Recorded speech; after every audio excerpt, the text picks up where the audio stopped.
Bismillahir Rahmanir Rahim. Alhamdulillahi Rabbil Alameen. Wassalatu wassalamu ala Sayyidil Anbiya'i wal Mursaleen. Sayyidina Muhammadin wa ala alihi wa ashabihi wa atba'ihi ajma'in. It's good to be back with you all for our now annual al-Ghazālī weekend. And it's our custom to taste a few drops from the ocean of the Ihya Ulum, which is regarded, at least by the scholars of Islam, as the greatest work of our greatest scholar. And since Islam is the greatest of the monotheisms, that makes it a very important book indeed. And one of the things we might be doing as we ponder the book is to see exactly why it should have been given this unique accolade.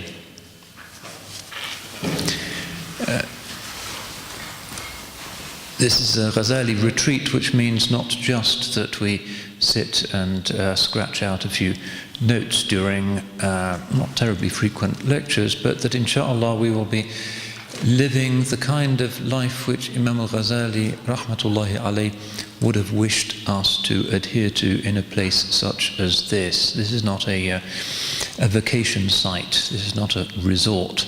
This is a place where inshallah in the middle of this blessed month, and with this inshallah blessed Muslim company, and breathing the perfumed air of the memory of the great Imam, we can inshallah achieve more than just writing notes for a few lectures and then sitting around in the sun and watching the clock. Inshallah we will make this a time of ibadah.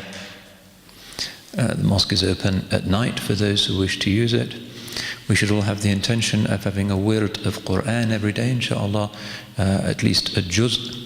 We should remember the additional supererogatory prayers, particularly Salat al-Duha, and generally make the masjid the focus not just of the lectures and the prayers, but of our entire existence here, inshallah, so that we truly benefit.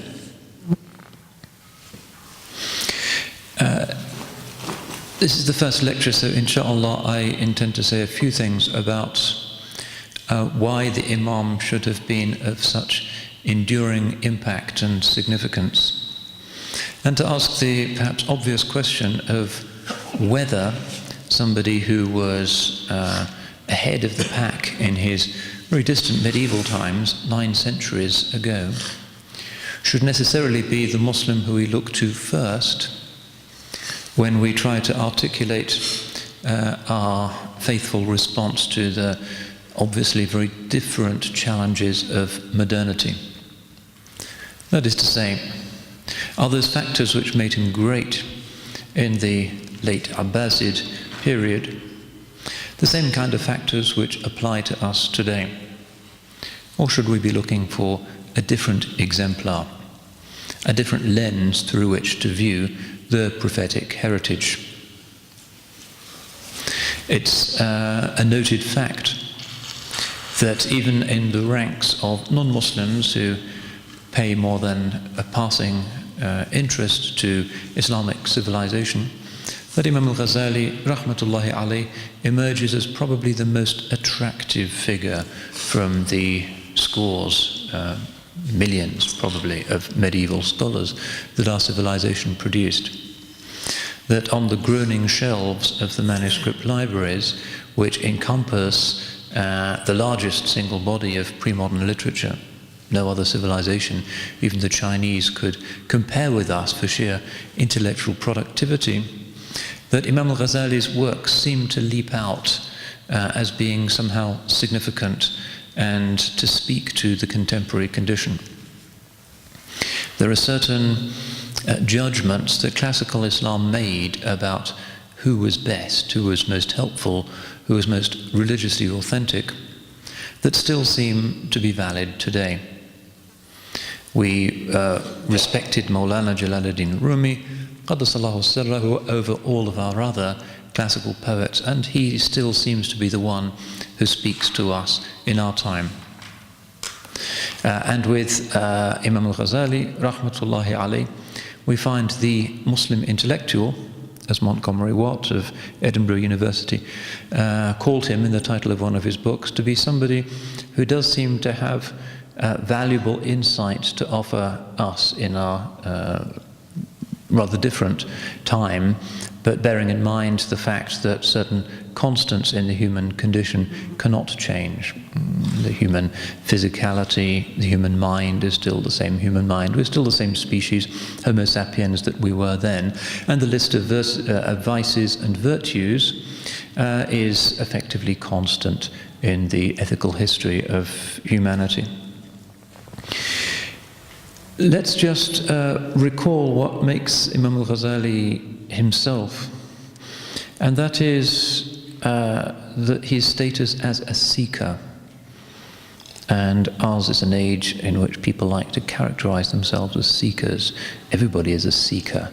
Perhaps that's because nobody's actually found anything very much. Modernity is about an endless journey to a destination that nobody seems to think about.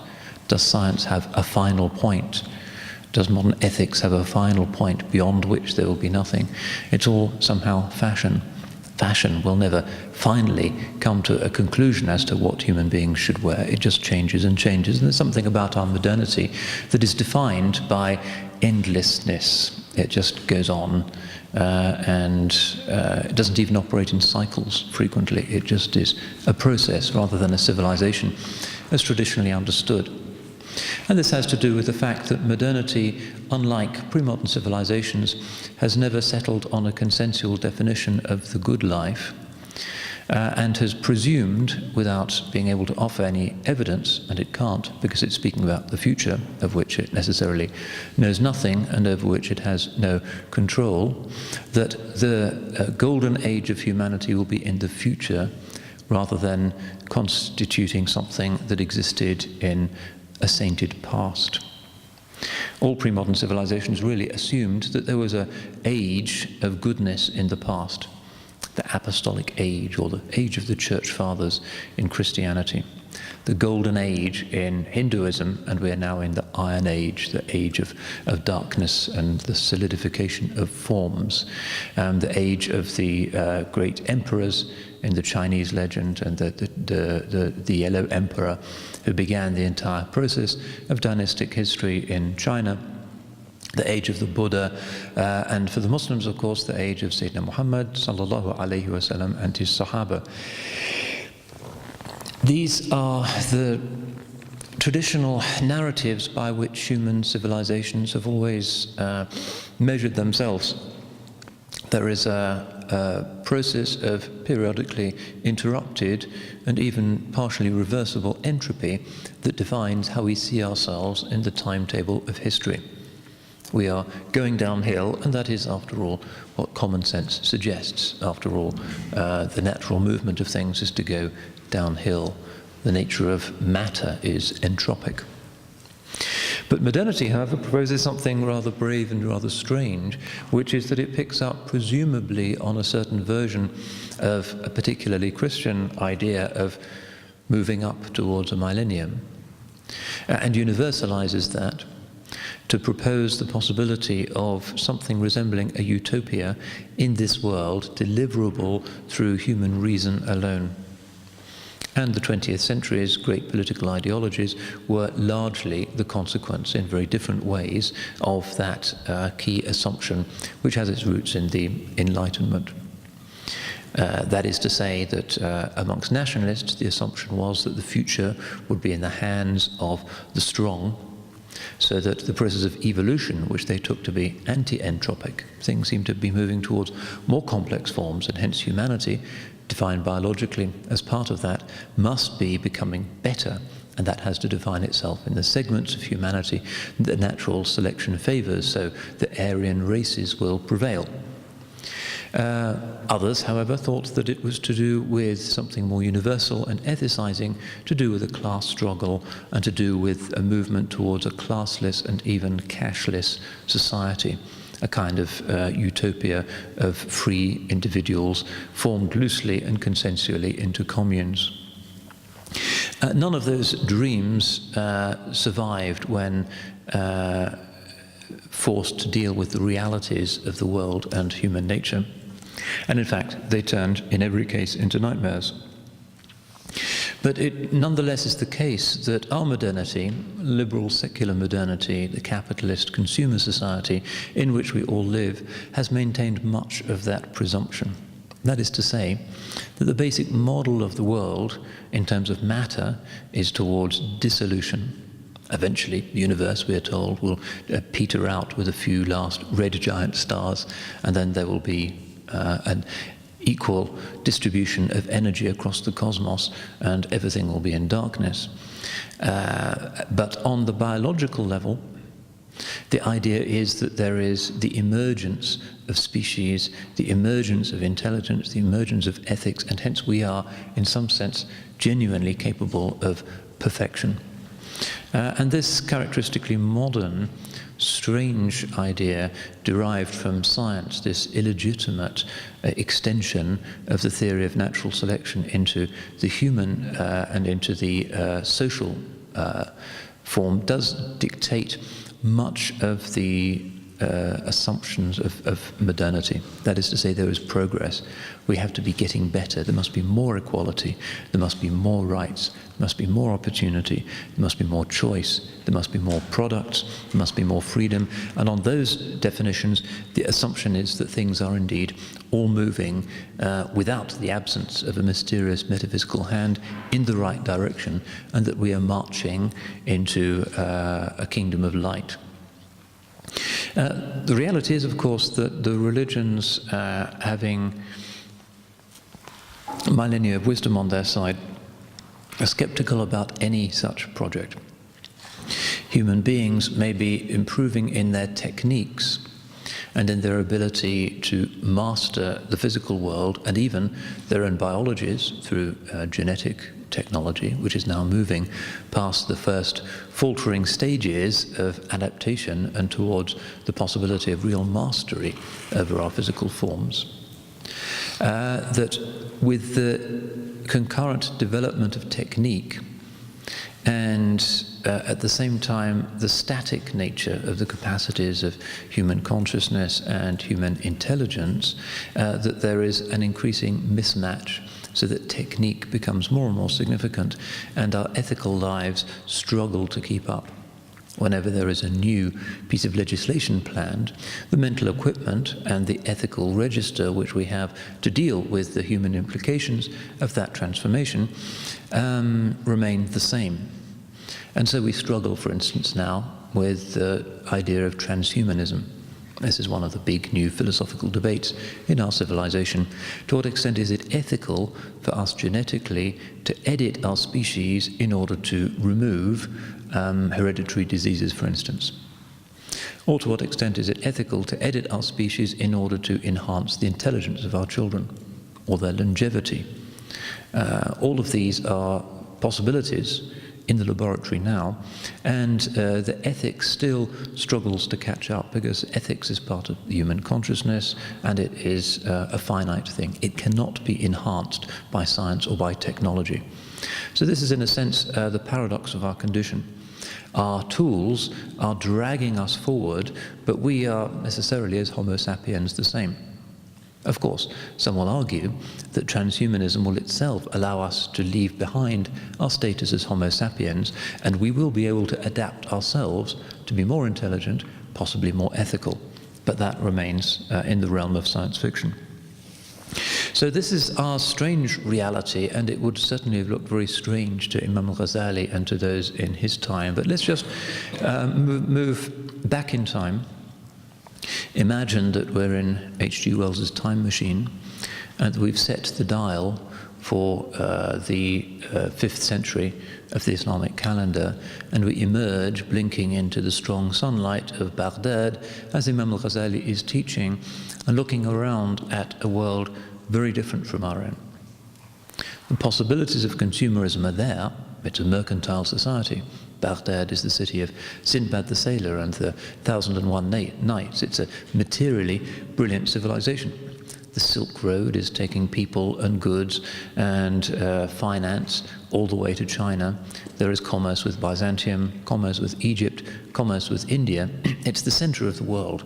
It is the world's economic core.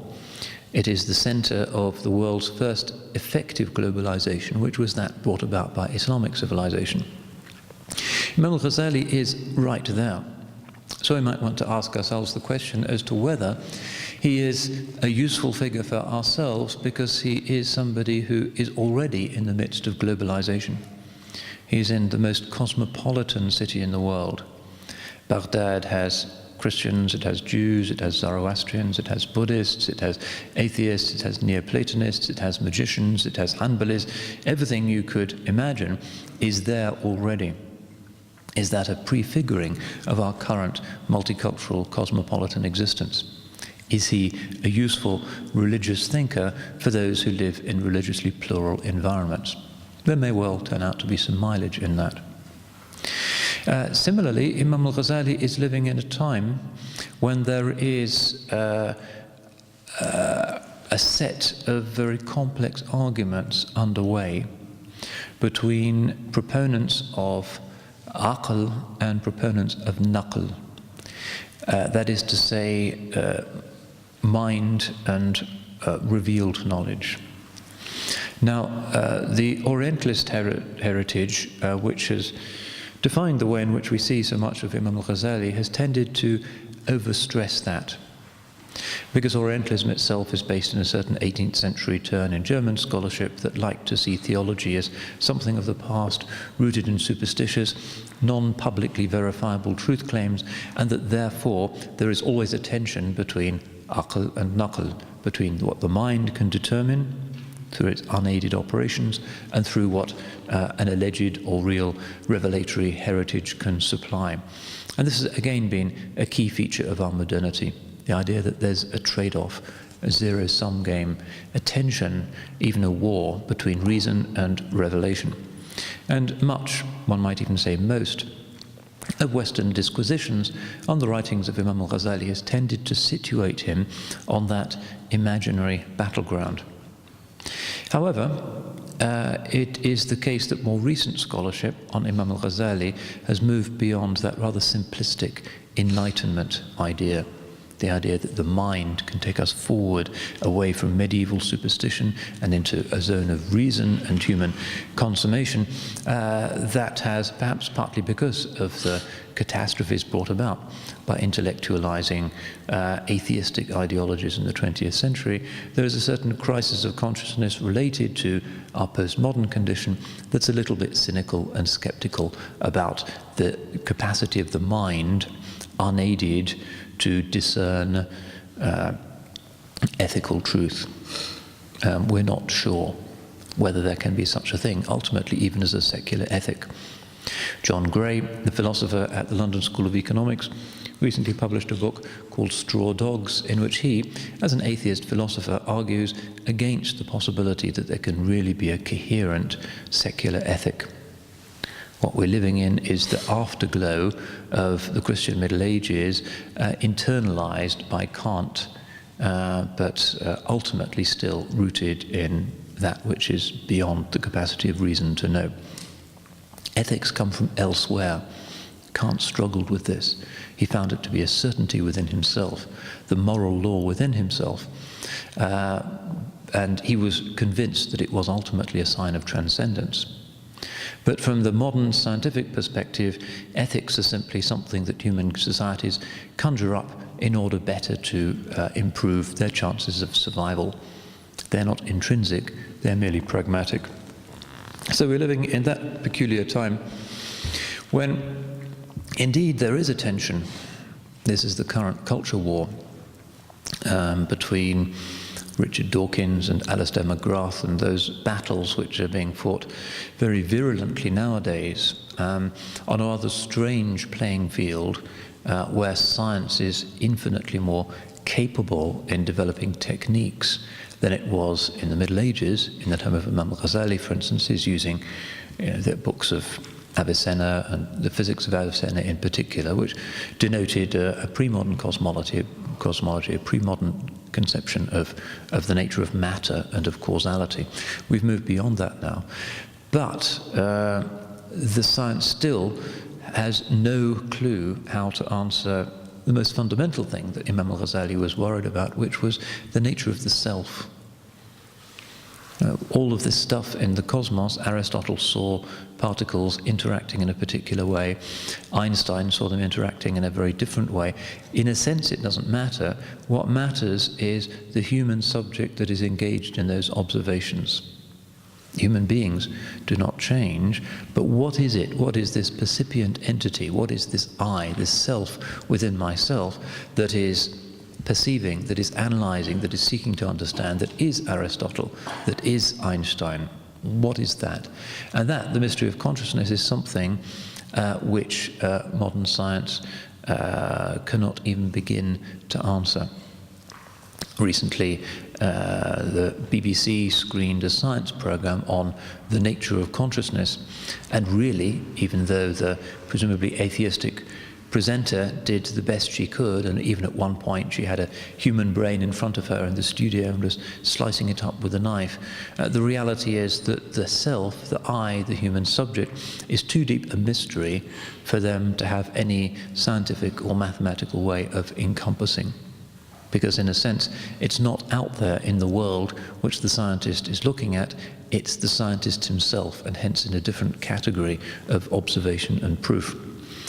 So here again, we find that there is a constant. Imam Al-Ghazali, rahmatullahi alayhi, is very conscious of himself, and he engages in muraqabah to the ultimate degree, wondering what he is, analyzing his inner states. He is a psychologist par excellence. And the psychological and ethical depth of the Ihya is to a considerable extent the consequence of Imam Al-Ghazali's own capacity for self-knowledge.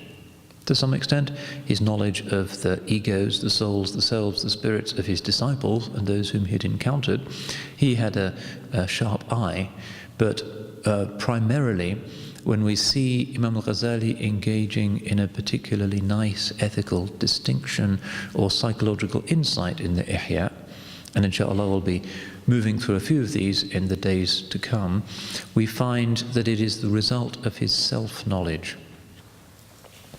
Here again, there seems to be a disparity between the past and the present. The French philosopher Foucault, in one of his seminars at the Sorbonne, spoke about spirituality in terms of the defining capacity of modernity to seek truth without having regard to self-knowledge. He said that the Western philosophical tradition began with the slogan that was written over the entrance at Delphi's oracle, "Know thyself," and pointed out that self-knowledge, self-scrutiny, some form of ritual and ethical purification was always regarded as the first step in any traditional religious or mystical or philosophical system, except nowadays, when the idea of self-purgation, reflection, self-knowledge, ethical excellence as a precondition for enrolling in a philosophy degree in a Western university is kind of unimaginable. The modern mind is detached from its ethical context. One recalls Bertrand Russell trying to seduce women well into his 80s. There's a disconnection. The traditional model was human excellence, and hence a disciplined and luminous soul which could then do philosophy. The modern idea has no notion of that and assumes that if you can write a brilliant monograph on causality, then it doesn't matter what a mess your personal life might be. And this, again, is something that Foucault identifies as one of the key features of modernity. The lack of a propedeutic, the lack of a prologue of self-correction, self-knowledge. And this, again, it seems, is something that Imam Al-Ghazali has a lot to tell us about.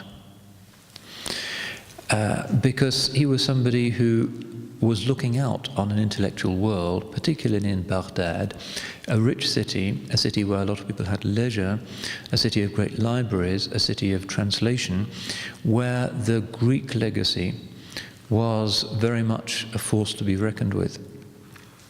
Now, we need to set aside the Orientalist idea that the Greek legacy is about reason, ratio in some simplistic way. Because the ancient Greeks themselves did believe in a supernatural realm. They were primarily metaphysicians. They did believe in a non-material soul. They did believe, although not in the monotheistic way, in personal survival after death. Their world was much closer to the world of faith than to the world of contemporary atheistic science and reason, for reason's sake. But still, it was a world that was challenging many.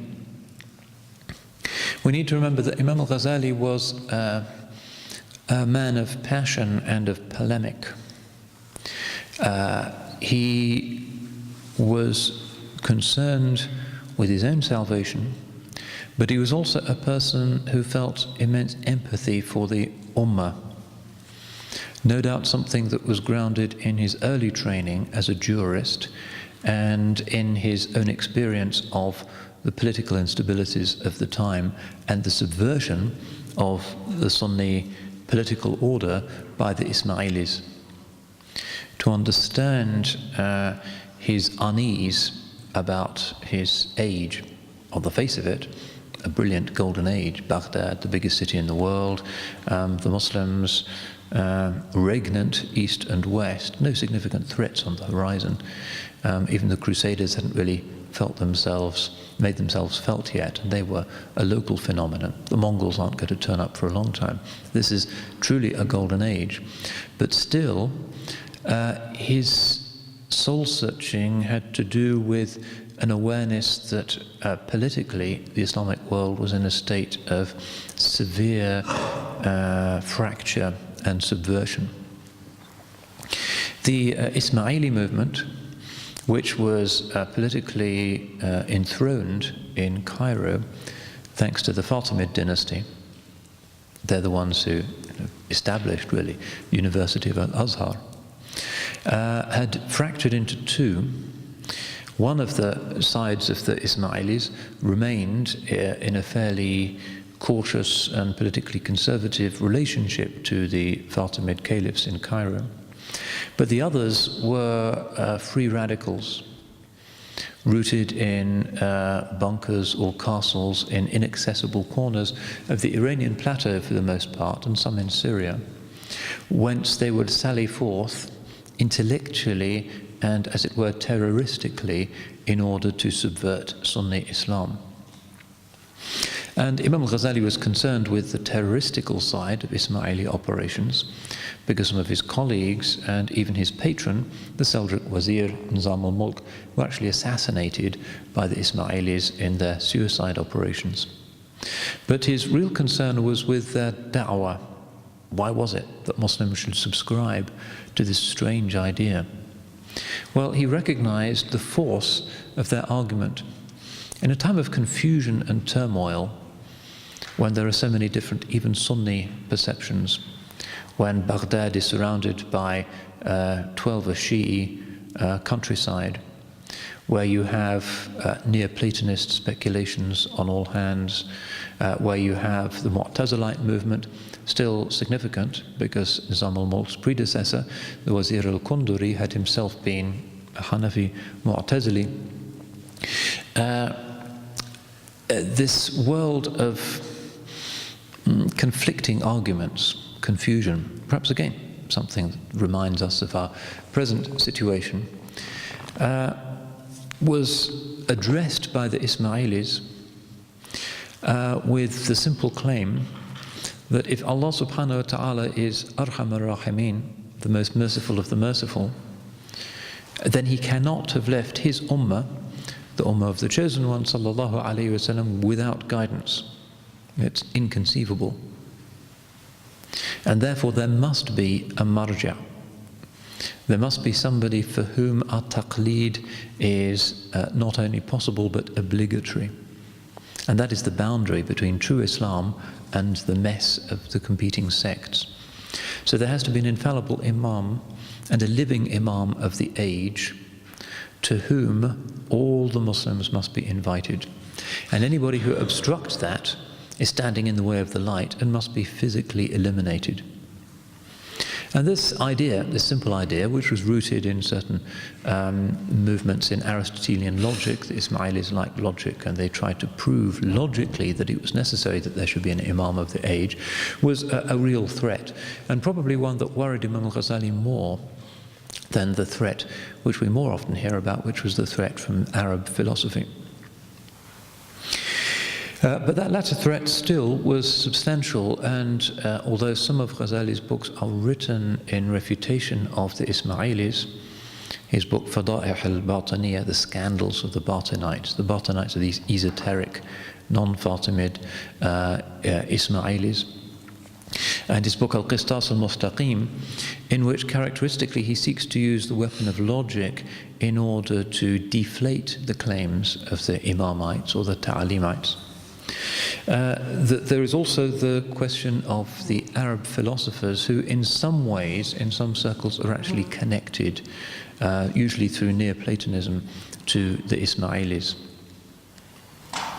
Now, it's very important that we understand this correctly, because the issue of the relationship between reason and revelation is a really important one. We find in the Quran a doctrine of radical and really unmediated revelation. That the Holy Quran is the integral, uncreated even, speech of Allah subhanahu wa ta'ala. And it contains directives which are the basis for the Muslim moral and religious life. But on the other hand, the Quran unmistakably, and here I think we can say that it's almost unique amongst world scriptures, contains injunctions to use the mind. لَعَلَّهُمْ يَتَفَكَّرُونَ لَعَلَّهُمْ يَعْقِلُونَ أُولُو الْأَلْبَابِ. Phrases that clearly indicate the reasoning faculty in human beings. إِنَّ فِي خَلْقِ السَّمَاوَاتِ وَالْأَرْضِ وَاخْتِلَافِ اللَّيْلِ وَالنَّهَارِ لَآيَاتٍ لِأُولِي الْأَلْبَابِ. In the way that the heavens and the earth have been created, and the succession of night and day are signs for people of understanding. الذين يذكرون الله قياما وقعودا وعلى جنوبهم ويتفكرون في خلق السماوات والأرض. Those who remember Allah standing, sitting and on their sides, and think about the way in which the heavens and the earth have been created. Again and again we find the Quran urging its initial hearers, the Quraysh, to use their minds, to think. You don't find that in, say, the New Testament. You don't find that in the Diamond Sutra of the Buddhists. It's something that does seem to be an important part of Islam's self-understanding at its initial moment. So on the one hand, knowledge decisively given through tawqif in revelation. But on the other hand, that same revelation urges us again and again, it's clearly important, to use our minds. So the question then arises as to whether the mind can work things out without revelation, or whether the function of the mind, aql, is simply to try and understand things better that have been stated in revelation. And the famous early conflicts between the Mu'tazilites and the Ash'arites to some extent are the result of that almost inevitable argument. What is reason for? It's important, but if it can work everything out, then why should revelation have come in the first place? Now, it's in the context of that the enormous influence of Greek philosophy makes its impact felt. Because the ancient Greeks, although they believed in the one, the good, and they were very big on ethics, and their ethical system is in many ways a towering achievement, they didn't have a doctrine of revelation. They had ideas of inspiration. You could be inspired in a dream. And indeed, the idea of the imaginative faculty in human beings as a point of reliable access to the transcendent world is an important principle, particularly in Plato. It comes up in some of his early dialogues. but no idea of a religious revealed text. This is something that is Semitic, Mosaic. So the Greek heritage emerges in Islamic civilization and finds its way into it in ways that continue to shape the standard curriculum of the madrasas to this day, particularly in things such as logic, in the context of an argument that was a little bit uncomfortable. To what extent could one learn from the ancient Greeks if they thought that they had nothing to learn from revelation? Wasn't that the opposite of what a Muslim should be looking for? Why learn from those ancient Greeks who, after all, in their personal religious lives were worshipping Saturn and Jupiter and Dionysus and something that looked more like the paganism of ancient Arabia than Abrahamic Tawheed?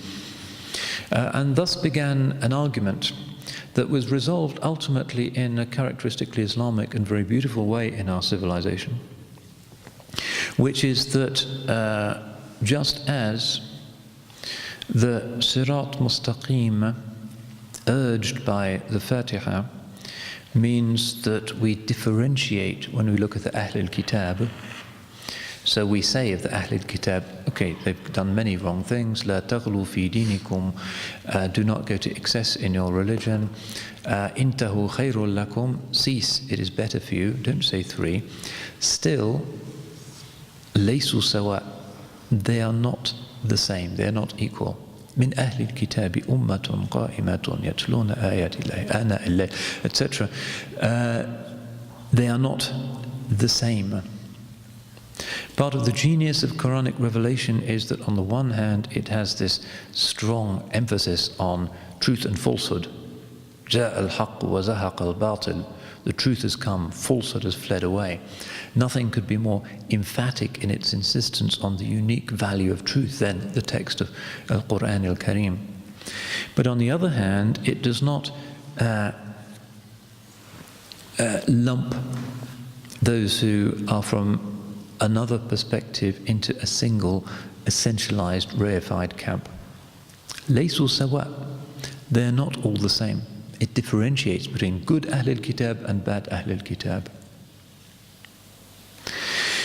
Similarly, with the intellectual legacy of ancient Greece, there were some Muslims, including some on the Hanbali wing of things, who thought, well, the Holy Prophet ﷺ didn't use syllogisms, so we shouldn't. Logic must be haram, because the Sahaba didn't do logic. We don't need it. مَا فَرَّطْنَا فِي الْكِتَابِ مِنْ شَيْءٍ. The Quran says we've left nothing out of the book. So why on earth look to those pagan Greeks? And again, fast forward to our contemporary situation, when we look at modern thought, modern ideas, there are certain amongst us, particularly some of our Salafi brethren, who would say, the Quran is complete, why borrow from anything else? That has always been a perspective, but it is no coincidence that it's always been a minority perspective. That is not where most of the Ummah historically has gone. Literalism of the Hanbali type, I speak of certain types of Hanbalism, has always been the smallest choice for Sunni fuqaha. It's the smallest of the four madhabs. It's the smallest of the schools of Aqidah. A certain type of non-Muslim polemic would say that has to be what Islam is. It's just Semitic literalism. But in fact, that is not where we have gone for the most part. That is not where our minds, consciences, hearts have chosen to inhabit. So there has been that perspective. And the Mu'tazilite movement to some extent emerges as a kind of reaction against that, worrying what happens when you deal literally with some of the verses in the Quran that says Allah istawa ala al-arsh, settled upon his throne, that he has a hand, yadullahi fawqa aydihim, and so on, that he has a face. What does it mean to interpret those literally? A literal interpretation has to be a physical interpretation. Does that mean that Allah has physical form? Is he therefore finite? That's the Mormon belief. Mormons believe that God has a physical form.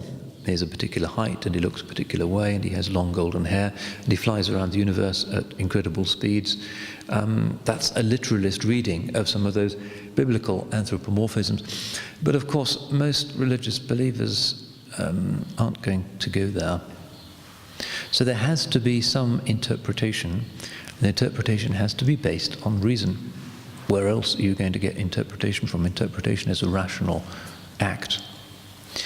So it was evident to the great majority of the scholars in early Islam that a straightforward literalism, naql and no aql, was not the way forward for the ummah, and it would lead to the absurdities of the Mormon God if you took it too seriously, or an audible creak as God sits on the throne. That is maybe something that a 4-year-old might imagine to be true of the deity, but it's not coherent. So the tradition of using the mind certainly predates the introduction of the Greek legacy into our civilization, because it's in the Quran that haply they may reflect, لَعَلَّهُمْ يَتَفَكَّرُونَ, and because it's necessary if you're going to really and responsibly interpret the descriptions of deity given in Revelation. But what happened when the Caliph al-Ma'mun created his academy, his Bayt al-Hikmah in Baghdad in the glory days of the early Abbasid period, was that an immense amount of stuff was now being translated into rather good and attractive Arabic, including almost all of Aristotle and much of Plato, apparently not the Republic, but most of Plato's dialogues, and a lot of other things as well. And suddenly, in the bookshops of Baghdad, you had, as well as books of hadith and books of tafsir, you had the Nicomachean Ethics in rather nice Arabic, and if you have a mind, it's interesting stuff. So to understand the historic development of Islamic civilization, to understand why the textbooks in the madrasas to this day look the way they do, you have to understand that period and the way in which this Quranic dictum of laysu sawa, they're not all the same, was applied to the way in which the Muslims should deal with the Greek heritage. And Imam Al-Ghazali is the one who explains this process of filtration better than anybody.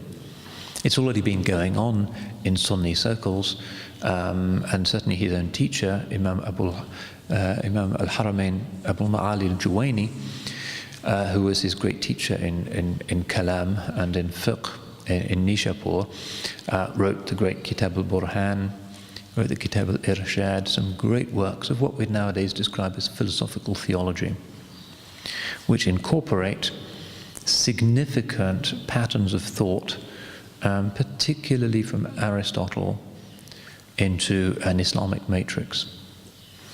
And Imam Al-Ghazali, in his autobiography, Al-Munqidh bin al-Dalal, explains what's going on here. He quotes the hadith, Al-Hikmatu dalatul mu'min. Wisdom is the lost animal of the believer. Wherever he finds it, he has the most right to it. Something like mathematics, or meteorology, or physics, or logic, or certain turns in metaphysics developed by the ancient Greeks. It doesn't ultimately matter who developed them if they're useful for the deen. If it's useful to have logic, because you can then do things with fiqh that you couldn't do before more precisely, then you incorporate them.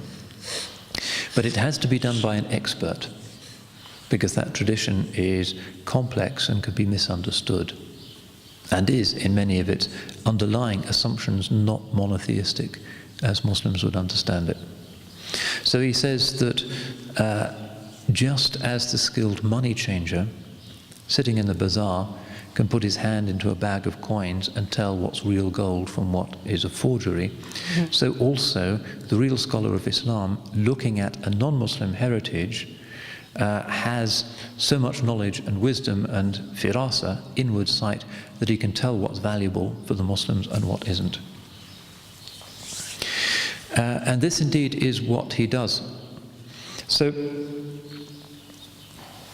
he writes a number of books, and we still haven't quite got our head around what exactly he's doing with some of them, but it seems that the earliest is his Maqasid al-Falasifa, the intentions of the philosophers.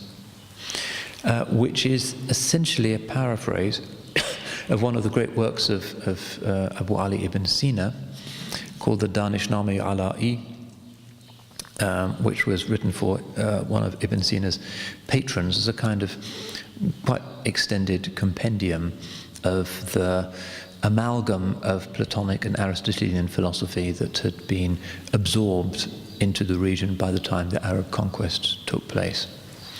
And Imam Al-Ghazali is shortening this and turning it into a kind of manual, and actually it's a very brilliant manual, and it's translated into Latin by somebody called Dominicus Giundisalvi, and it becomes taught throughout the medieval Christian world.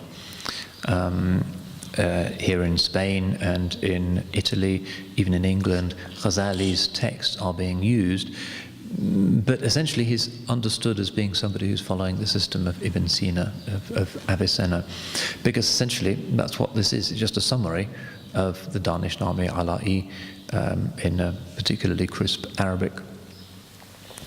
But that's not the whole story. Now, it used to be thought that the Maqasid al-Falasifa was a kind of introduction or a sort of statement of the works of the philosophers that Imam Al-Ghazali would then treat as a target in his critique of them. But if you actually look at the Maqasid and you look at the critique, which is his book Tahafut al-Falasifa, you see that actually they don't match very well. And he takes certain positions in one that isn't really refuted by the other. It's not really a kind of Aunt Sally, which is then going to attack. So whatever the relationship of the books might be, Imam Al-Ghazali writes what, certainly in terms of Western historians of philosophy, is his most significant book, which is his Tahafut al-Falasifa, which means the incoherence or the internal contradiction of the Falasifa, by whom he really means Ibn Sina. There have been earlier Falasifa. Al-Kindi was the first well-known one, and then Al-Farabi. Al-Kindi, more or less in the Mu'tazilite camp, more or less a member of the ulama, recognizably Islamic in his worldview, quite selective in what he's borrowing. Al-Farabi, who brings in a lot more of Plato, adopts a system that is troubling to the ulama, because, for instance, Plato doesn't believe that the world is created. He says the world has always existed. It's a necessary emanation of the nature of God, because God's being is so superabundant, replete, overflowing. His perfection has to overflow into what is not him, that therefore the world must always have existed. And so from that perspective, the Platonic perspective, there's no creation. So that was already scandalous in the eyes of the ulama, because Allah is khaliqu kulli shay, the creator of all things. But what we're not getting, even in Farabi's time, is the sense that this is reason against revelation, aql against naql. Instead, it's two profoundly religious worldviews, in this case the Platonic and the Kalam worldview, colliding. Now, Imam Al-Ghazali in his Tahafut is largely aiming at Ibn Sina, and a number of Muslim scholars, most recently Yahya Michel, have written about the Avicennan pandemic, like a sudden plague that takes over in the Islamic world when Avicenna writes and in ways that are extremely attractive and very brilliant and very persuasive, that seem to reconcile the differences between Plato and Aristotle and create a complete worldview that's also recognizable in Islamic worldview. Ibn Sina regarded himself as a Muslim and used to go to the mosque to pray for guidance when he couldn't work out a philosophical problem, wayward in many aspects of his life, but still a member of the Ummah of Islam as he understood it. And this very brilliant system was subversive, and Imam Al-Ghazali, again with his concern for the Ummah, was anxious about the spread of this system. And particularly his greatest, Ibn Sina's greatest work, Kitab al-Shifa, the metaphysical sections from the Shifa. And so, in this book, Imam Al-Ghazali, just as he has been worried by the Ismailis and refutes them using logic, he refutes some of the positions of some of the philosophers. He doesn't say he's refuting the philosophers. He doesn't say he's against the philosopher altogether. He says very clearly in his introduction he's against the positions that some of them have adopted. And the book takes the form of 20 chapters, in each of which he develops his critique of a particular view of the Arab philosophers. And his preferred style of exposition is not simply to knock them on the head with a well-chosen ayah from the Qur'an, because these are people who believe that the Qur'an is to be interpreted on the basis of reason. Reason is objective, and if the Qur'an doesn't work for us, we have to reinterpret it until it does. They believe in asalat al-aql, the first principle is reason, then comes revelation. So you can't use a Qur'anic dalil against them. Instead, you have to beat them at their own game by using reason. You have to use this big technique, ultimately from Aristotle, that Imam Al-Ghazali calls burhan. And each of these 20 chapters is a very subtle, difficult collocation of arguments, sometimes several arguments in a single chapter. And he says that on 17 of these issues, you have to call them mubtadi'. They're involved in heretical innovation. But on 3 issues, wajib takfiruhum, you have to consider them to be non-Muslims. And these 3 issues are, as with Farabi, the uncreatedness of the world, and then the corollary of that, which is that the world must go on forever. So there isn't really the possibility for the end of time and the last judgment and heaven and hell. The world continues to be the emanation of the divine forever. And the third of these masail was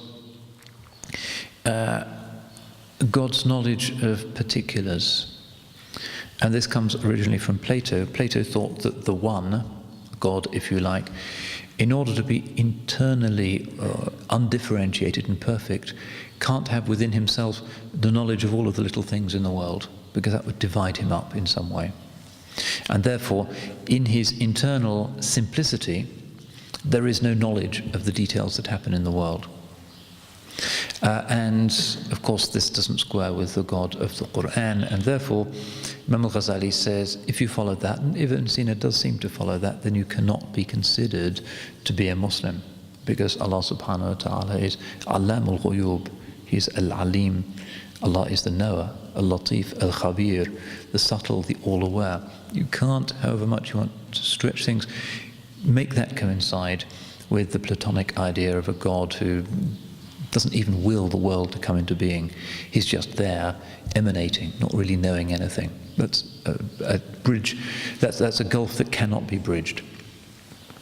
So he produces this book, which probably is one of the greatest monuments of human intellectual history. It's quite brilliant. It doesn't really have a precedent, particularly in the ulama's literature, arguing against the falasifa. And what's significant about it is the way in which it demonstrates that by this time in our theology, using reason, using logic, using things like essence, attribute, substance, all of these Aristotelian categories is fine. It's not a problem. If it helps you to come to grips with the debate and win the debate on behalf of Sunni Islam, where other methods will not succeed, then it even becomes obligatory to do this. So subsequently in our history, and this follows really from Juwayni, from Ghazali, and particularly from Fakhruddin Razi, who comes a couple of generations later, and writes those books which then become the basis for the madrasa text that he used to this day. Al-Muhassal, one of his great summary works of Kalam, becomes the basis for almost all of the later Kalam works, Taftazani and the commentaries. That we find that it's this willingness of the Ummah to say, laysu sawa, they're not all the same, that has allowed us to learn from these principles of rationality and to find ways in which they can be used to vindicate rather than sideline revelation. And that's the genius of Imam Al-Ghazali. If you read his books, you find 100% a passionate Muslim thinker. This isn't somebody who's trying to please the masses, but he has his own private philosophical hobby. Certainly not. There were people like that, but not Imam Al-Ghazali. Every page of the Ihya is absolutely packed with sincerity. Now, one of the things that the Imam does in the Tahafut, and it was really hugely important for our civilization text, is he asks why it is that some people are attracted to certain ideas rather than others. And this is something nowadays philosophers would call it theory choice. If there is what Muslims traditionally refer to as takaful al-adillah, there's kind of arguments in favor of something, arguments against something. It's all finely balanced. Generally, great intellectual arguments that last for centuries are finely balanced. If they weren't, they wouldn't last for centuries. Free will, predestination, creation, emanation, causality, non-causality. Is evil intrinsic, or is evil something that is just a cultural construction or determined by revelation? These go on for a very long time because they're subtle and they're difficult. And Imam Al-Ghazali has some very interesting reflections on why people should reach for certain interpretations rather than others. And this again, I think, has tremendous contemporary relevance. If you read Richard Dawkins and then you read Alistair McGrath or whoever, and you try to see what's the balance, you're trying to be fair-minded and objective. Imam Al-Ghazali would say that invariably in such cases people are swayed by what they wish to believe and therefore by the state of their souls. The ego is very big in informing people's philosophical choices, and that nowadays is likely to be particularly the case where there's no inauguration into philosophy through self-discipline, as there was, say, in the philosophical schools at Athens and Alexandria. There was an initiation and certain practices and certain ways of self-discipline, which included things like sports. You had to be an integrated, balanced, disciplined person. That's all gone now.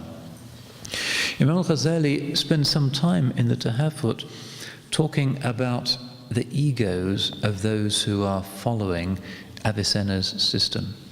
He says they're really intoxicated by the weird names of the ancient Greeks and of the funny jargon that they've invented. And this again rings true in the contemporary academic context. People think it's cool to use all kinds of fancy philosophical jargon. It makes them feel up to date. It makes them feel they're in with the in crowd. It makes them feel superior. It's the ego. And very often nowadays, when people opt for a particular worldview, for instance, a new atheism, by no means clear at all, rationally, that the physical constants in the universe that determine the rules whereby a proton spins around the nucleus of every single atom in the world at a particular velocity, and it's not too fast or it would disintegrate, and it's not too low or it would collapse. All these finely tuned physical constants, by no means clear that such a finely tuned universe could just have popped into existence from primeval nothingness. It's not an obvious, logical, rational assumption to make. But in the context of the rampant modern ego that wishes to be, in a Promethean way, independent of tradition and religion, it is kind of cool to believe that. It is an ego trip, because after all, it's the nafs that wants to be independent. Inna al-insana la yatgha an ra'ahu istaghna. Human beings transgress the bounds. They wish to see themselves independent. This is the Iblis that refused the commandment to bow down to Adam alayhi salam. Ana khayrun min, I am better than you. And he comes up with his own philosophical justification. Oh, you created him of clay, you created me of fire. So he produces a syllogism. And his theory choice is in favor of reason rather than revelation, even though revelation is taking place in front of him. He's being commanded by God himself, who's present. But still, his ego says, istakbar, he's proud, and therefore he descends, he falls. And that's the beginning of it. And Imam Al-Ghazali and Rumi also make something of this story. Reason, of course, a divine gift, and it's what makes us better than the cows in the fields. But reason, when employed by an unrefined ego, is a catastrophe. And that's the beginning of the story of the fall and of the human predicament. Before the garden, the fruit, all of that, there is the fall of Iblis. And why does he fall? Because of this use of reason, because of this logic, this syllogism that is cracking, because of his aba wastakbara. He refused and was proud. The Quran itself is subtly diagnosing this fundamental problem with rationality and philosophy. It's saying it's the ego tends to use it. It's not some kind of neutral thing in midair. It's pushed along by the one who's doing the reasoning, and very often the one who's pushing it along is a big ego. Particularly if he's a modern philosophy professor, they tend to have egos the size of planets very often. How are they going to make balanced choices? Inevitably they go for what is cool, what is fashionable, the latest intellectual fashion, what looks good on the pages of the best journals. The egos crave that, and therefore their theory choice tends to follow. And Imam Al-Ghazali in his Tahafut says, well, look at all these people, these young Muslims nowadays who are intoxicated by this terminology in Greek philosophy. It's the ego. And that's where the Ihya comes in. Because the Ihya really is Imam Al-Ghazali's explanation of how you have to sort yourself out before you can be making any of those choices. You have to do all of this before you can get into this stuff of who's right and Plotinus and Aristotle and all of that. Before you venture into those very difficult areas of takaffu al-adilla, make sure that the I, the self, that is moving your use of reason is under control. Paradisal rather than infernal, angelic rather than diabolical. And I think it's important to recognize this. Imam Al-Ghazali recognized the point that the Ismailis were making, that others were making, was that there's takaffu al-adilla. It's hard, the arguments go on. Do we really have free will? Or is that getting in the way of the divine omnipotence? These are finely balanced, difficult issues. The Ismailis thought you could resolve them just by saying, follow the infallible Imam, he'll tell you what's right. Imam Al-Ghazali is saying, we don't believe in infallible Imams. There's so many rival Imams, who knows which is the one to follow. But instead, what you need to do is activate the fitrah, overcome the ego, and then ponder the Quran and use reason, and then you'll come to this position, which is the position of the consensus of the Sunni scholars anyway. And hence the closeness of the science of tasawwuf with Sunni Islam. Not with Mu'tazilite Islam, not really with Shi'i Islam, certainly not with Khariji Islam, but with Sunni Islam. Tasawwuf is a core discipline. Because the true and the non-egotistic reading of the Quran and the Hadith comes about when the ego is chained up. That's when we have a better understanding. Just as in Ramadan, we have a better understanding of Islam and we see its wisdom more because the sufidati shayateen, the shaitans, are chained up. And during the day, when we're not immediately thinking of another trip to the cafe, we're kind of detached. We see things more rationally, more objectively. The passions don't get in the way. So the Ihya Ulum ad-Din is, you could say, Imam Al-Ghazali's contribution most substantially to Islamic intellectuality, in that he says no intellectuality will work unless you have a nafs al-mutma'inna, the soul which is at peace. the reason which is within us, which is this extraordinary, miraculous thing that can make moral choices, that can determine things that could be possible about the divine nature, that can determine the nature of the law, that can do all of the extraordinary things human beings can do, all of that depends on the nature of the self. But the first thing we need to do is to make sure that the I, the self, the inmost human subject, is balanced and not in the grip of its lower possibilities. And he talks about this a lot. The Ihya is basically a book on spiritual psychology, but if you read the translation of the book of the Wonders of the Heart, Kitab Ajaib al-Qalb, you'll see the language that he uses of the human being as being like a kingdom, and the kingdom is assailed by enemies.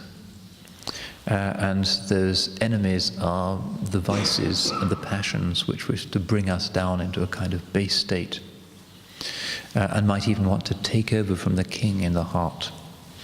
But in order to defeat those enemies, we need junud, we need soldiers. And those soldiers are the virtues, those soldiers are self-discipline, the soldiers are knowledge. And with those soldiers we can defend ourselves and become integrated human beings who can then begin the process of becoming responsible and complete Muslims.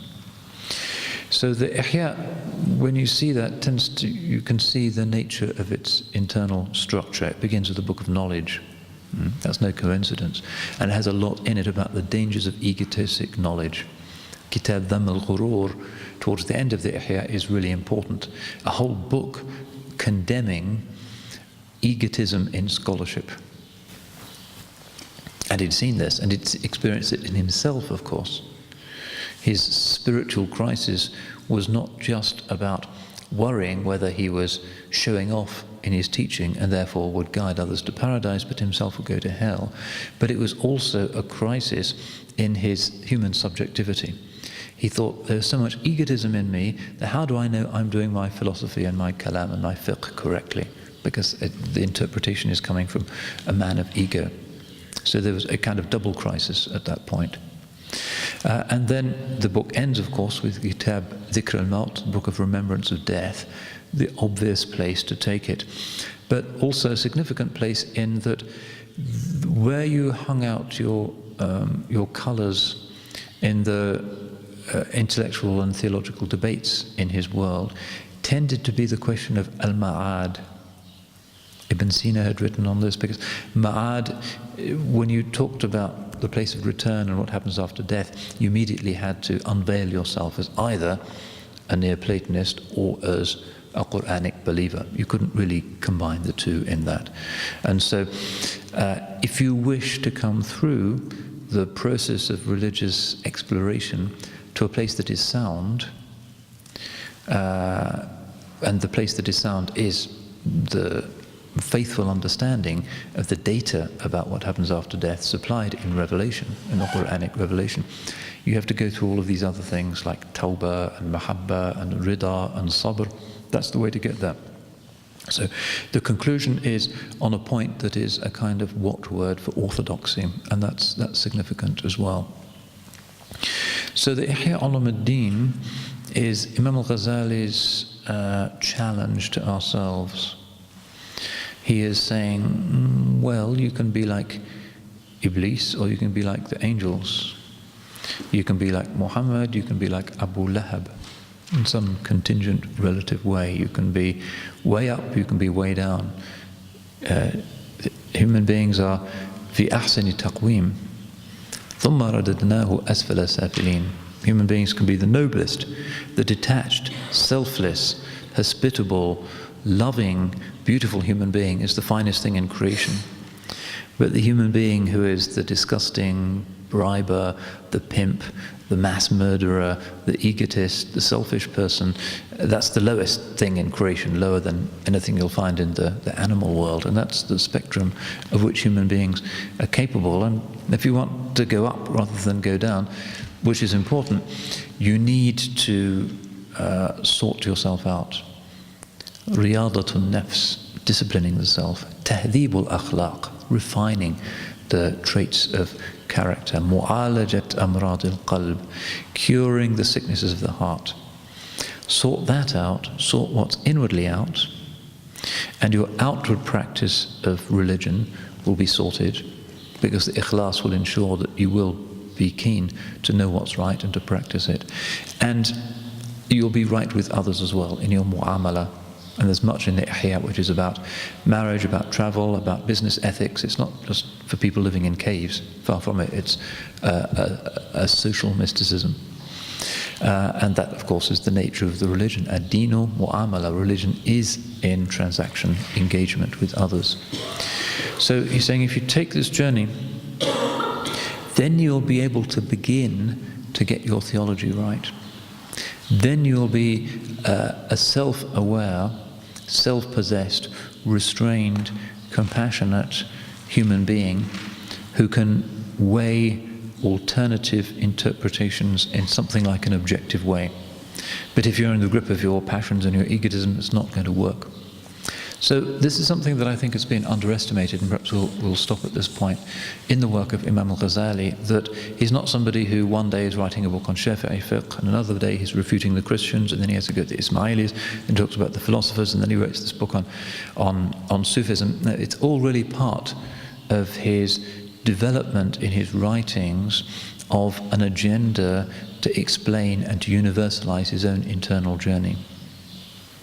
And for him, the process of inward purification is inseparable from the process of using the mind in order to understand.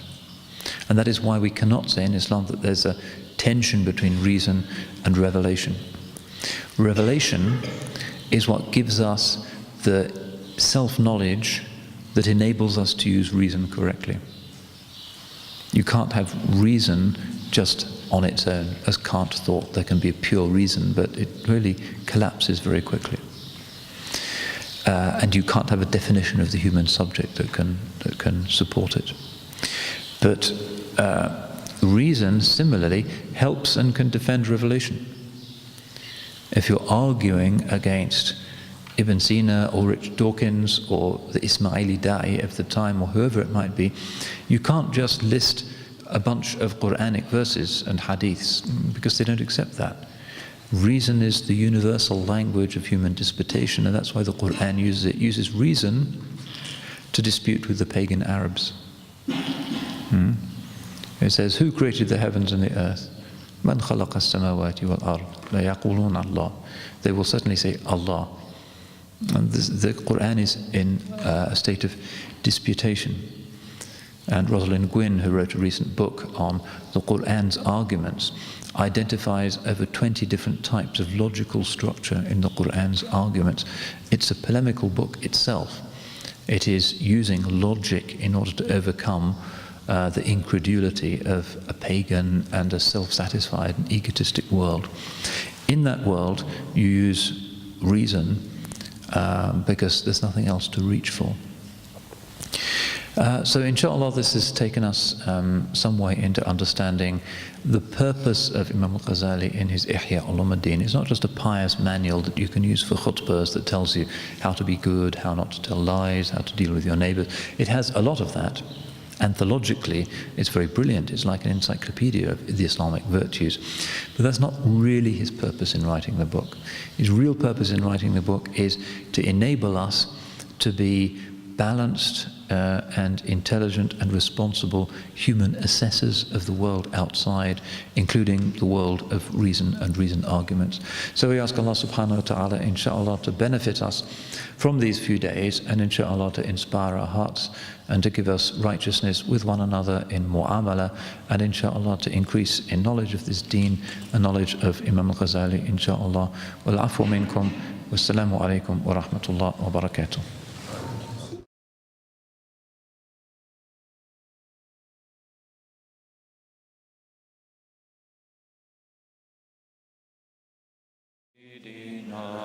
محمد النبي الأمي وعلى آله وصحبه وسلم اللهم صل على سيدنا محمد النبي الأمي وعلى آله وصحبه وسلم. بسم الله الرحمن الرحيم. الحمد لله رب العالمين والصلاة والسلام على أشرف الأنبياء والمرسلين سيدنا ومولانا وحبيبنا محمد وعلى آله وصحبه أجمعين. رب يسر وأعن يا كريم وافتح بالحق إنك الفتاح العليم.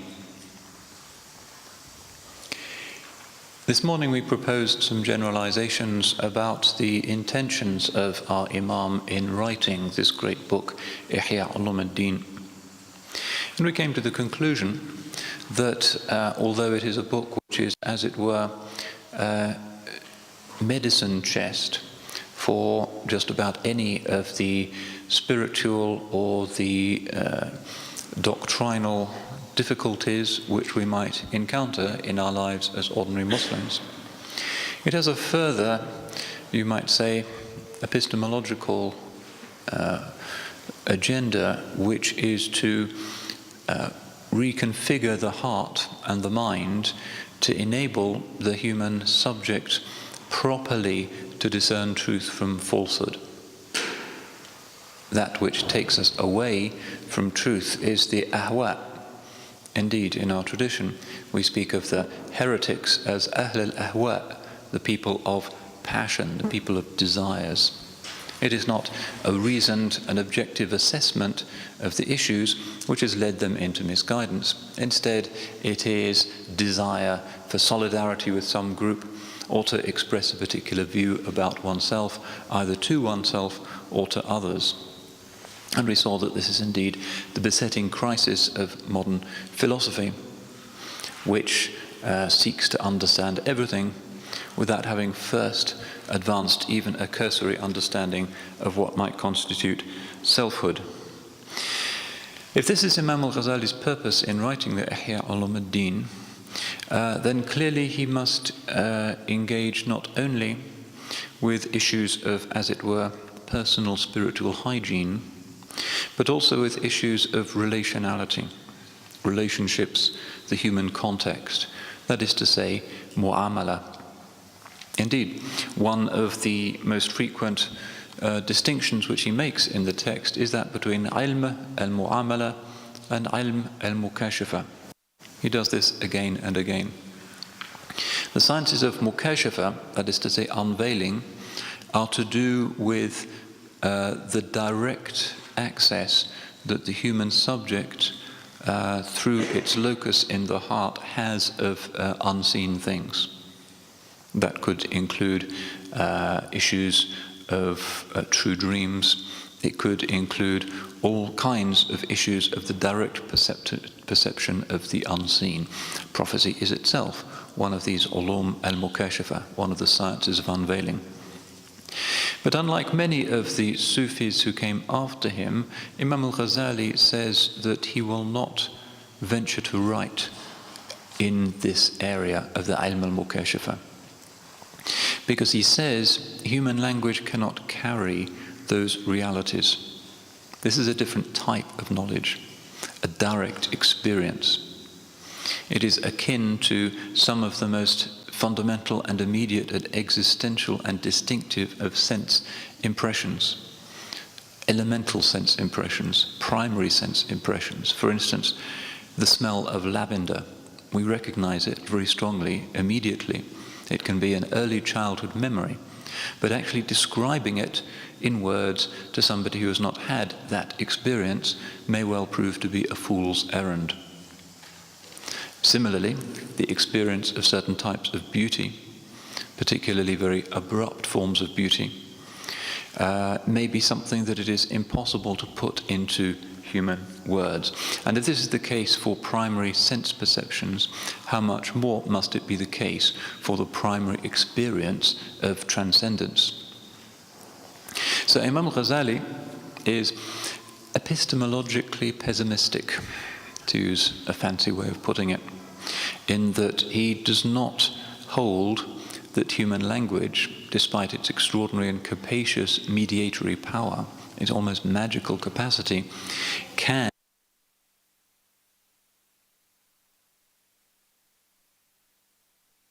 dimensions.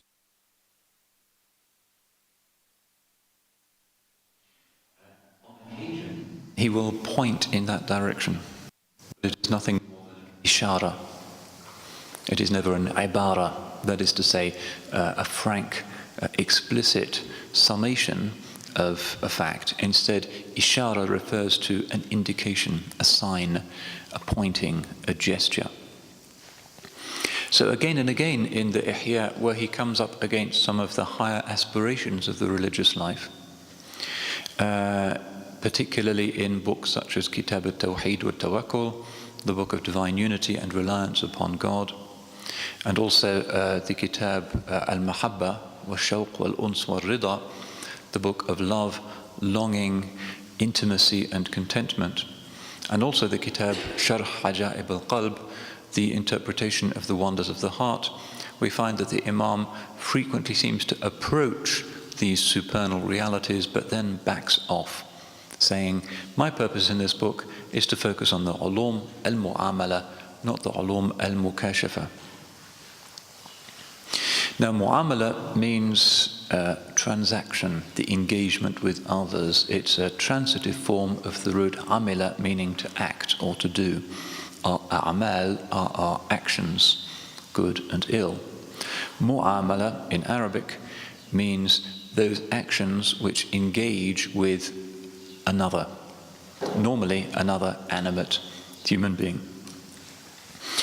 And there is a myriad ways in which we engage with others. This is the essence of human complexity. Our engagement with other orders of creation is slight and somewhat monochrome when compared with the extraordinary richness and danger of engagement with others, whether it be through gesture, or whether it be through speech, or body language, or the various things in which we can do in order to support or to demean others. This is the essence really of what it is to be human. And this is why there were two rather than just one in the Garden of Paradise. Their perfection consisted in living in company rather than in a solitary state. This is the fitrah. Our fitrah is to be transactional entities, not to be solitary. And although Imam Al-Ghazali, rahmatullahi alayh, does indeed consecrate an entire book in the Ihya to Kitab Adab al-Uzla, the book of the courtesies of seclusion or being solitary, he, in keeping with his tradition, indicates that this can be no more than a means to an end, a passing state.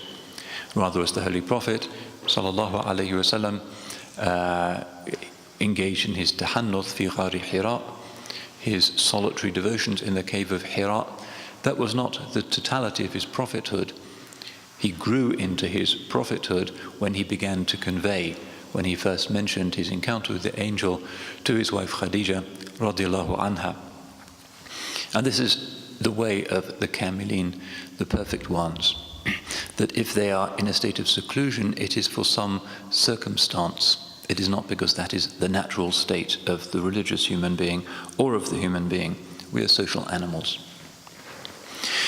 Now, of the various ways in which we engage with other human beings and discern this profound and divine mystery of experiencing the miraculous nature of our own consciousness through engagement with other points of consciousness out there in an otherwise inanimate universe, coming to life through encountering the life that beats in the heart of another human being, we find that there are many forms in which communication can take place.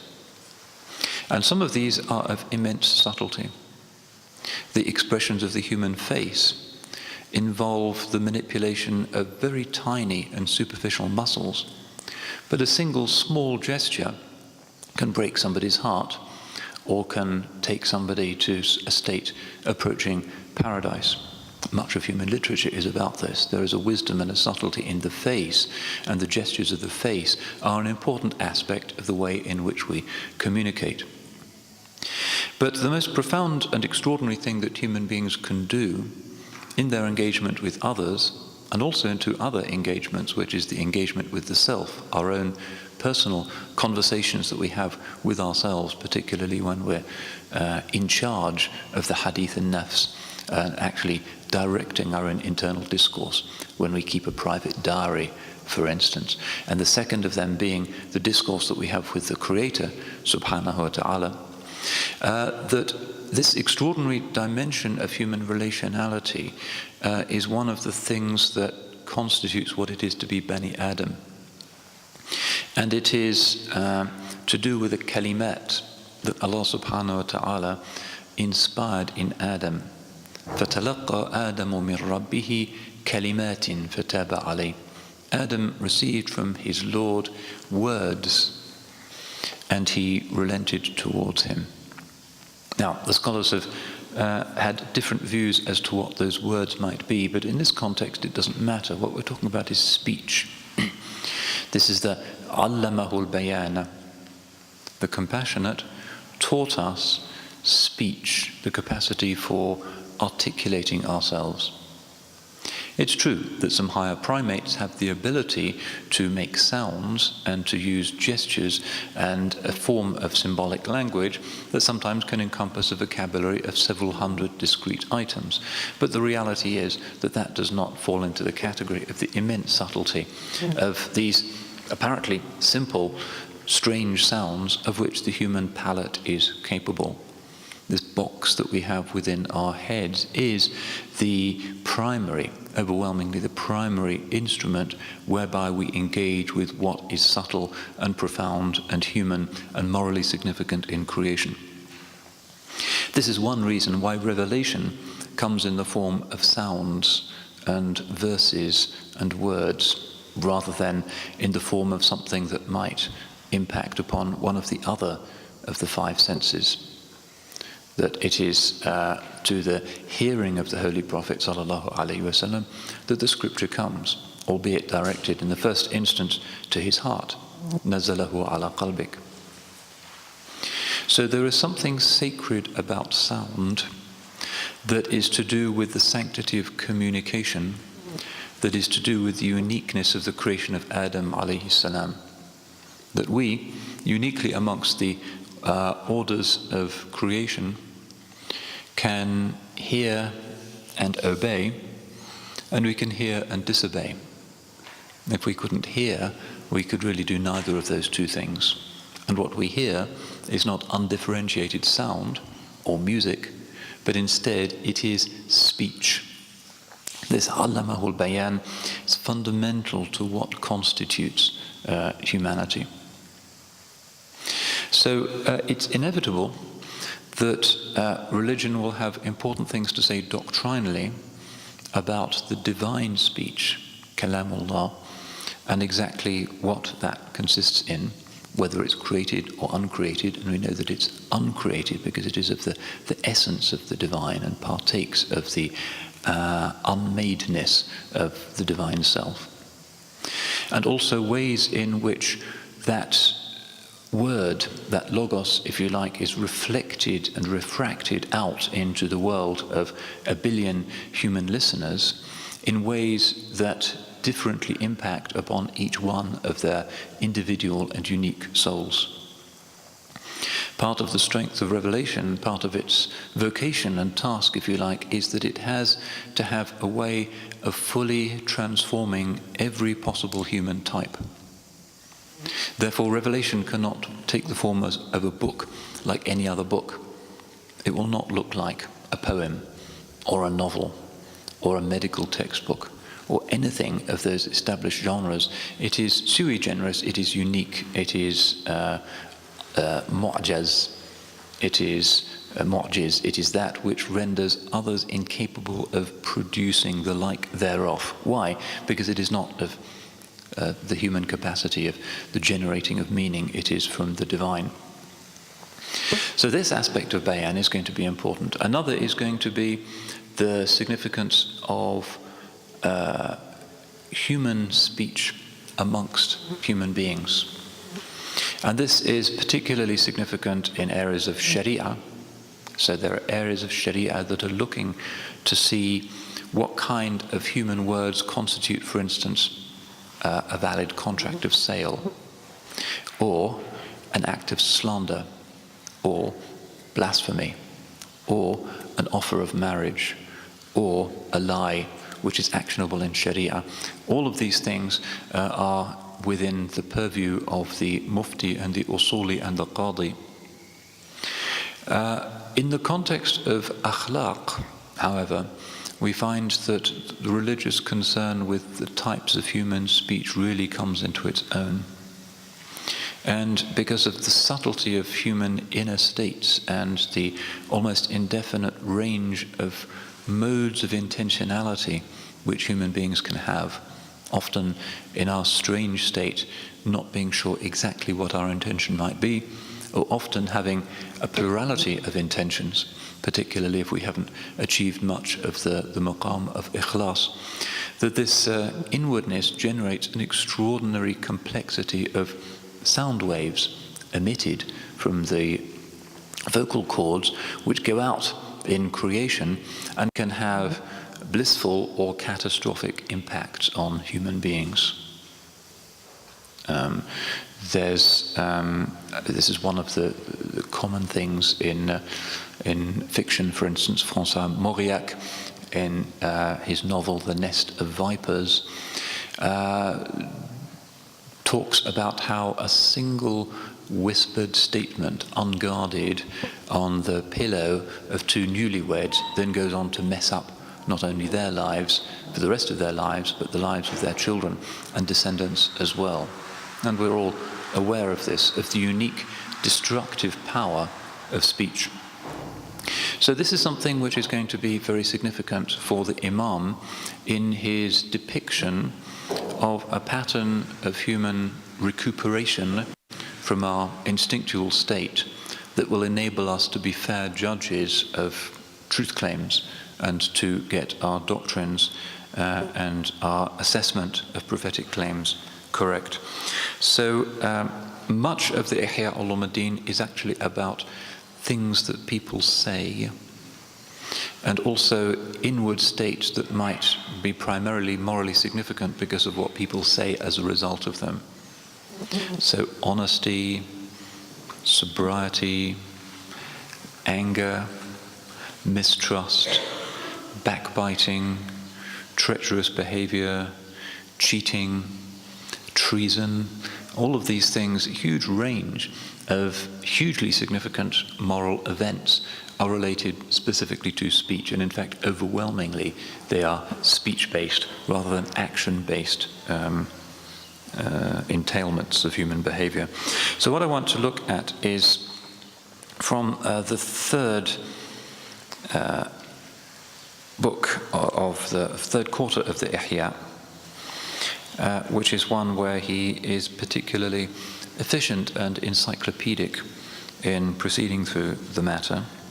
And this is the Kitab Afat al-Lisan, the book of the defects of the tongue.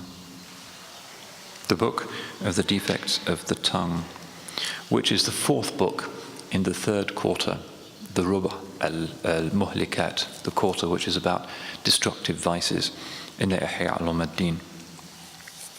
And as we'll see, some of the books in the Ihya proceed in two halves. Some of them proceed as a series of chapters. In this case, he simply divides up the mischief that the tongue can do in 20 different defects. And inshallah, by the end of this weekend, we'll try and move through all of them. And it's a good example of how effective and relevant Imam Al-Ghazali's treatment still is. The essence of the human condition has not changed since his day. We still have the same tendencies, the same vices, the same virtues, the same bodies, the same fundamental moral issues and temptations apply to us, despite the outward difference between the two civilizations. So here is where he begins. Bismillahir Rahmanir Rahim. Alhamdulillah alladhi ahsana khalqa al-insani wa وألهمه نور الإيمان فزينه به وجمله Praise be to Allah who made excellent the creation of man and made it balanced, and inspired in him the light of faith and made him beautiful through it and adorned.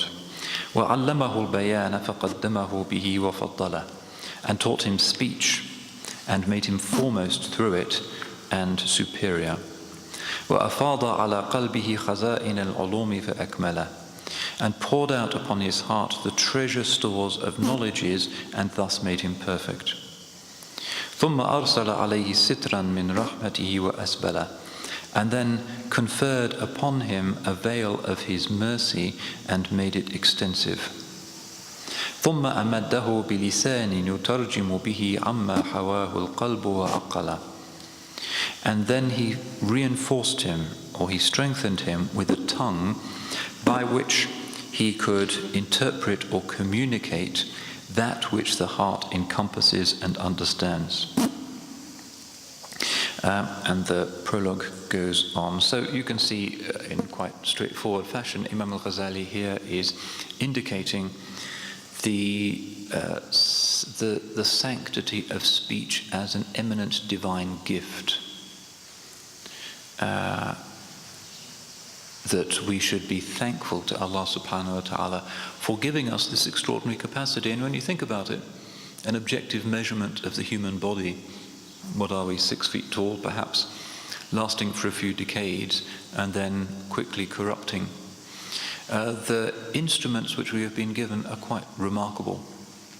The sense of sight, for instance, 2 little eyeballs, and yet they can absorb particles emitted by distant galaxies and stars. With these 2 little eyeballs, we can gaze into an almost infinite range of possibilities in the world. We can hear so many different sorts of things and discern very subtle gradations in harmony and in rhythm and in the timbre and in the intention in people's voices. The ear, too, is extraordinarily sharp as an instrument of perception. And so on with all of the senses, but that part of us which is the most potent and the most extraordinary, because it is that part with which we generally reach out to other souls, other centers of consciousness in the world, is speech. And this is the Allamahu al-Bayan. That without sight, you could still have human beings. Without hearing, you could still have human beings. You could imagine Homo sapiens as a species existing, more or less, without any of the individual 5 senses, but stripped of speech, we would not be ourselves. Stripped of speech, there would hardly be a significant moral life. Stripped of speech, there would hardly be the ability to create an extraordinary resonance in the sounding box of this world for the divine praising of himself. That the highest purpose of human speech is to praise Allah subhanahu wa ta'ala. And this is how revelation begins. Alhamdulillah Rabbil Alameen. And it is through speech, through bayan, that hamd is made most characteristically human. Everything in the world, of course, ya'lamu salatahu wa tasbiha. Everything in the created orders knows its own form of prayer and knows its form of glorification. But human beings have the capacity to do things like make dua. Nothing else in creation can do that. Human beings have the capacity to offer tawbah in words. Nothing else in creation is capable of experiencing something like tawbah. Human beings have an inner landscape that is richer by far than all of the outer world of galaxies and nebula and great forests. The inner world is richer and more interesting. And the proof of that is to be found, for instance, in a genre such as the novel. The novel finds what is most interesting in humanity, most interesting in the cosmos, to be the human interior life and the way in which human beings understand or don't understand each other. Much more interesting to write a novel about that than to write a novel about some exploding star in a distant galaxy. And that is part of the nobility which has been conferred upon the Bani Adam. لَقَدْ كَرَّمْنَا Bani Adam. We have this capacity. So Imam Al-Ghazali begins the book with a reminder of what an extraordinary, great blessing this is, the capacity of speech, both to receive and to understand, and also to emit sounds so that our own inner life can reach out to others.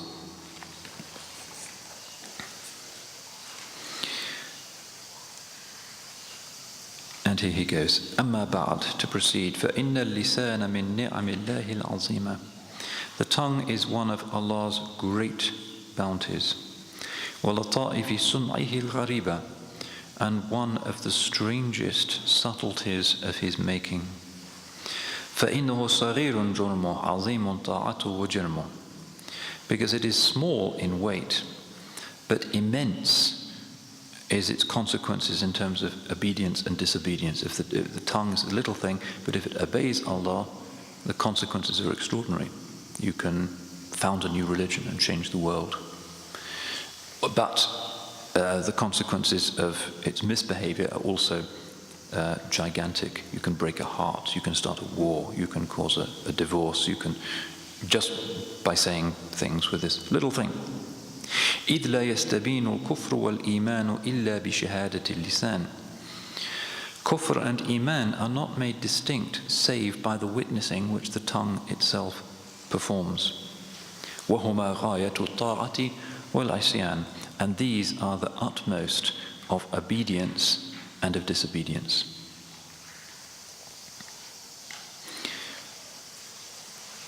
ثم إنه ما من موجود أو معدوم خالق أو مخلوق متخيل أو معلوم مظنون أو موهوم إلا واللسان يتناوله.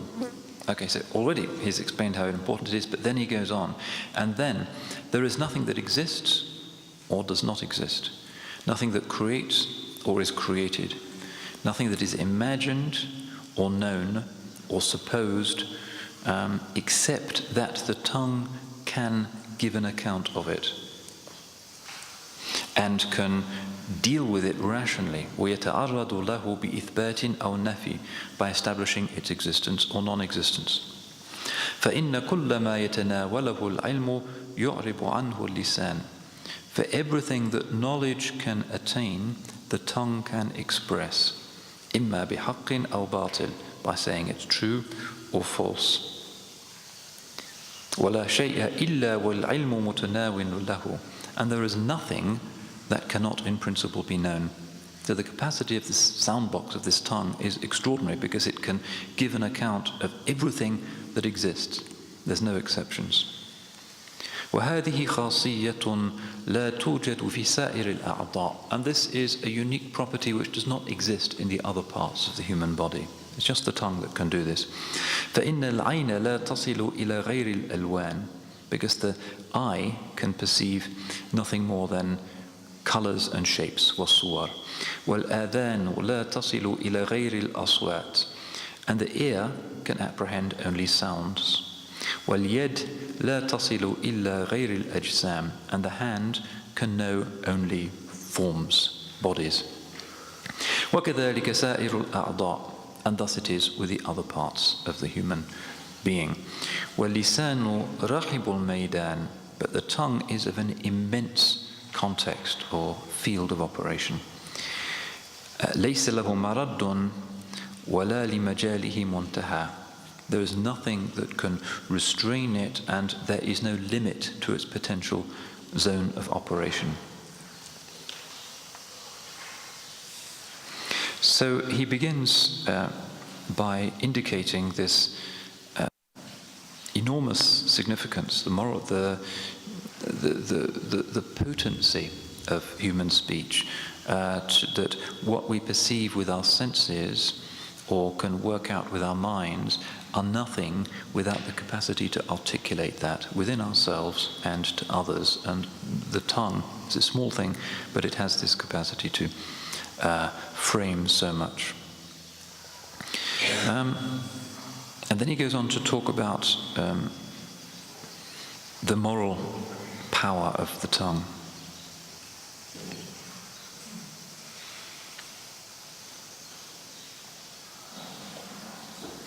وحد له في الخير مجال رحب وله في الشر ذيل سحب. It has an extraordinary capacity to do good and enormous field of operation in causing evil. فمن أطلق عذبة اللسان وأهمله مرخي العنان سلك به الشيطان في كل ميدان. And whoever just enjoys the sweetness of his tongue and neglects it and doesn't control it, the shaitan takes it in every possible direction. وَسَاقَهُ إِلَى شَفَى جُرُفٍ حَارٍ, and takes it to a precipice. إِلَى أَنْ يَضْطَرَّهُ إِلَى الْبَوَارِ, to the point that it takes him to destruction. If you don't watch your tongue, he's saying, it can take you to the edge and beyond and can destroy you because you say things that will be your perdition. And then he quotes hadith, وَلَا يَكُبُّ النَّاسُ فِي النَّارِ عَلَى مَنَاخِرِهِمْ إِلَى حَصَائِدُ أَلْسِنَتِهِمْ. People are toppled over into hellfire only because of what their tongues have done or acquired. ولا ينجو من شر اللسان إلا من قيده بلجام الشرع. And one can only be safe from the tongue's evil by tying it with the reins of the shara, the sharia. فلا يطلقه إلا فيما ينفعه في الدنيا والآخرة. So that such a person only lets the tongue out, only allows it to operate in what benefits him in things of dunya and akhirah. ويكفه عن كل ما يخشى غائلته في عاجله وآجله.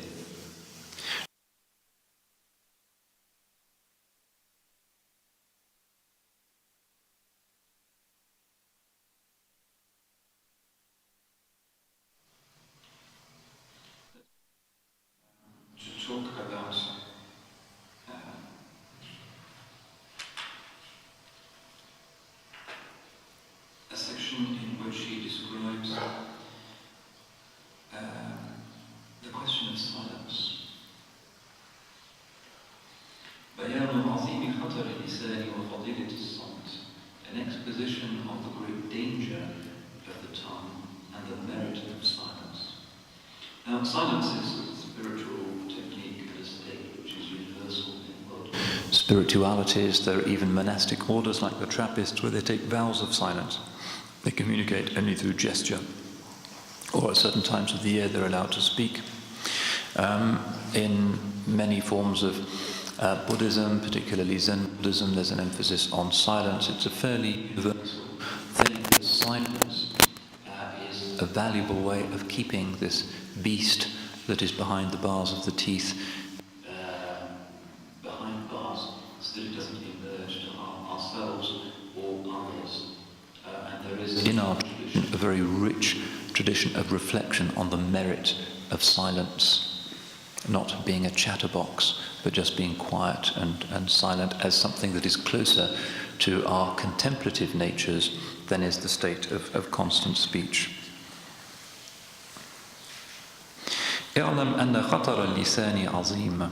Know that the tongue is dangerous. ولا نجاة من خطره إلا بالصمت. And there's no real salvation from this danger except through silence. فَلِذَلِكَ مَدَحَ الشَّرْعُ الصَّمْتِ. And for this reason, the revealed law has praised silence. وَحَثَّ عَلَيْهِ. And has urged us to be silent. فَقَالَ صَلَّى اللَّهُ عَلَيْهِ وَسَلَّمَ مَنْ صَمَتَ نَجَا. He said, sallallahu alayhi wa sallam, whoever is silent is saved. وَقَالَ عَلَيْهِ السَّلَامُ الصَّمْتُ حُكْمٌ وَقَلِيلٌ فَاعِلُهُ. And he said, sallallahu alayhi wa sallam, silence is wisdom and there are only few who do it.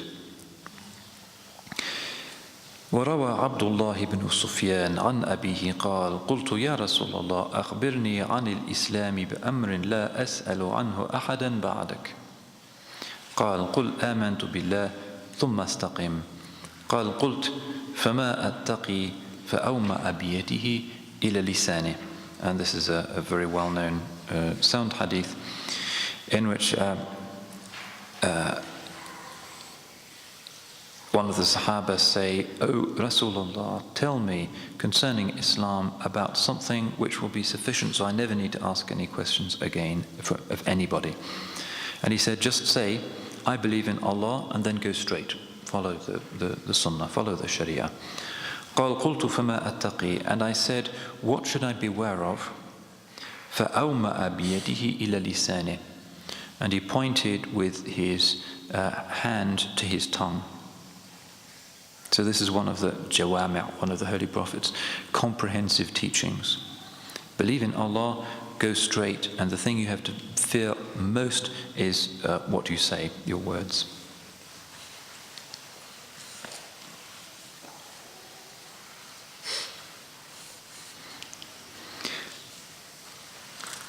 قال رسول الله صلى الله عليه وسلم من يتكفل لي بما بين لحييه ورجليه أتكفل له بالجنة. And the Holy Prophet said, sallallahu alayhi wasallam, this is a hadith in Bukhari, whoever guarantees to me that which is between his lips and that which is between his legs, I shall guarantee paradise for him. And this is incidentally something that's particularly important to remember in the month of Ramadan, because one of the things that we really have to pay attention to when we're fasting is what we say. It's easier to prevent the intake of food and drink during Ramadan, but it's harder for us to watch what goes out in terms of what we say. Loose talk, lying, chatter. So the Holy Prophet says, sallallahu alayhi wa sallam, man lam yada' al-kadhiba wa qawl az-zur falaysa lillahi hajatun fi an yada'a ta'amahu wa sharaba. Whoever does not renounce lying and bearing false witness, Allah has no need of his renouncing his food and his drink. And in the Kitab al-Siyam, the book of fasting in the Ihya, Imam Al-Ghazali talks about those scholars who believed that the fast could be broken by telling a lie. Not in the fiqh, but in the inward haqiqah, the inward reality of the fast. If you tell lies when you're fasting, you just have the kind of dry bones of the fast. You don't have the reality of it. So this is all useful stuff for those of us who are fasting.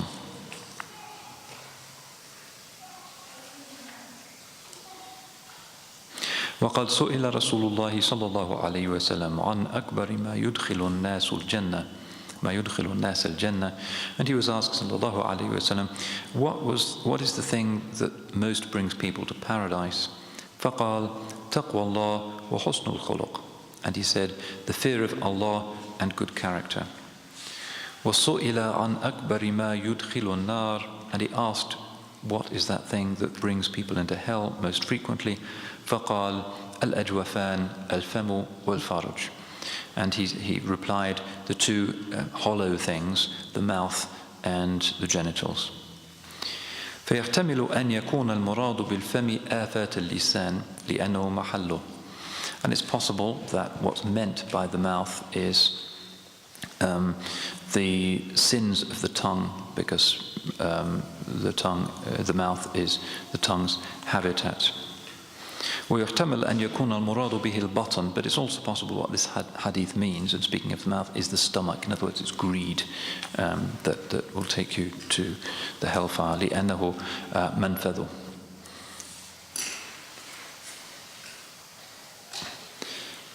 قال معاذ بن جبل قلت يا رسول الله أخذوا بما نقول. It's a famous Mu'adh bin Jabal asked, O Messenger of Allah, shall we be taken? فقال ثكلتك أمك يا ابن جبل وهل يكب الناس في النار على مناخرهم إلى حصائد ألسنتهم. And the Holy Prophet replied, woe betide you, O Mu'adh, are people thrown down upon their faces in hellfire for any reason other than what their tongues have been doing?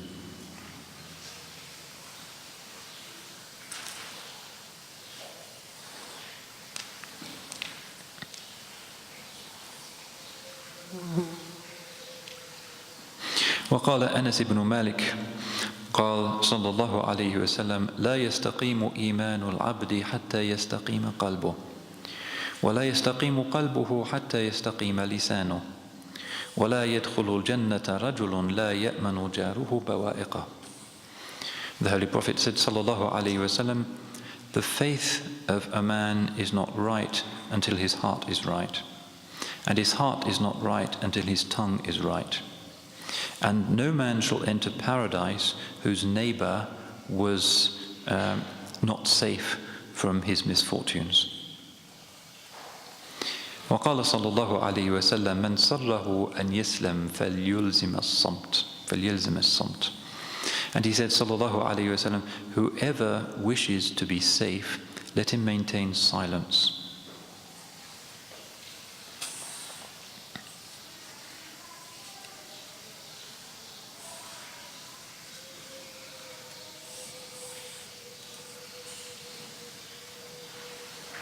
So there's actually a large number of hadiths here about the merits of silence and watching out about what one says. And then in keeping with his normal practice in the Ihya, after giving the Quranic verses in the hadiths, Imam Al-Ghazali turns to the athar, that is to say the sayings, which have been transmitted from the earliest generations.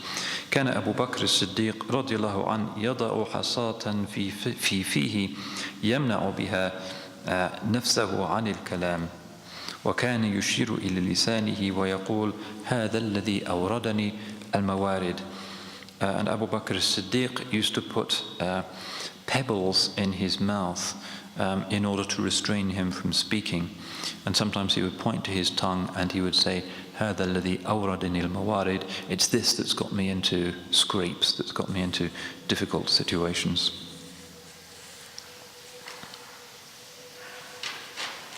وقال عبد الله ibn Mas'ud, and Abdullah ibn Mas'ud said, والله الذي لا إله إلا هو ما شيء أحوج إلى طول سجن من لسان.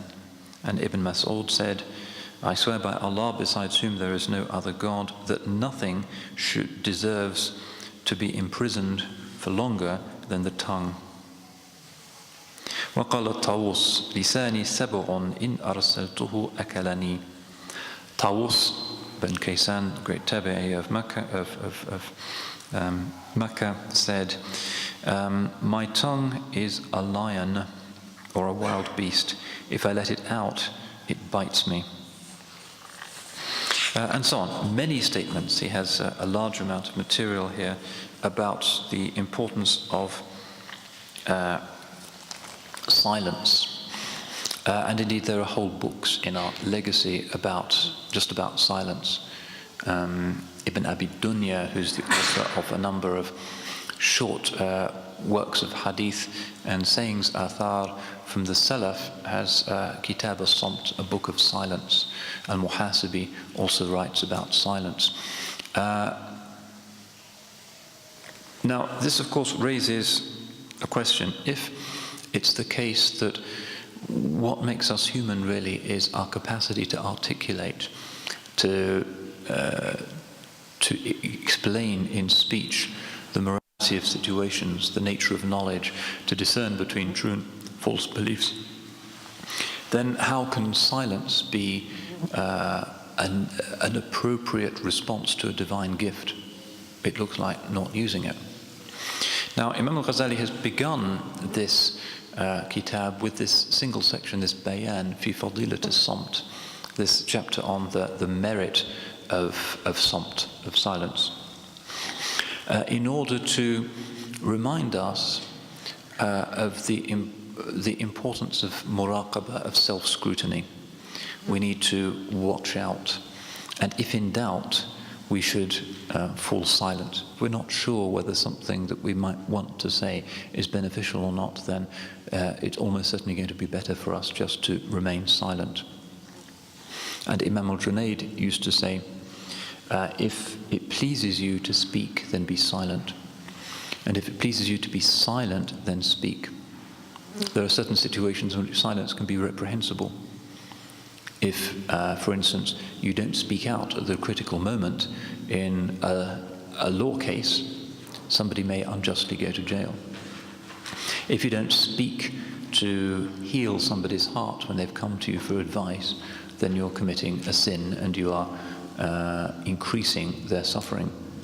There are so many contexts where silence is not appropriate. What Imam Al-Junayd is saying is that silence is appropriate in some contexts, speech is appropriate in other contexts, and what determines what is appropriate is whether the ego is attached to it. If the ego is attached to silence, perhaps because it's a way of making you look cool or superior or all-knowing, then you should speak to break the power of the ego.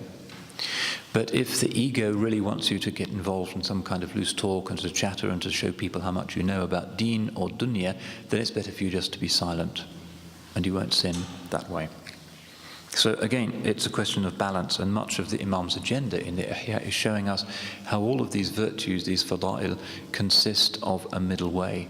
Khairul umuri awsatuha, the best of all matters is the middle way.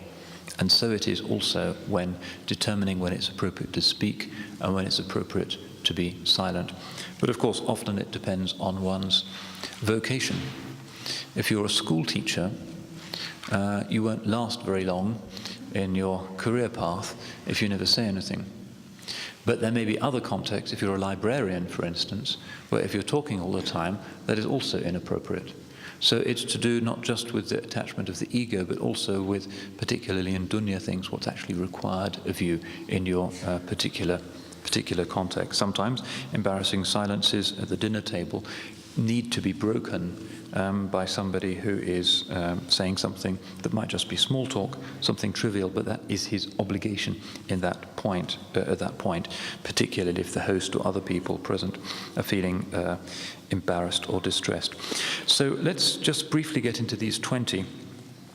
I will try to do all of them, albeit briefly. This is quite a long book in the Ihya, incidentally. الآفة الأولى الكلام فيما لا يعنيك. The first defect is to speak about that which is not your concern, that which is none of your business. Interesting that Imam Al-Ghazali should have chosen this to be the first. اعلم أن أحسن أحوالك أن تحفظ ألفاظك من جميع الآفات التي ذكرناها من الغيبة والنميمة والكذب والمراء والجدال وغيرها. Know that the best of all of your affairs is that you should preserve your utterances from all of the spoken defects and faults which we've already mentioned, backbiting and slandering and lying and ostentation and argumentation and others. He's dealt with them earlier on in the Ihya. وَتَتَكَلَّمُ فِيمَا هُوَ مُبَاحٌ لَا ضَرَرَ عَلَيْكَ. And to speak about that which is permissible and which brings no harm to you. وَلَا عَلَى مُسْلِمْ أَصْلًا. And no harm to any other Muslim at all. إِلَّا أَنَّكَ تَتَكَلَّمُ بِمَا أَنْتَ مُسْتَغْنٍ عَنْهُ. But it may well be that you talk about something that you don't really need to talk about, وَلَا حَاجَتَكَ بِكَ إِلَيْهِ, and which you have no need of. فَإِنَّكَ مُضَيِّعٌ بِهِ زَمَانَكَ. If you do this, talk about things that aren't your business, you are wasting your time. وَمُحَاسَبٌ عَلَى عَمَلِ لِسَانِكَ. And you will be called to account, called to reckoning for what your tongue has done. وَتَسْتَبْدِلَ الَّذِي هُوَ أَدْنَى الَّذِي هُوَ بِالَّذِي هُوَ خَيْرٌ. And you are replacing something that is good with something that is lower. لِأَنَّكَ لَوْ صَرَفْتَ زَمَانَ الْكَلَامِ إِلَى الْفِكْرِ. Because if instead of spending your time on chit-chat, you were just engaged in thinking, contemplation, رُبَّمَا كَانَ يُفْتَحُ لَكَ مِن نَفَحَاتِ رَحْمَةِ اللَّهِ عِنْدَ الْفِكْرِ مَا يَعْظُمُ جَدْوَاهُ. It could well be that if instead of chattering, you were thinking and meditating, and that might coincide with the moment in which Allah is opening to you His blessings and His mercies, which would have an enormous impact. وَلَوْ حَلَّلْتَ اللَّهَ سُبْحَانَهُ وَذَكَرْتَهُ وَسَبَّحْتَهُ لَكَانَ خَيْرًا لَكَ. And it would also have been better for you to have been praising Allah, to be making tahleel of Allah, to be making tasbih of Allah. That would also be better than just talking about things that are really none of your business. فَكَمْ مِنْ كَلِمَةٍ يُبْنَى بِهَا قَصْرٌ فِي الْجَنَّةِ. How many a word it is that on the basis of which is built a palace in paradise. وَمَنْ قَدَرَ عَلَى أَنْ يَأْخُذَ كَنْزًا مِنَ الْكُنُوزِ فأخذ مكانه مضرة لا ينتفع بها كان خاسرا خسرانا مبينا. So how great a loss it is that we should abandon the possibility of tasbih and tahleel and instead prefer just to engage in idle chatter. وهذا مثال من ترك ذكر الله تعالى واشتغل بمباح لا يعني. And this is the similitude of the one who doesn't remember Allah and instead occupies himself with something that's permissible. These are not haram things to talk about, but they're things that aren't really of concern to him. فإنه وإن لم يأثم, he's not sinning, فقد خسر, he's still lost out. حيث فاته الربح العظيم بذكر الله تعالى, because the great benefit that always comes from remembering Allah has passed him by. فإن المؤمن لا يكون صمته إلا فكرة, because the believer's silence is always a context for reflection. وَنَظَرُهُ إِلَّا عِبْرَةً, and whenever he looks, he draws a lesson from his looking. وَنُطْقُهُ إِلَّا ذِكْرًا, and whenever he speaks, it is in the remembrance of Allah. هكذا قال النبي صلى الله عليه وسلم. This is in a hadith of the Holy Prophet صلى الله عليه وسلم. In other words, the believer is one who's using all of his time. He's benefiting from whatever he says, benefiting from being silent, he's benefiting from everything that he looks at. He's somebody who's using his lifetime effectively rather than frittering it away. ولهذا قال النبي صلى الله عليه وسلم من حسن إسلام المرء تركه ما لا يعني. The very famous hadith. Part of the beauty of a man's Islam is to leave aside that which is none of his concern. بل ورد ما هو أشد من هذا. In fact, there's a hadith that's even sterner than this. He says, قال أنس استشهد غلام منا يوم أحد فوجدنا على بطنه حجرا مربوطا من الجوع. One of our young men died on the day of Uhud, and after the battle we found tied about his waist was a flat stone which he'd tied there because of hunger. فمسحت أمه على وجهه التراب وقالت هنيئا لك الجنة يا بني. And his mother stroked his face and said, "Blessed are you in paradise today, my son." فقال صلى الله عليه وسلم ما يدريك لعله كان يتكلم فيما لا يعني. The Holy Prophet صلى الله عليه وسلم said, "How do you know? Perhaps he had been speaking about something that was not his business. وَيَمْنَعُ مَا لَا يَضُرُّهُ, and preventing something which was of no harm to him." And this is a hadith, it's not a sound hadith, but the point of it is that the mother in her emotion is convinced that her son has reached paradise. The Holy Prophet ﷺ says none of us can be sure of that except the 10 who are assured paradise. And he wants his Sahaba to grasp this lesson that it could be that he was prevented from paradise simply through speaking about that which was of no concern to him. And again, he's got about 2 pages of these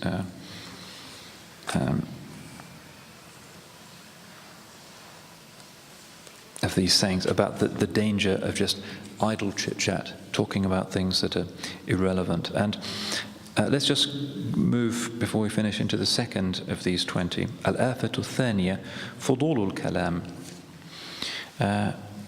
The second is irrelevant speech. Fudulul kalam. وهو أيضا مذموم, and this is also reprehensible. وهذا يتناول الخوض فيما لا يعني وزيادة فيما يعني على قدر الحاجة. And this is to do with plunging into something which is not significant, what is not significant to one, and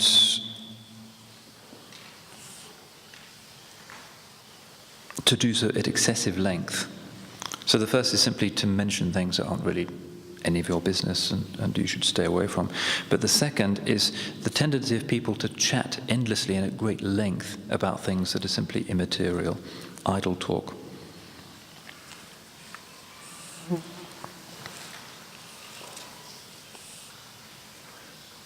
So if you can say something in one word, that is said in 2 words constitutes this fudul. The second word is unnecessary. Fudlun ala al-haja. It is surplus to requirements. وهو أيضا مذموم لما سبق وإن لم يكن فيه إثم ولا ضرر. There's no particular harm in it and there's no sin in it, but it's still reprehensible.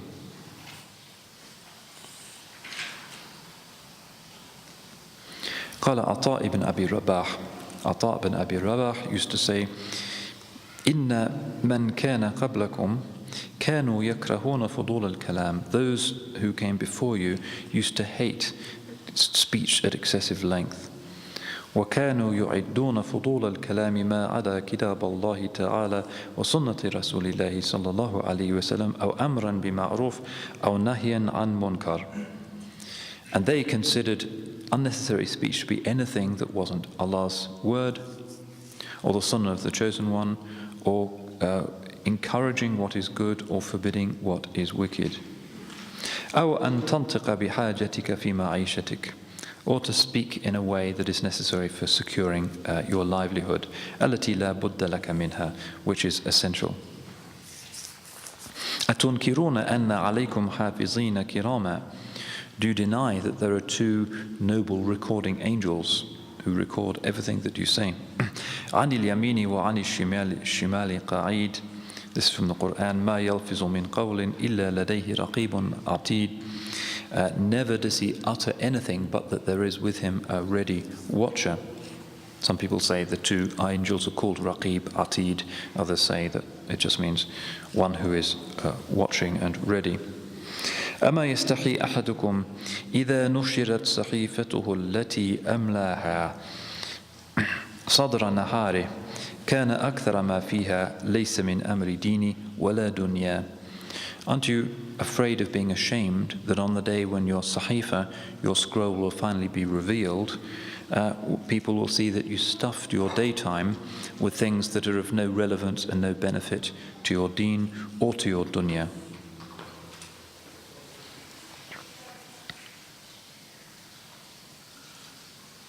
وعن بعض الصحابة قال إن الرجل ليكلمني بالكلام لجوابه أشهى إلي من الماء البارد إلى الظمآن فأترك جوابه خيفة أن يكون فضولا. One of the Sahaba said, somebody would say something to me and I really wanted to respond at length, and that was more desirable to me than cool water on a hot day, but I renounced that for fear that it might constitute this excessive fudul, this excessive chit-chat.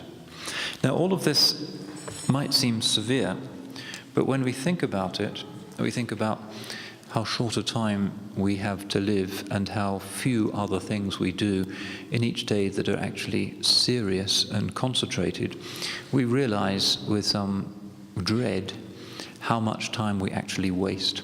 And very often it is through extensive gossip, chit-chat about things that are of no relevance to us. And ours particularly, it seems to me, is the age of that. Ours is the age of endless texting. Ours is the age of endless emails.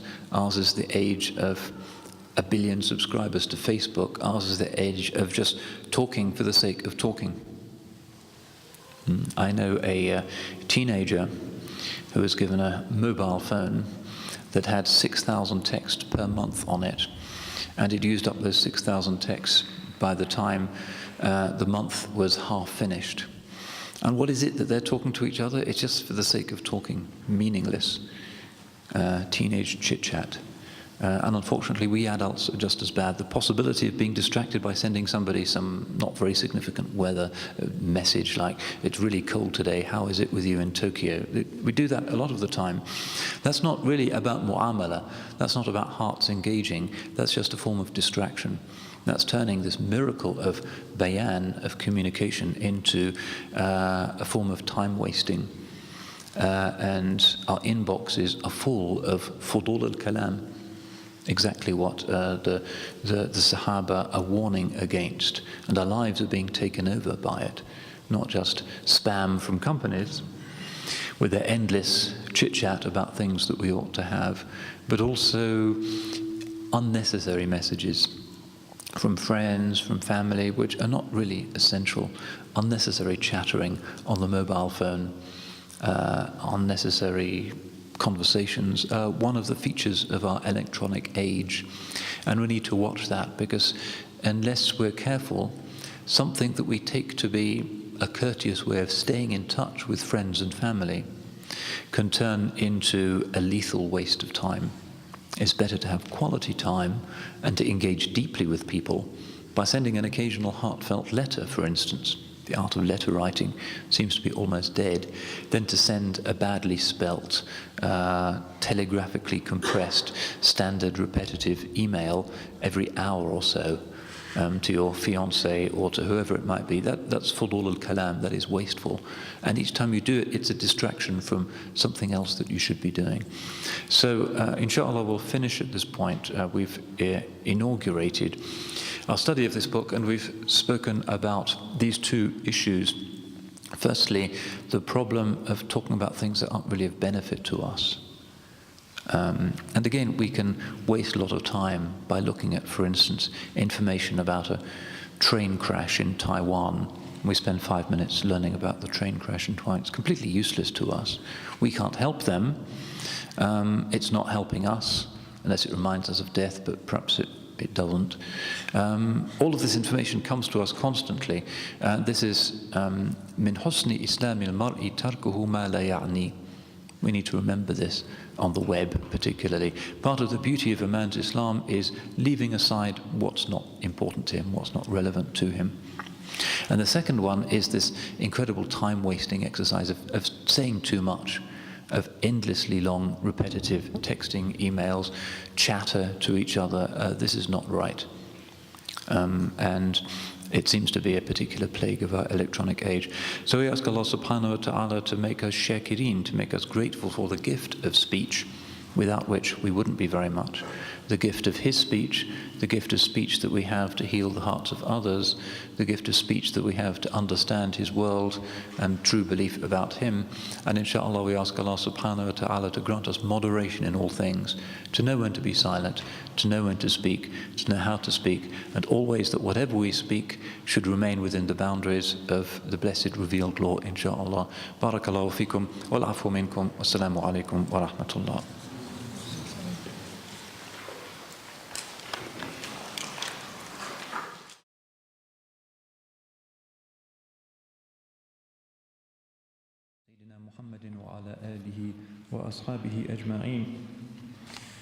This is our second session on Imam Al-Ghazali's book on the afat al-lisan, the pitfalls, the defects of the tongue. And yesterday afternoon we were looking at the first two items from the list of 20 defects which he identifies pertaining to the human quality of speech. We saw how he began with really a kind of glorification of this divine gift, how it in a sense outstrips and outsmarts the senses even, and defines us as human beings. We are entities that articulate, and the divine communication to us in its most perfect form is in the form of articulate speech.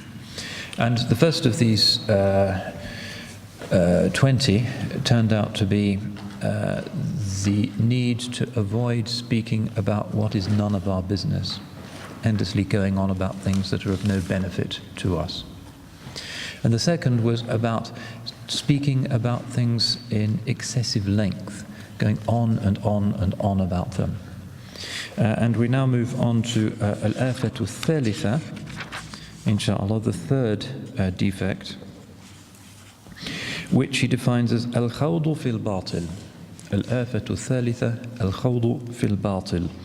Literally plunging into falsehood or into vanity. Batil, the opposite of haqq, the opposite of truth. Khawd, plunging, and this is a Quranic term. وَكُنَّا نَخُوضُ مَعَ الْخَائِضِينَ. The people of hell say, we used to plunge with the plungers, and this is said to mean to plunge into idle and meaningless talk. But here he defines it specifically as وَهُوَ الْكَلَامُ فِي الْمَعَاصِي.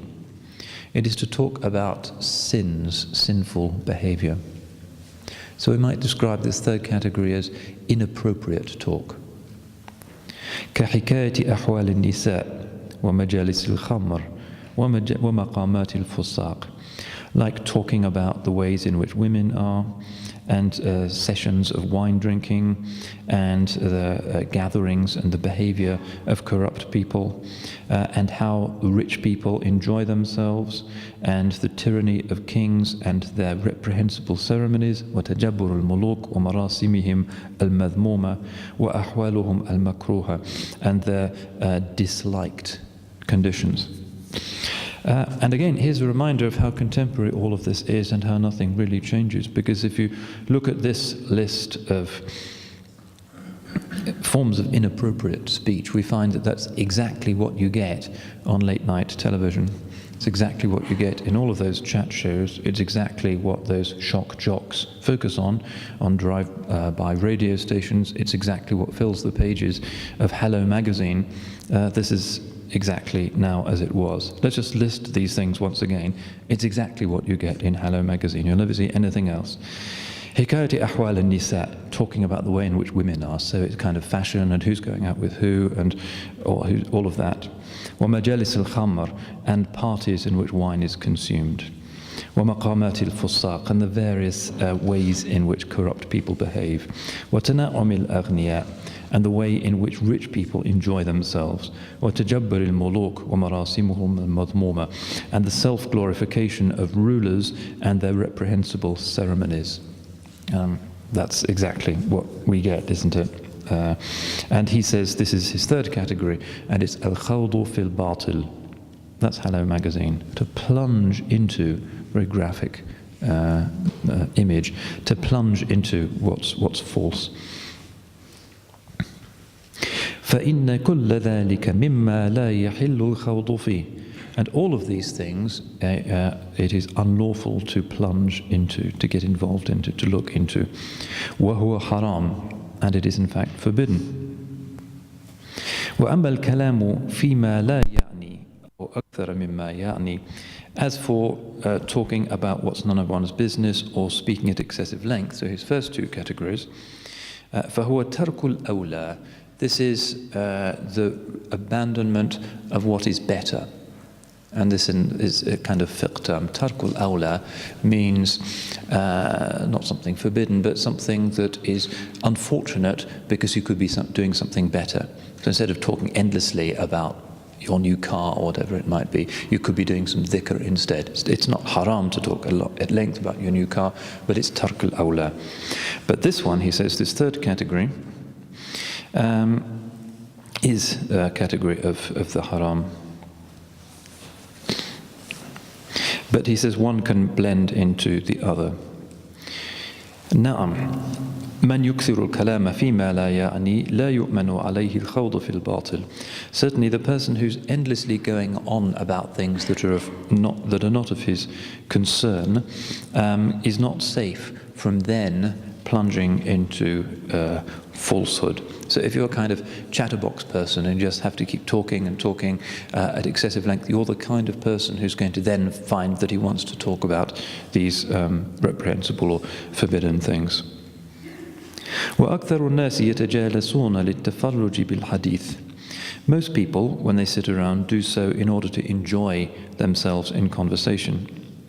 وَلَا يَعْدُو كَلَامُهُمْ التَّفَكُّهَ بِأَعْرَاضِ النَّاسِ.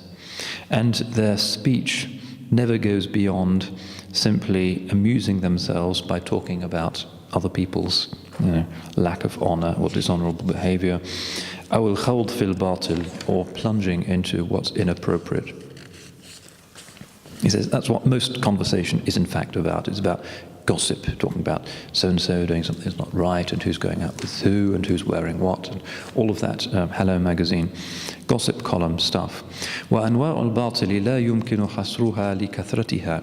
And the types of this kind of false or inappropriate subject, cannot be numbered because they are so numerous, وتفننها, and so varied. فلذلك لا مخلص منها إلا بالاقتصار على ما يعني من مهمات الدين والدنيا.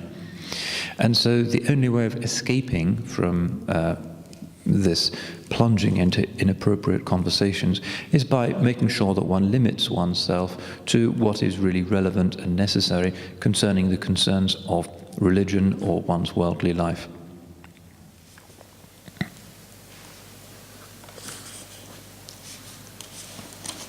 And then he brings some hadith. قال رسول الله صلى الله عليه وسلم إن الرجل لا يتكلم بالكلمة من رضوان الله ما يظن أن تبلغ به ما بلغت فيكتب الله بها رضوانه إلى يوم القيامة وإن الرجل لا يتكلم بالكلمة من سخط الله ما يظن أن تبلغ به ما بلغت فيكتب الله عليه بها سخطه إلى يوم القيامة. So the Holy Prophet says, sallallahu alayhi wasallam, a man might utter a word which brings Allah's pleasure and cannot imagine how far that word will go, but by that word Allah will be pleased with him until the Day of Judgment. Likewise, a man might utter a word which is angering to Allah and does not think that it will go any further, but in fact Allah will prescribe his anger for him until the Yawm al-Qiyamah, until the last day.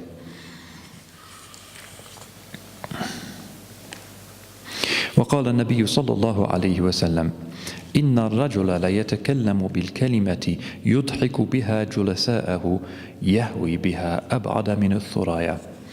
A man might utter a word in order to amuse the people he's sitting with, and it takes him further away than the Pleiades. In other words, he thinks he's just making something up or gossiping just in order to please his friends, his sitting companions, but it takes him far, far away. He doesn't understand the immensity of what he's doing.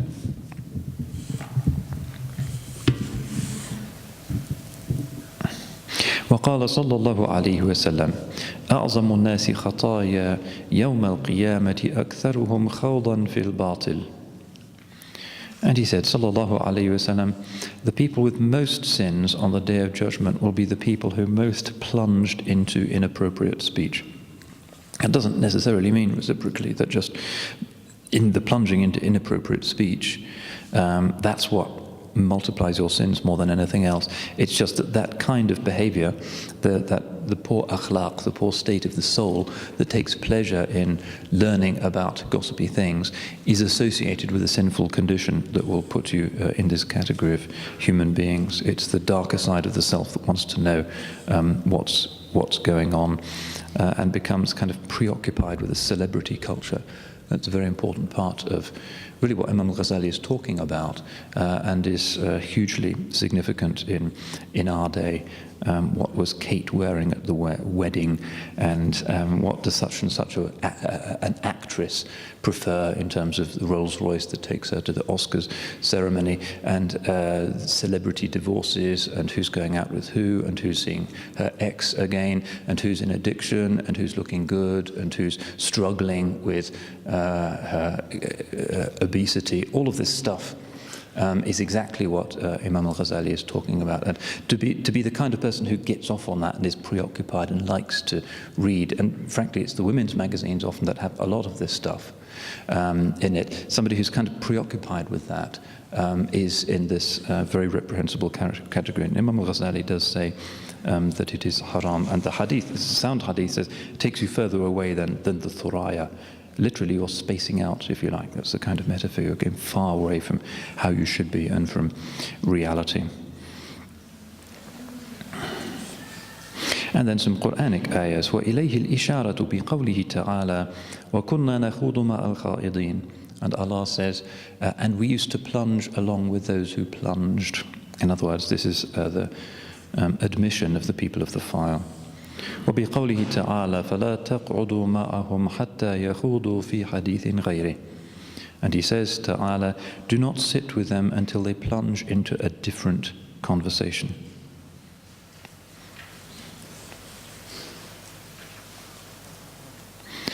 وقال سلمان أكثر الناس ذنوبا يوم القيامة أكثرهم كلاما في معصية الله. And Salman al-Farisi radiallahu an used to say, the people on the day of judgment who emerge with the most sins are those who most frequently spoke about disobedience to Allah, and the people of sinfulness.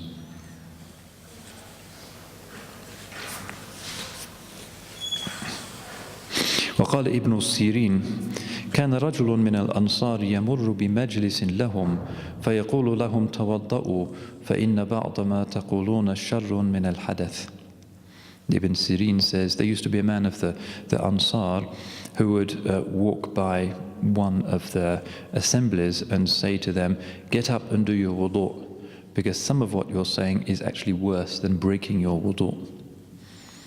فهذا هو الخوض في الباطل, and it is this that constitutes plunging into falsehood, into inappropriateness. وهو وراء ما سيأتي من الغيبة والنميمة والفحش وغيرها. And it is something that leads on to and includes the other categories which we're going to proceed to speak about, including backbiting, bearing false witness, corruption, obscenity, and others.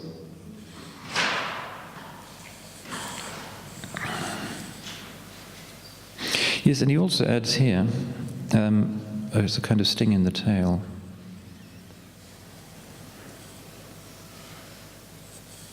ويدخل فيه أيضا الخوض في حكاية البدع والمذاهب الفاسدة. And what's included in this plunging into falsehood again, is to plunge into stories about heresy, bid'ah, والمذاهب الفاسدة, and false or corrupt schools of thought. In other words, it can also be gossipy behavior, endlessly to go on about what the Ismailis are doing and what the Wahhabis are doing and what this group is doing and the Alavis. That's also something that the ego gets off on. And endlessly to be preoccupied with them and their sins is in the same category as being preoccupied with what an actress is wearing at the Oscars. It's the same kind of part of us that is interested in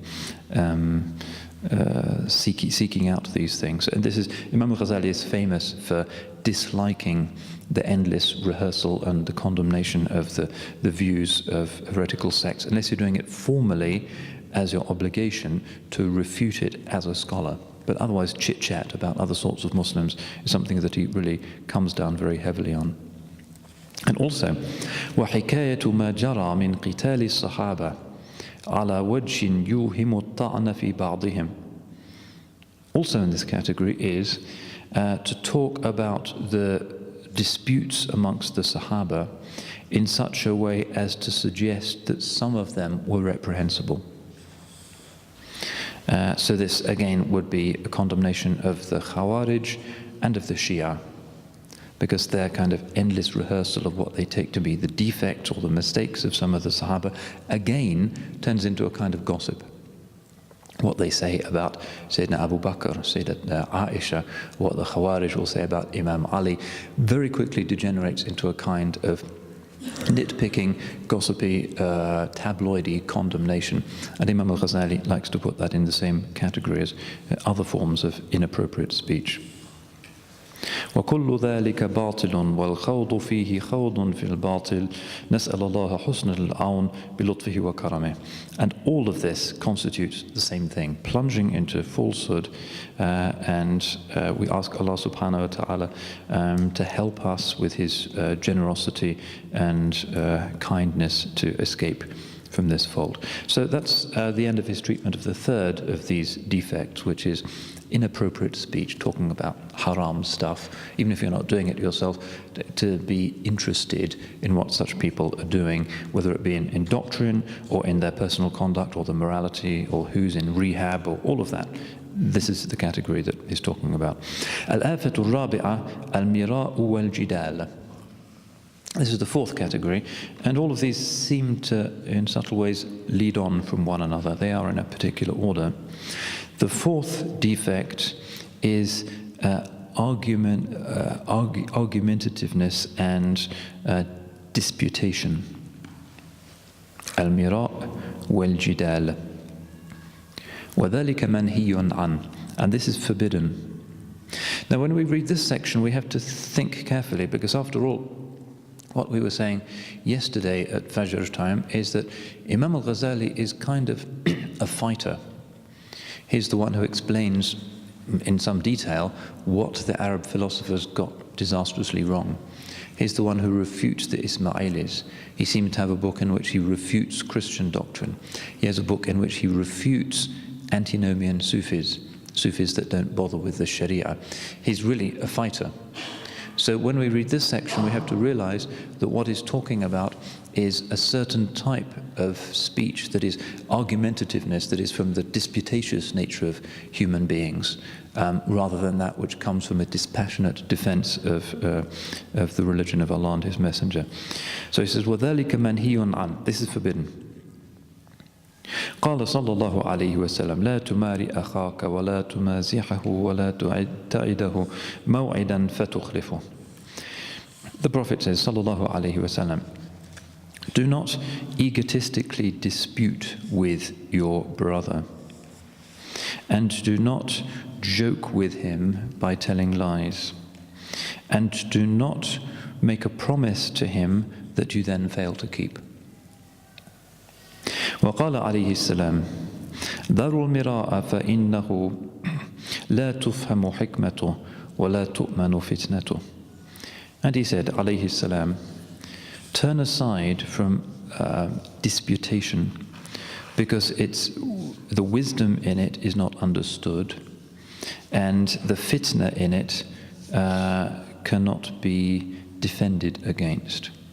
So when the ego is involved in particularly religious disputation, there is always more heat than light. The hikmah is veiled. Even if you're defending something that is true, if your ego is engaged, the wisdom of the case that you're making is lost, and the fitna cannot be protected against. وقال صلى الله عليه وسلم, this is a famous hadith, من ترك المراء وهو محق بني له بيت في أعلى الجنة ومن ترك المراء وهو مبطل بني له بيت في ربض الجنة. Whoever renounces disputatiousness even when he is right shall receive a palace in the highest part of paradise. And whoever renounces disputatiousness when he is wrong, a house shall be built for him in the lower part of paradise. وعن سلمة رضي الله عنها قالت قال رسول الله صلى الله عليه وسلم إن أول ما عهد إلي ربي ونهاني عن بعد عبادة الأوثان وشرب الخمر ملاحاة الرجال. The Holy Prophet said, sallallahu alaihi wasallam, the first thing in which my Lord took a covenant from me, after that I should not worship idols or drink alcohol, was to enter into egotistic disputation with others. وقال أيضا ما ضل قوم بعد أن هداهم الله إلا أوتوا الجدل.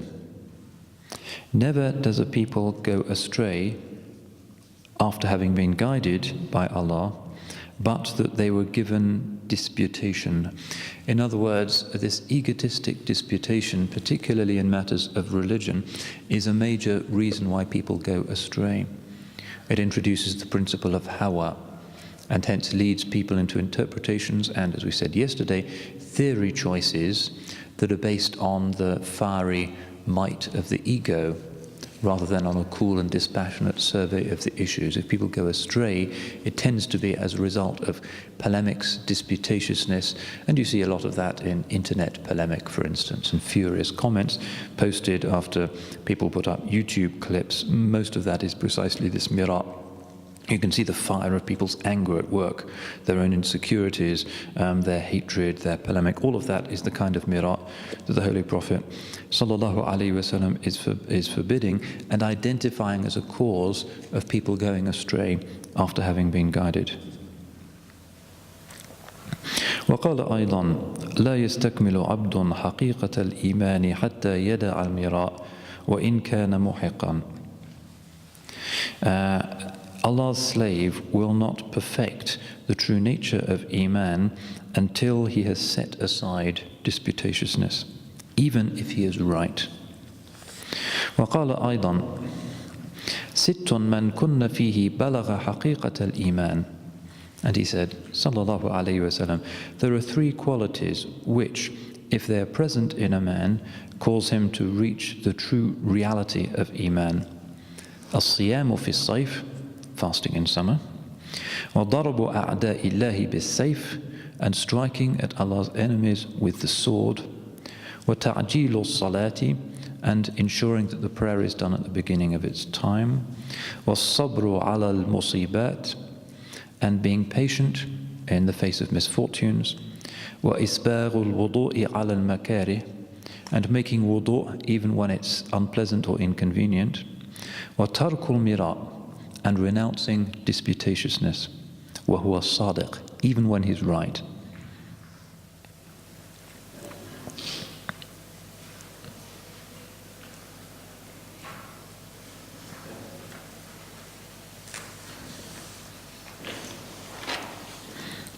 Yes, and then there's a number of sayings here from the imams. Famously, Imam Malik bin Anas, rahimahullah, said, لَيْسَ هَذَا الْجِدَالُ مِنَ الدِّينِ فِي شَيْءٍ.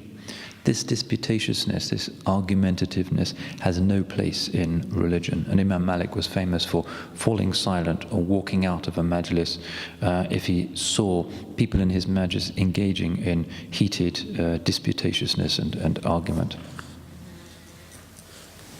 وقال أيضا المراء يقسي القلوب ويورث الضغائن. And he said also, this is Imam Malik, that disputatiousness hardens the hearts and bequeaths resentments.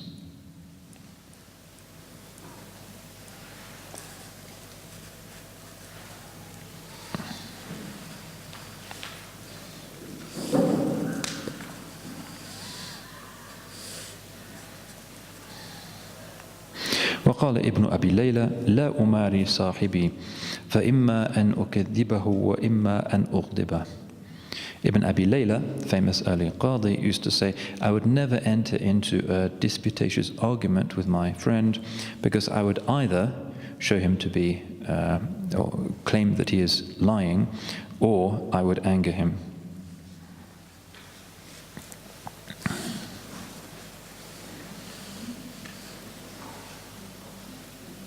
And then somewhere he comes up with وقال عيسى عليه السلام من كثر كذبه ذهب جماله. Isa said عليه السلام, whoever lies frequently, his beauty is taken away. ومن لاح الرجال سقطت مروته. And whoever disputes with other men, his manhood shall be taken away. وَمَنْ كَثُرَ هَمُّهُ سَقُمَ جِسْمُهُ. And whoever is frequently stressed, his body shall become ill. وَمَنْ سَاءَ خُلُقُهُ عَذَّبَ نَفْسَهُ. And whoever's character is bad punishes his own self.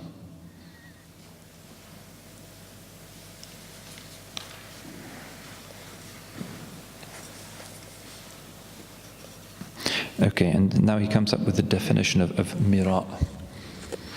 وحد المراء هو كل اعتراض على كلام الغير بإظهار خلل فيه. The definition of disputatiousness is every objection to the statements of others which takes the form of manifesting a fault in them. إما في اللفظ, either in the form of their words, وإما في المعنى, or in the actual content. وإما في قصد المتكلم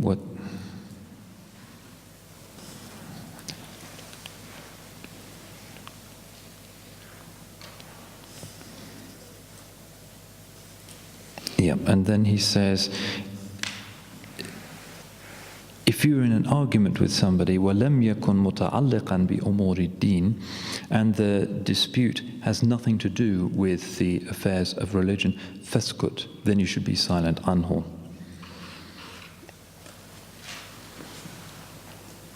والطعن في كلام الغير تارة يكون في لفظه بإظهار خلل فيه من جهة النحو أو من جهة اللغة أو من جهة العربية.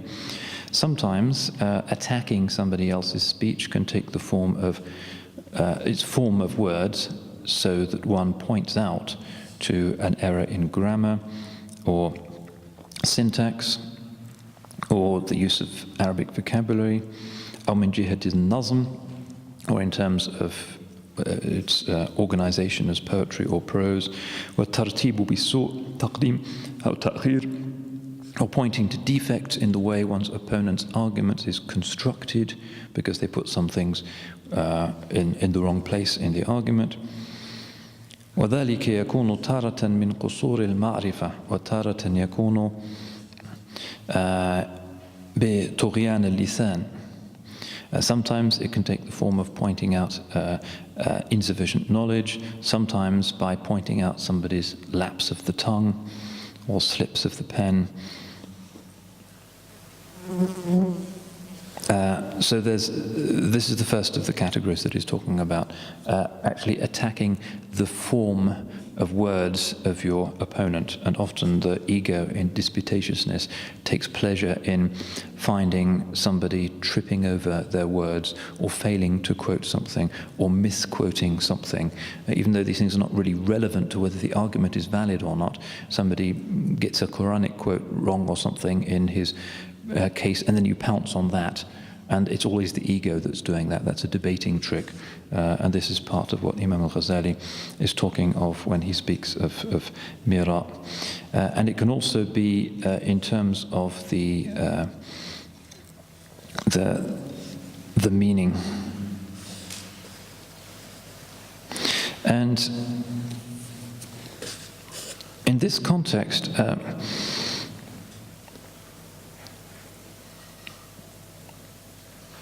This has much to do with Imam Al-Ghazali's own inner traumas. If you recall the great sort of culminating moment, or the low point, I guess, of his life, if you've seen the movie, and I don't know, there might be an opportunity for them to screen it here if some of you have not seen it. He was somebody who was very much part of the scholarly class of his day, and indeed was the lead scholar, the top professor in his academic world, then as now an egotistic world, highly competitive, in which there was endless disputatiousness, and if you won the disputes, either in writing or in various formalized seminar or public debate situations, you would earn preferment, you would get a better salary, you would have more students, you would get the plum jobs. It was a world in which, to the extent you could egotistically push your arguments, you would get material rewards. And it seems to have been this that triggered Imam Al-Ghazali's great crisis. In the middle of his lecture, he fell silent, a kind of nervous breakdown, really, because he was wondering whether he was doing all of this just to show off to his colleagues, to show off to his students, whether the arguments that he was deploying against the enemies of his madhab and of his school of kalam were in fact arguments that were based on his own particular egotistic desire to be better than them, or whether they were really based on a dispassionate desire to serve the religion of Allah. And that's why this point is particularly important. Actually, this section on Mira is the longest of these sections. And he returns to it again in the Ihya, in a book towards the end, which is called Kitab Dhamm al-Ghurur, the book of the reproach of beguilement or vainglory. Ghurur is a kind of pride that distracts you from the truth. The ego that takes you to hell, even when you seem formally to be defending the truth. And he saw this as being a real subversion and a danger. That the mere fact of knowing that you are defending the truth can be an ego trip. And much of the Ihya, if not all of the Ihya, can be understood as an attempt to winkle out the demons of the ego from the souls of the ulama class of his day. He saw this as being extraordinarily subversive, that even the great khatibs and the great imams, even though they were absolutely right in their bayans, in their khutbahs, in their writings, they were subverted by a lack of ikhlas, by a lack of sincerity, because they were hoping for a bag of gold from the Sultan. They were hoping for some kind of buzz in their immediate collegial environment, or even in themselves, because they had won a famous victory in disputation or in a logical sequence of arguments against a rival point of view. And it's very easy for the academic ego to get off on this. And one of the great merits of Imam Al-Ghazali is that he's a great psychologist, and does not just psychologize about the masses or the merchants or whoever it might be, but he psychologizes above all about his own class, about the class of ulama. And this is one reason why his books have been so loved by the ulama, because they are a very helpful way of reminding them of the dangers of their task. That knowing that you are right is a dangerous thing. Why does Imam Al-Bukhari put at the very beginning of his Sahih, which is the Kitab Bad al-Wahi, the book of the beginning of revelation, a hadith that has nothing to do with the beginning of revelation, but is إِنَّمَا الْأَعْمَالُ بِالنِّيَّاتِ. Actions are only by intentions. He puts that at the beginning to remind himself and to remind everybody who comes to study it and to memorize it and to learn about it and to write commentaries on it, that you should not be beguiled by the fact that here you are with the greatest book of hadith about the greatest prophet that's ever lived, a great text of the greatest religion ever. MashaAllah, you're the great conveyor of this sacred trust. But he's saying, don't admire me for this, because only Allah knows if I'm sincere or not. And that's a very Ghazalian moment in Imam al-Bukhari. It's characteristic of the hadith scholars that they remember the danger of the task that they're embarked upon. But very often we don't, and very often religious leaders are full of themselves, and they love the pomp and circumstance of riding in the Mercedes next to the head of the ministry, or next to the President of the Republic, or whatever it might be. That's a danger for religious leaders, or they get an OBE in the British context, or whatever it is. You have to be aware of that. That's very un-Ghazalian to be part of that world of gongs and tokens of esteem, because the alim is somebody who wants to follow the truth irrespective of whether that makes him popular or not. And this also has significance for our situation as ordinary Muslims, because it's human nature, given that we're weak, to crave praise and to have arguments that are publicly respected. And when we're not praised but we're despised, or the victims of Islamophobia, or whatever you choose to call it, or where our arguments are not respected, the ego is dented. And that becomes dangerous, and that can lead to aberrant behavior in our communities, or it can lead to depression, or it can lead to a determination to change the religion in order to please the people who are regarded as having opinions which matter. And all of this is subversive. But the real Muslim really doesn't care what people think. He only cares what Allah subhanahu wa ta'ala thinks. And his way to knowing what is the divine judgment is through following the consensus of the ulama.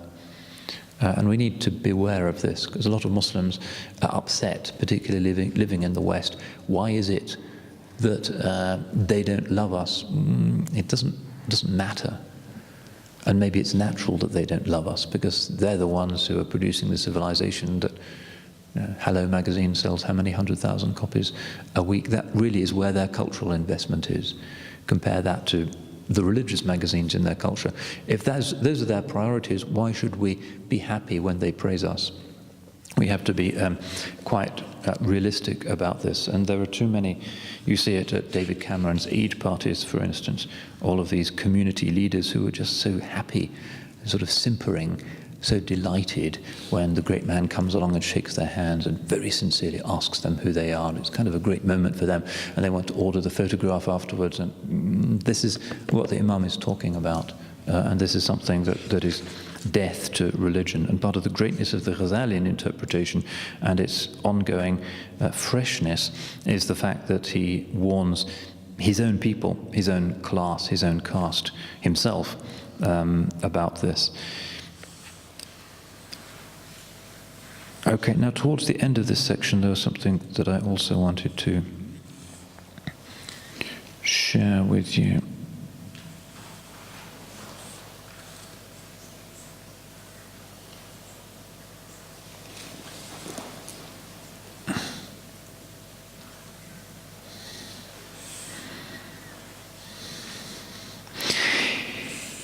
Yeah, here he returns to the subject that he raised at the end of the preceding section.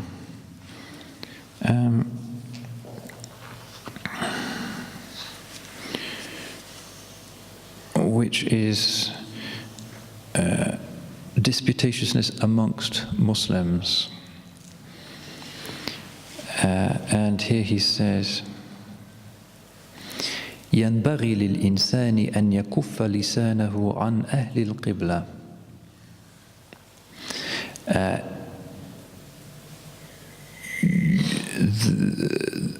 A human being ought to restrain his speech, ought to restrain his tongue from criticizing the Ahl al-Qibla. This is the most generic term that the Sharia has for people who are broadly within the circle of Islam. Some of them are Mubtadi', some of them are who knows what, but they face the Qibla, so they deserve protection. This is what Imam Al-Ghazali is saying. He's not saying that you abstain from criticizing only your own madhab. He's saying you abstain from criticizing the Ahl al-Qibla in general. وَإِذَا رَأَى مُبْتَدِعًا. Okay, so what do you do if you see somebody who does have a heresy, who thinks that there were 12 infallible imams, and if you don't follow them, you can't receive salvation? Or somebody who thinks that Imam Ali was an unbeliever, or somebody who thinks that Allah doesn't know the future, or somebody with clearly aberrant ideas. Does this important principle of not disputing with others apply, because the ego might experience an ego trip? He says, وَإِذَا رَأَى مُبْتَدِعًا تَلَطَّفَ فِي نُصْحِهِ فِي خَلْوَةٍ. When he sees a person of bid'ah, he gently counsels him in a private place.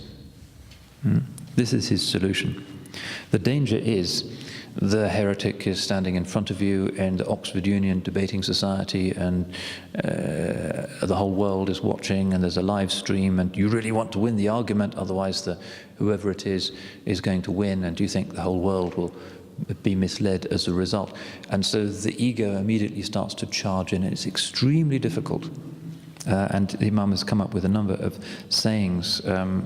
There's one from Imam Abu Hanifa, who said that the hardest form of mujahada is to abstain from making a point in a public argument if you know that your opponent is wrong. That's the hardest thing to do.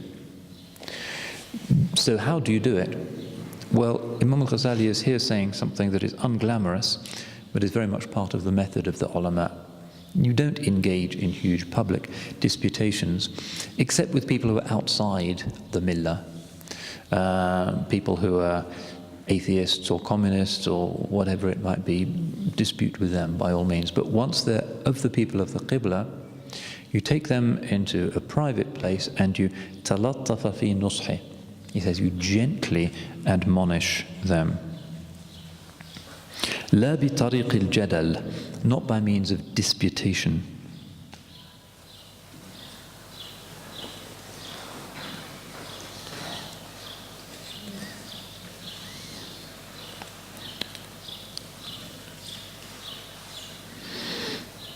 Yep. And he says that the danger of disputation with such people is that it tends to turn it into a contest of egos, or a contest of tribes or groups, and actually reinforces the obstinacy of the other party. فَتَسْتَمِرُّ الْبِدْعَةُ فِي قَلْبِهِ بِالْجَدَلِ. By disputatiousness, the bid'ah remains and continues in his heart. وَتَتَأَكَّدْ, and is reinforced. فإذا عرف أن النصح لا ينفع اشتغل بنفسه وتركه. And if finally you recognize that that counsel is not making any headway, what do? اشتغل بنفسه وتركه.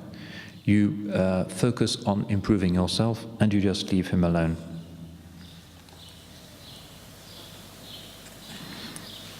وقال رحم الله من كف لسانه عن أهل القبلة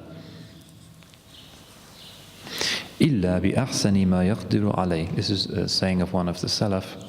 May Allah show His mercy to whoever restrains his speech from criticizing the people of the Qibla, except according to the best method that he is capable of finding.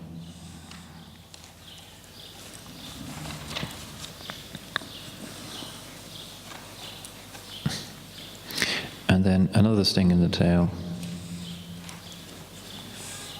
وكل من اعتاد المجادلة مدة وأثنى الناس عليه. And everybody who is used to disputatiousness and who is praised by people as a result of his debates, وجد لنفسه بسببه عزا وقبولا. He finds that there is a kind of glory and an acceptance in his soul. قويت فيه هذه المهلكات ولا يستطيع عنها نزوعا إذا اجتمع عليه سلطان الغضب والكبر والرياء وحب الجاه والتعزز بالفضل وآحاد هذه الصفات يشق مجاهدتها فكيف بمجموعها.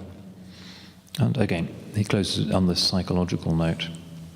So anybody who's constantly disputing, he's always going on these internet forums and making his point and criticizing others, and obviously the ego is inflamed, and he's very happy if he's winning a lot of these debates. He finds that a whole range of muhlikat, destructive vices and traits, prevail in him, and he will be unable to overcome them. لا يستطيع عنها نزوعا. Because he is now ruled by the sultan of anger and of pride and of ostentation and of love of status and of taking pleasure in superiority. And any one of these qualities is hard to cope with. So what of the case of somebody who is suffering from all of them? So that's category number 4. Let's move on to the 5th of his defects, al-afatul khamisatul khusuma. It's a little bit difficult to put into unambiguous English all of these different Arabic subtleties: mira, jadal, mujadala, khusuma. It's somewhat awkward, so perhaps we'll leave some of them in the Arabic. Khusuma, and he does give a definition here. وَهِيَ أَيْضًا مَذْمُومَةً. This is also detestable. وَهِيَ وَرَاءَ الْجَدَلِ وَالْمِرَاءِ.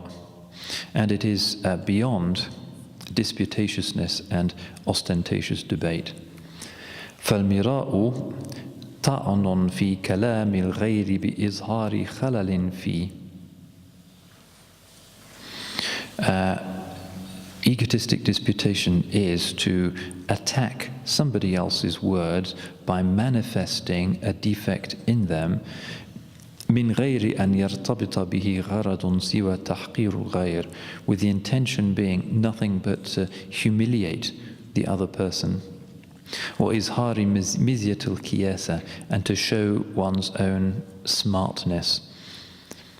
والجدال, and argumentativeness, عبارة عن أمر يتعلق بإظهار المذاهب, is an expression used for giving support to one's own school of thought, وتقريرها, and vindicating them. والخصومة, this is the third of his categories, لجاج في الكلام ليستوفي به مال أو حق مقصود.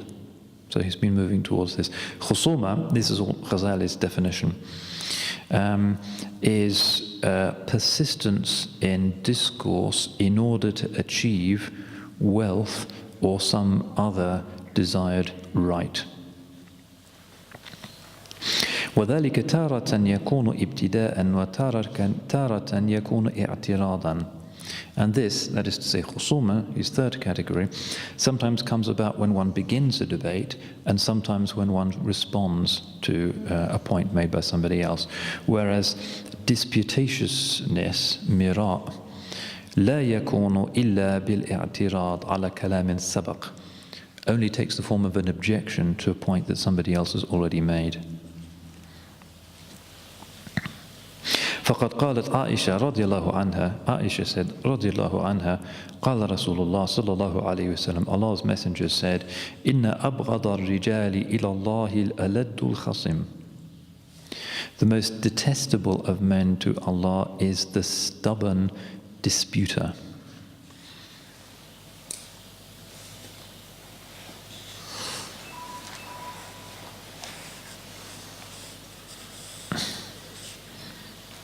ويقال ما خاصم ورع قط في الدين, and it is said, somebody who is scrupulous in his religion never embarks on this type of disputatiousness.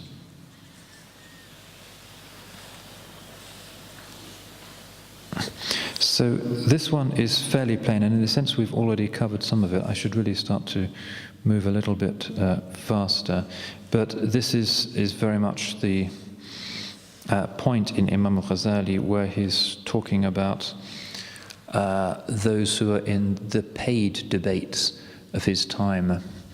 Official patronage was important because the Sultan could endow madrasas and mosques and the equivalent of professorial chairs and give a major boost to one's madhab.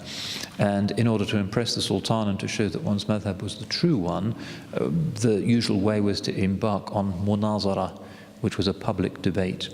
And Imam Al-Ghazali saw a lot of these and came to detest them, because he saw them really as being a way in which the ulama were demoted to the status of court jesters.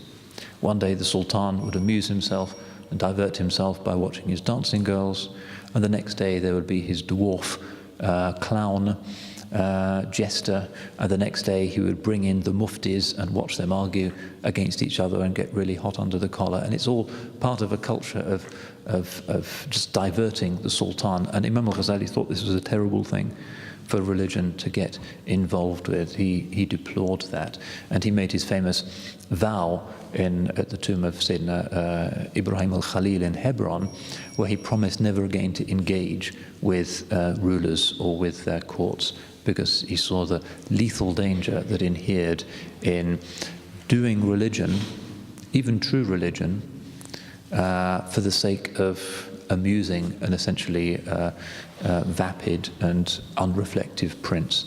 He really detested that. And again, in his Kitab Dhamm al-Ghurur, and also in the book of Ikhlas, in the Ihya Ulum, he talks about this, that he really, really hates the way in which the scholars are honing their debating skills and learning various subtle debating tricks in order to poke holes in the arguments of others, or even to poke fun at them in order to win these debates, in order to get money, status, preferment, patronage. And he saw this as being something that damaged the unity of the Muslims and was completely against the way of the imams.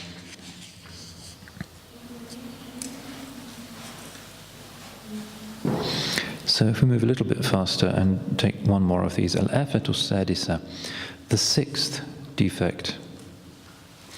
التقعر في الكلام بالتشدق وتكلف السجع والفصاحة والتصنع فيه بالتشبيبات والمقدمات وما جرت به عادة المتفاصحين المدعين للخطابة.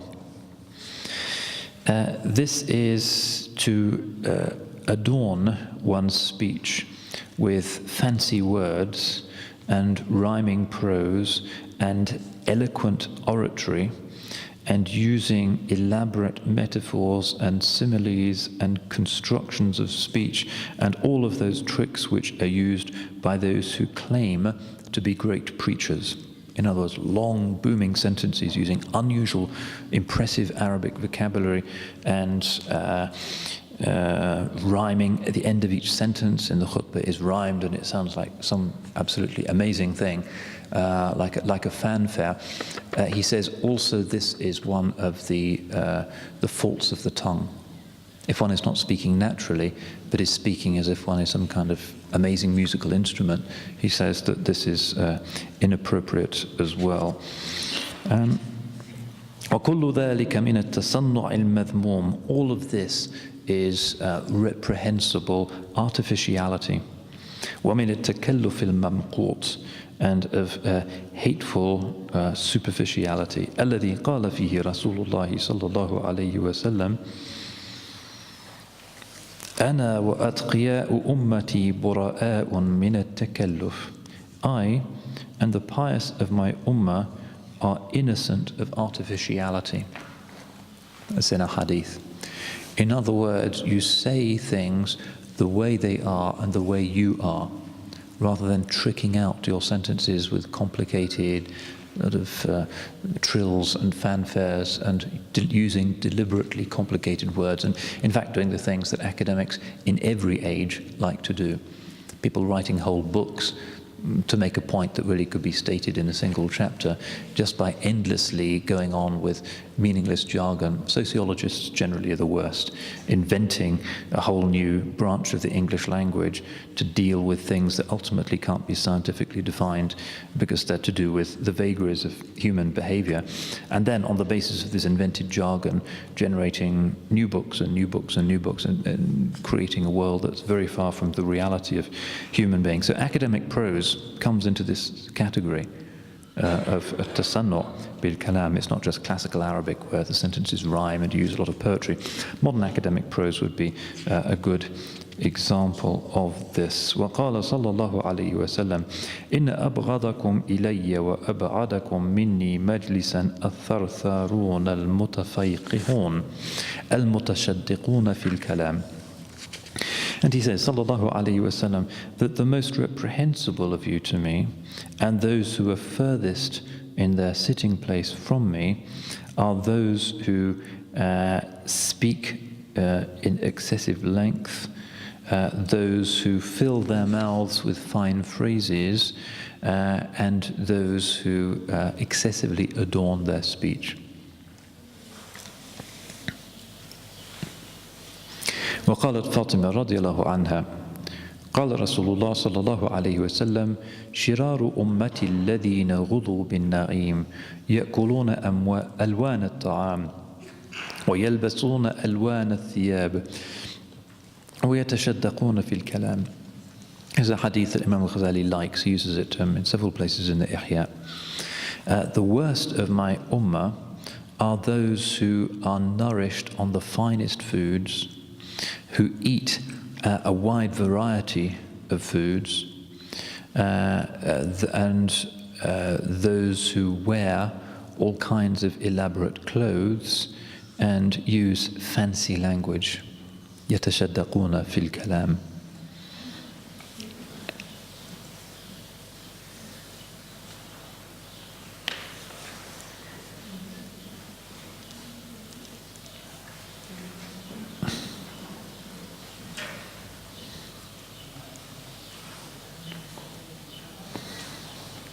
Yep, and then he closes by pointing out that this does not negate the science of rhetoric, or of giving a good sermon, or of celebrating the beauty and the depth of a language. Again, with all of these things, he is saying that what counts is the attachment of the ego.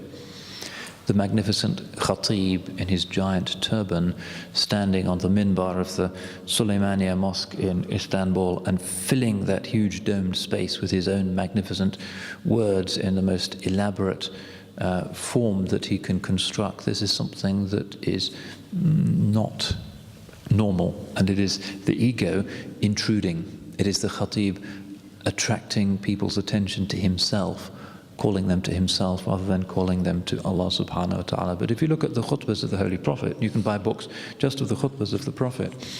Usually you find they're short, which is a good lesson for us nowadays. And you find that they are in very complex and subtle Arabic, very beautiful, but the ego is not attached. It's as if the Arabic language alone is speaking, and that there's no ego, no sort of particular personality there. It's just the language itself, the revelation, the hadith, just that. And that's a good model.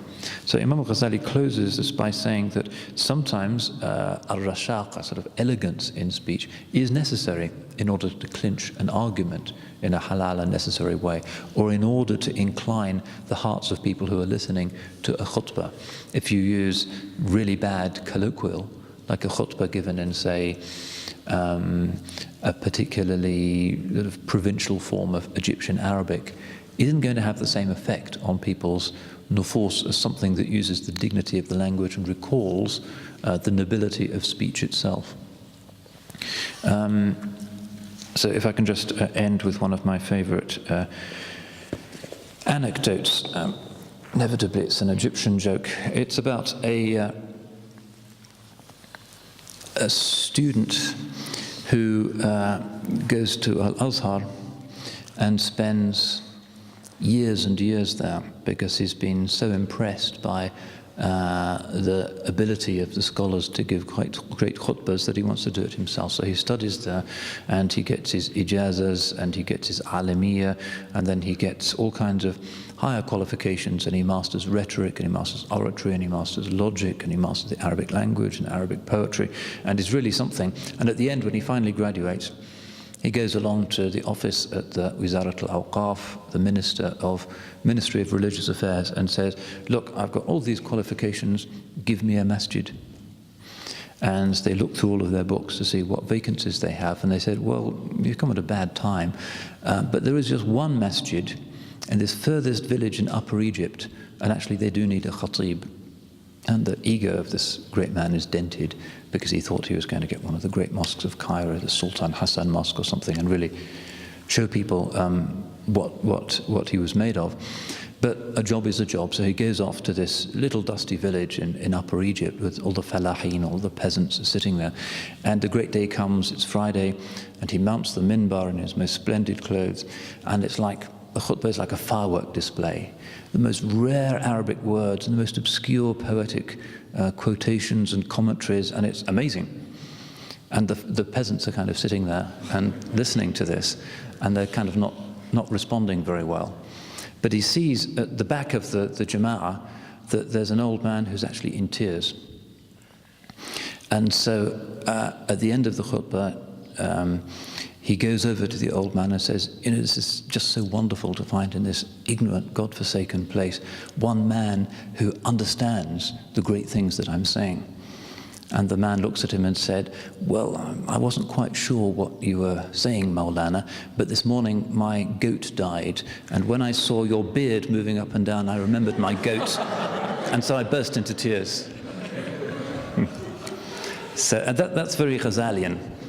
And this again is part of the beauty of what the Imam is telling us, because the most dangerous thing in deen is to be proud of ego, of self in deen, rather than just to be grateful that Allah subhanahu wa ta'ala has given us this perfect way of life and these clear and perfect aqa'id which give us our bearings, our configuration, our coordinates in time and space. Our state should be humility and gratitude, not boastfulness, because it's not a religion that we invented. These Qur'ans and Hadiths and all of this is not from us.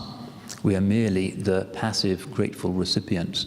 So this should always be the state of the ones who are called to convey Allah's message in every age, and woe betide the preacher or the alim or the scholar who confuses the greatness of religion with his own self, because that's the surest way to destruction. Barakallahu fikum wal afu minkum. Assalamu alaikum wa rahmatullah.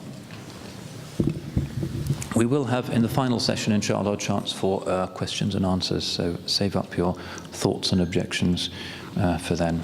Assalamu alaikum.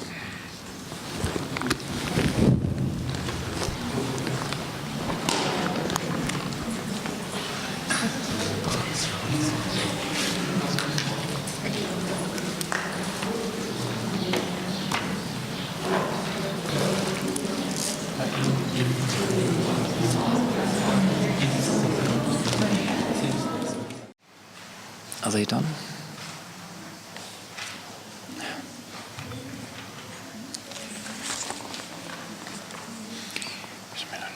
Allahumma salli ala Sayyidina Muhammadin Nabiyil Ummi wa ala alihi wa sahbihi wa sallim. Allahumma salli ala Sayyidina Muhammadin Nabiyil Ummi wa ala alihi wa sahbihi wa sallim. Allahumma salli ala Sayyidina Muhammadin Nabiyil Ummi wa ala alihi wa sahbihi wa sallim. Allahumma salli ala Sayyidina Muhammadin Nabiyil Ummi wa ala alihi wa sahbihi wa sallim. Allahumma salli ala Sayyidina Muhammadin Nabiyil Ummi wa ala alihi wa sahbihi wa sallim. Allahumma salli wa sallim wa barik alayhi wa ala alihi. Are you rolling?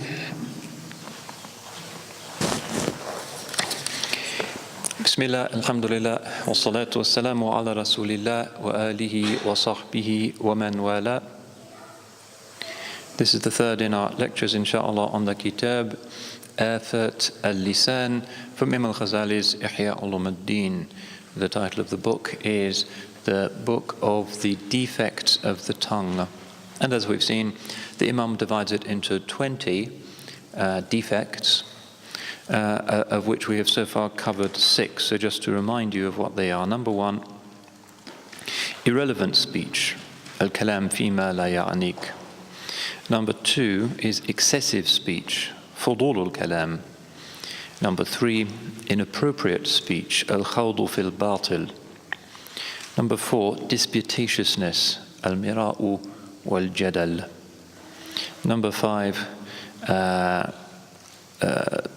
debating, argumentation, khusuma, for the sake of a specific worldly end, wealth or fame.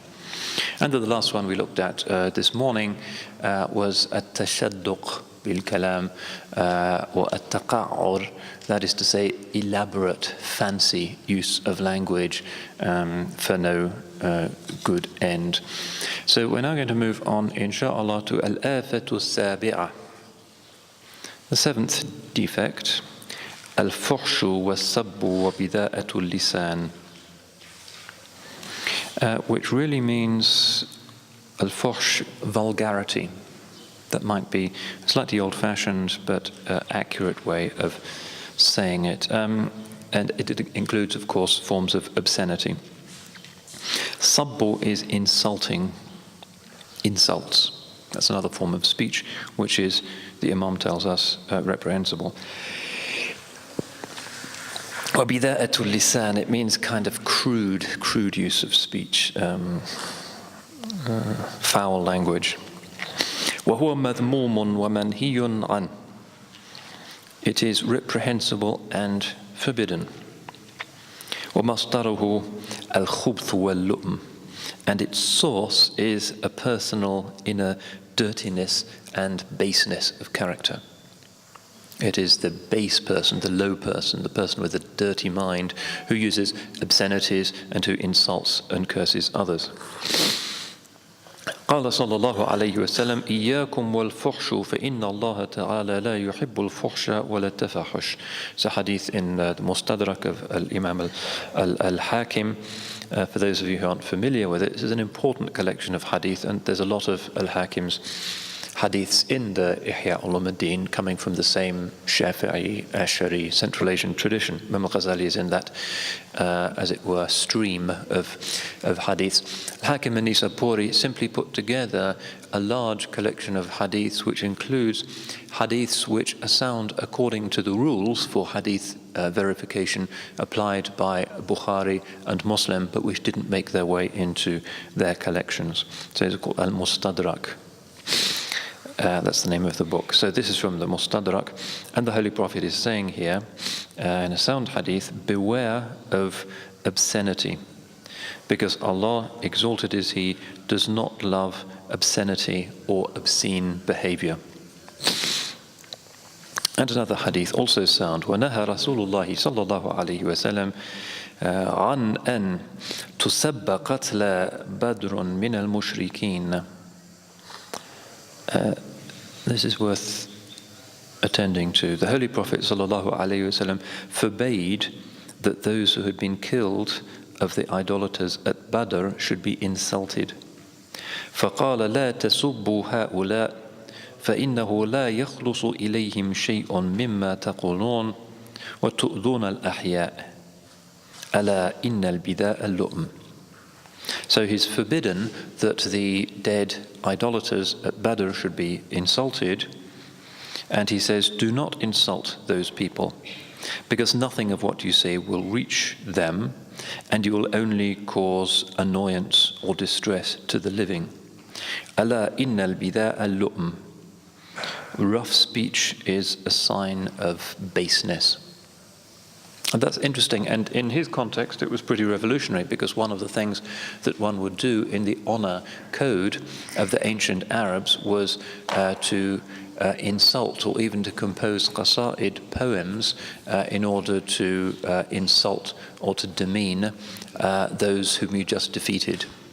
It's a kind of boasting over a defeated enemy. And the Holy Prophet ﷺ is telling his victorious army, don't insult the slain on the opposing side.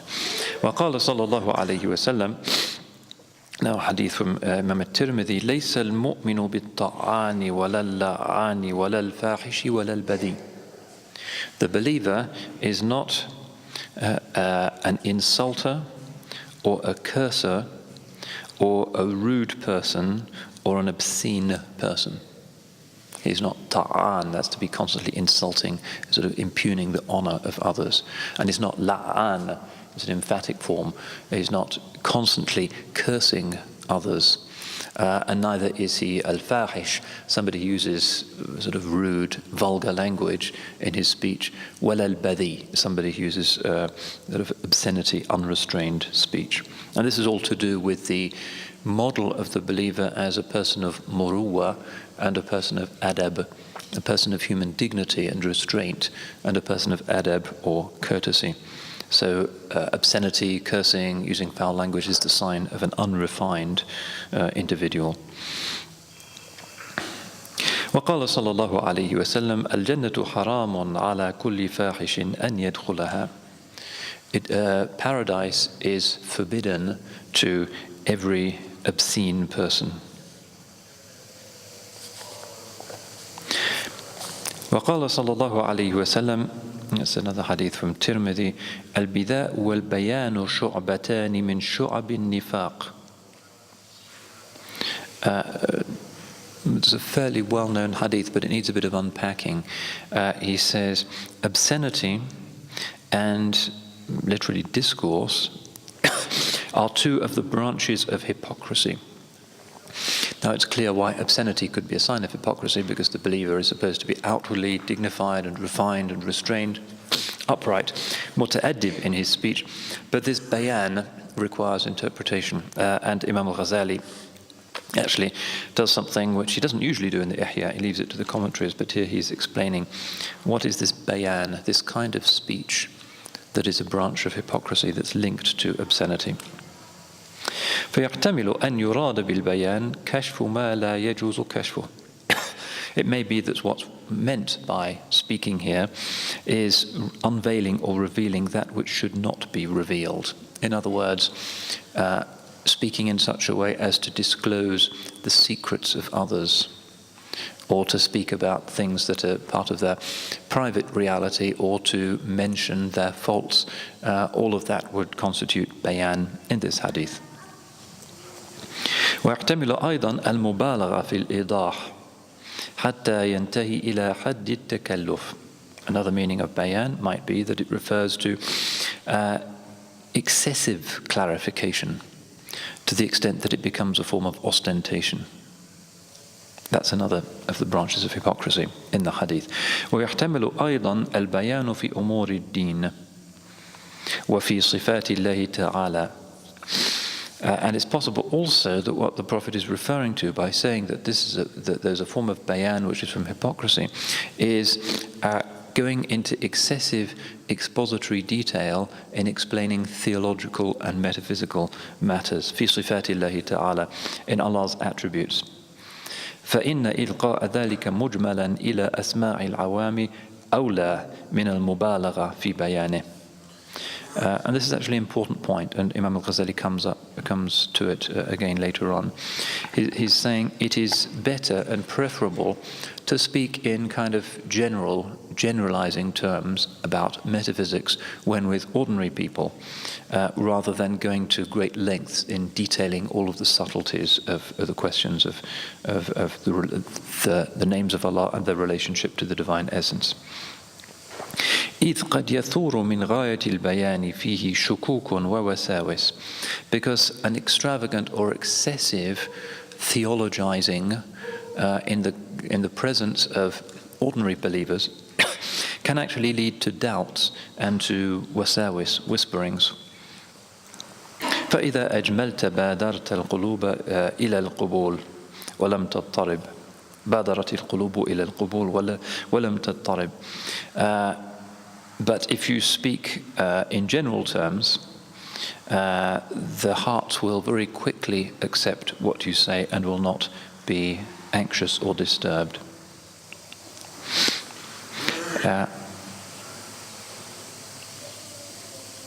So these are different interpretations of what's meant by bayan in this hadith. ولكن ذكره مقرونا بالبداء يشبه أن يكون المراد به المجاهرة بما يستحي الإنسان من بيانه. But he's saying, because in this hadith the neighboring word is bida, obscenity, what's probably meant by the bayan here is to expose or to unveil or to reveal something, to speak publicly of something which human beings are normally modest about or shy of disclosing. فإن الأولى في مثله الإغماض والتغافل دون الكشف والبيان. Because what's preferable, what's more appropriate in such subjects is to keep them in obscurity and even to pretend to ignore them rather than unveiling them and to speak about them. And this is, again, part of the important Islamic virtue of haya. The hadith says, لِكُلِّ دِينٍ خُلُقٍ وَخُلُقُ الْإِسْلَامِ الْحَيَاءِ. Every religion has a particular character trait which characterizes it, and the character trait of Islam is haya, modesty or bashfulness, humility. It's all of those things. Inshallah, we know what haya means. And this is part of the Muslim persona, and it applies to men as well as to women. So that كان رسول الله صلى الله عليه وسلم أشد حياء من البكر في خدرها. In a hadith, the Holy Prophet sallallahu alaihi wasallam had more haya, more modesty than a virgin in her tent, which in the ancient Arabs is the symbol of shyness and modesty. And the Holy Prophet sallallahu alaihi wasallam, when he met somebody's eyes, would always be the first one to lower his gaze. And this again is part of the modesty, the haya of the believer. And again, it's quite different from the Western model, which is to project yourself, to meet somebody in the eye, to grab their hand firmly and to look at them. And it's actually polite to keep looking into somebody's eye in a Western context. And if you look down, that's regarded as a sign of poor intention or of shiftiness. But for us, looking down, ghadd al-basar is something that is from the prophetic excellence, from the haya. And it's also to do with sitr, hiding, concealment. Inna Allah satirun yuhibbu satr. Allah is hidden and loves things to be hidden. Well, not everything, but obviously certain things. It's normal for human behavior to be protected, for there to be a private life. And this is part of the teaching of hurma in Islam, that the haram in Mecca, Medina and Jerusalem are kind of private places, that the Kaaba has a veil, which is symbolically very significant, because there's certain magnificent realities that it is courteous to revere by means of creating a sitra or a barrier. That's symbolically very significant. And hatkul astar, literally tearing the curtains, that is to say making public somebody else's secrets or private lives, is regarded as being one of the kaba'ir, one of the major sins. So this is, the Holy Prophet describes it as being khuluqul Islam, the character trait of Islam, that a modest demeanor, not projecting oneself and being a big, loud public personality, but being humble and valuing privacy. This is very important. And we see it, part of the prophetic excellence is that he had this hayat, which normally, stereotypically, we identify as a feminine virtue, modesty, traditionally associated more with the female temper than with the male temper.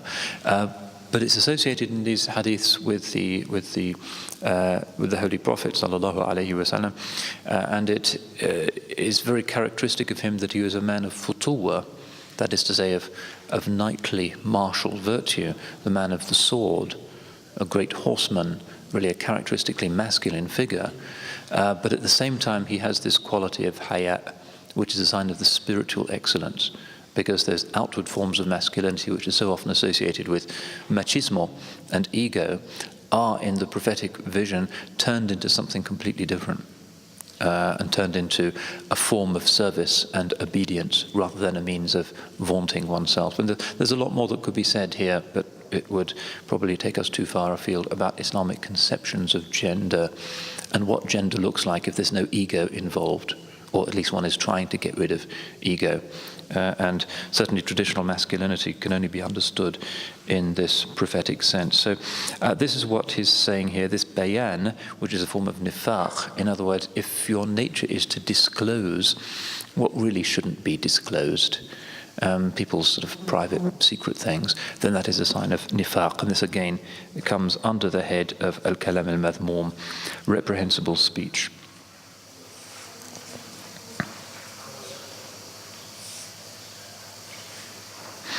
قال صلى الله عليه وسلم إن الله لا يحب الفاحش المتفحش الصياح في الأسواق.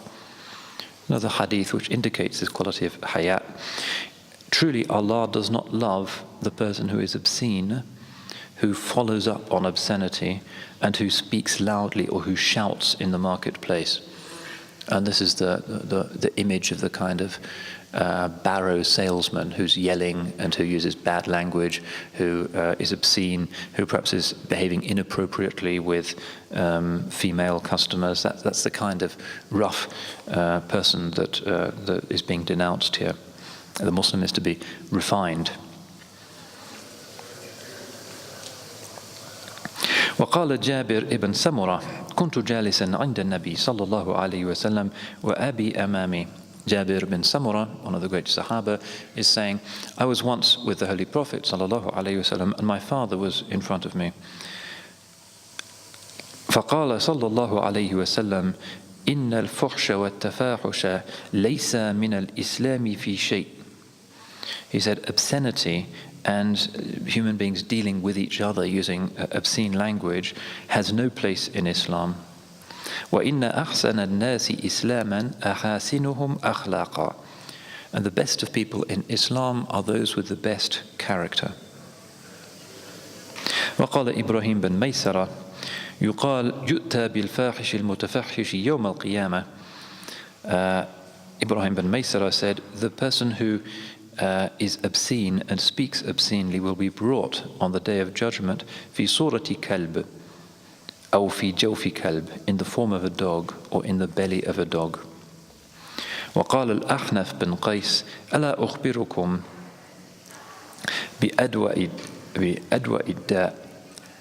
Shall I not tell you of the thing that بأدرأ الداء, of the worst illness, اللسان البذيء والخلق الدني, a foul tongue, or a foul mouth we say in English, والخلق الدني, and base character. فهذه مذمة الفحش.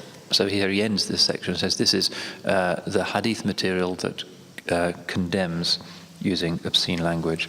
وأما حده وحقيقته, as for its definition and its true nature. And it's a method of Ghazali's exposition in the Ihya that often the definition comes quite late in these chapters. Normally you'd expect it to be the other way around, and often in fiqh texts that's what you get. You get definition of the terminology, and then the terminology is used. Imam Al-Ghazali, who's absolutely a theologian of the revelation of Quran and Hadith, tends to do something different in the Ihya. He gives you the Quranic quotes first, and then he gives you the Hadith, sayings of the early Muslims, and then he gives you the definition. Why is that? Because you've already got a kind of definition in your mind, having seen the Holy Prophet ﷺ using these terms and seeing the terms used in the Quran. So then he can go on to present his definition. فهو التعبير عن الأمور المستقبحة بالعبارات الصريحة. It means expressing or giving voice to things that are considered ugly with explicit language. وأكثر ذلك يجري في ألفاظ الوقاع.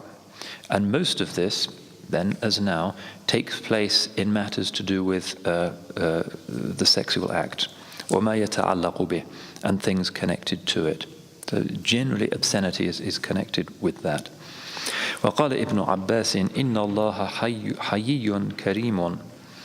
And Ibn Abbas said, truly Allah is حيي كريم. Allah is, we couldn't apply the word modesty to the divine, but it means the one who respects the principle of veiling and modesty, and is kareem here in the sense of noble. So this is part of a takhalluq bi akhlaqillah. If you restrain yourself from using inappropriate language in public, then your speech becomes noble, just as the divine speech is noble. And then he goes on to say that if people have to talk about those things, then they will use language like touching or suhbah, being with, kinayat anil wiqa'. These are expressions that people should be using. وَلَيْسَتْ بِفَاحِشَةٍ, and these are not considered to be in this prohibited category. If you use those allusions, then it's not considered to be part of the sin of obscenity. And then he goes on to talk. It's quite an interesting kind of social comment, really, on the mores of his time. Obviously, he was worried by this, the use of swearing and obscene language. وَهُنَاكَ عِبَارَاتٌ فَاحِشَةٌ يُسْتَقْبَحُ ذِكْرُهَا. He said there are many ugly expressions or obscene expressions which it would be ugly even to mention. وَيُسْتَعْمَلُ أَكْثَرُهَا فِي الشَّتْمِ وَالتَّعْيِيرِ. And mostly they are used as insults and as forms of condemning or criticizing others. وهذه العبارات متفاوتة في الفحش. And these expressions are of different degrees of obscenity. وبعضها أفحش من بعض. Some of them are more obscene than others. وربما اختلف ذلك بعادة البلاد. And this may well differ according to the customs of the country. So here it can't really be a fiqh issue, because the nature of an obscenity depends not so much on its intrinsicality, but on the effect that it has and the intention that's behind it. وَأَوَائِلُهَا مَكْرُوهَا وَأَوَاخِرُهَا مَحْظُورَةً. He says, mild obscenity is disliked, and the utmost point of obscenity is forbidden. وَبَيْنَهُمَا دَرَجَاتٌ يَتَرَدَّدُ فِيهَا. And there are degrees between them. And he says, this is not just about the marital act. بل بالكناية بقضاء الحاجة عن البول والغائط. And he says, similarly, it is preferable in other bodily functions not to speak frankly about relieving oneself, but to use some figure of speech, passing water, rather than urination, for instance, or using a more frank and colloquial expression. He says, this is also important for those who are guarding their tongues. Do not speak frankly about those bodily functions, but use some kinaya, use some figure of speech.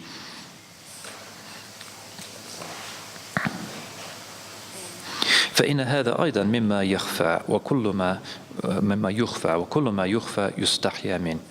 And these are also activities that are hidden, and everything that is hidden is the due subject of modesty, of haya.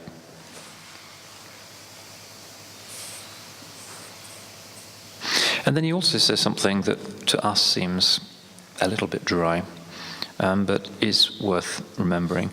وَكَذَلِكَ يُسْتَحْسَنُ فِي الْعَادَةِ الْكِنَايَةُ عَنِ النِّسَاءِ.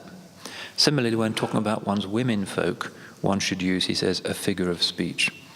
فَلَا يُقَالْ قَالَتْ زَوْجَتُكَ كَذَا. One shouldn't say, your wife said this. بَلْ يُقَالْ قِيلَ فِي الْحُجْرَةِ أَوْ مَنْ وَرَاءِ السِّتْرَةِ أو قالت الأولاد. Instead, it's better manners, he says. It's better, more refined to say, the mother of your children said this, or the one who is behind a screen said this, or the one who is at home said this. فالتلطف في هذه الألفاظ محمود.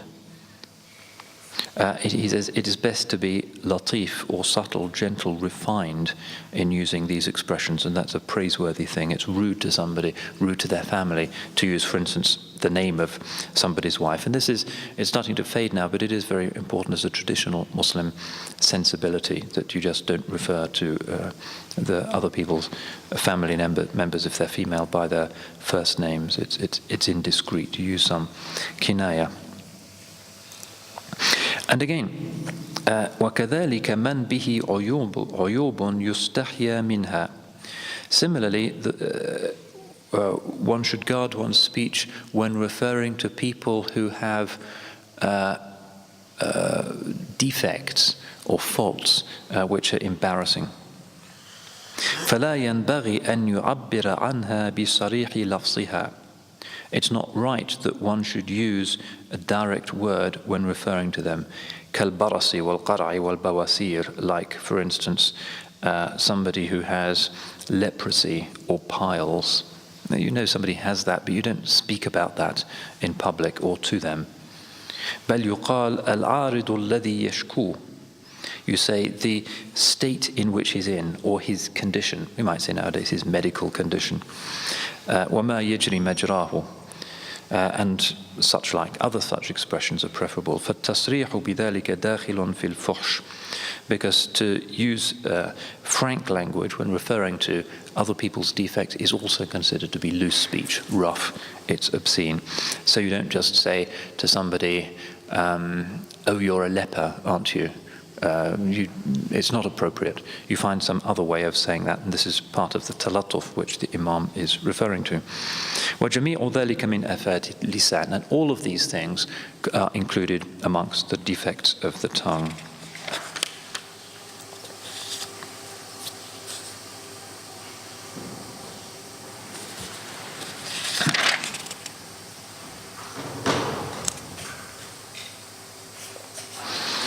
Okay, then he goes on to psychologize, as he often does. وَالْبَاعِثُ عَلَى الْفُحْشِ إِمَّا قَصْدُ الْإِيذَاءِ وَإِمَّا الْإِعْتِيَادُ الْحَاصِلِ مِنْ مُخَالَطَةِ الْفُسَّاقِ. So now he's saying, why is it that people use sort of rude and obscene language? Why do they use four-letter words? Why is this so widespread? And he says the motive or the reason for obscenity is one of two things. Either a desire to hurt people, to upset them, or it's because people are used to such language because they've been keeping the wrong company. They've been with low people who use these words constantly, and therefore it's become normal for them. قال أعرابي لرسول الله صلى الله عليه وسلم. A desert man, a nomad, a rough man from the hinterland, said to Allah's Messenger صلى الله عليه وسلم, أوصني, give me some advice. فقال عليك بتقوى الله وإن امرؤ عيرك بشيء يعلمه فيك فلا تعيره بشيء تعلمه فيه. So the Holy Prophet's response to this man is, you must have fear of Allah, and if somebody finds fault with you in something that he knows truly to be what you're like, in other words, somebody reproaches you or condemns you on the basis of a fault that you really possess, then do not reply by finding fault with him on the basis of something that you know in him. For instance, you might say, so-and-so insults you by saying, oh, you eat too much, and he's right. You must not reply, he's saying to the desert man, oh, but I know that you sleep too much or belch in public or whatever it might be. That's not the way. And this is, again, the Holy Prophet ﷺ knows the temper of the desert people, which is about feuding, vendetta, getting one's own back. And often in these wasaya, these counsels that he gives to the people of the desert, he's particularly concerned to break the cycle of feuding. You insult me, so I'm going to insult you, like little children on the playground. No, you have to break that. If he insults you, even if he's right, you don't get your own back by finding fault with him.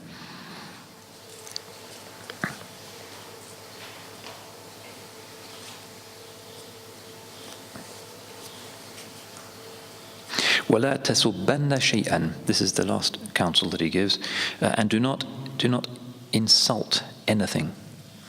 قال فما سببت شيئا بعده. And the Bedouin finally remarked, this might be years later, never again did I insult anything. And insulting things is something that the Imam is going to come on to discuss when he talks about cursing in a short while. وقال عياض ابن حمار قلت يا رسول الله إن الرجل من قومي يسبني وهو دوني هل علي من بأس أن أنتصر منه. So this guy Ayad bin Hammar says, Ya Rasulullah, there's a man from my tribe who keeps insulting me, although he's from a lower social status. Is it wrong for me to get my own back on him? فقال المتسابان شيطانان يتعاونان ويتهارجان يتعاويان. And the Holy Prophet said, sallallahu alayhi wasallam, two men who insult one another are two devils who bark and agitate one another. وقال صلى الله عليه وسلم, this is a very famous hadith, this is Bukhari and Muslim, سباب المؤمن فسوق وقتاله كفر. To insult a believer is a vice, corruption, and to slay him is disbelief.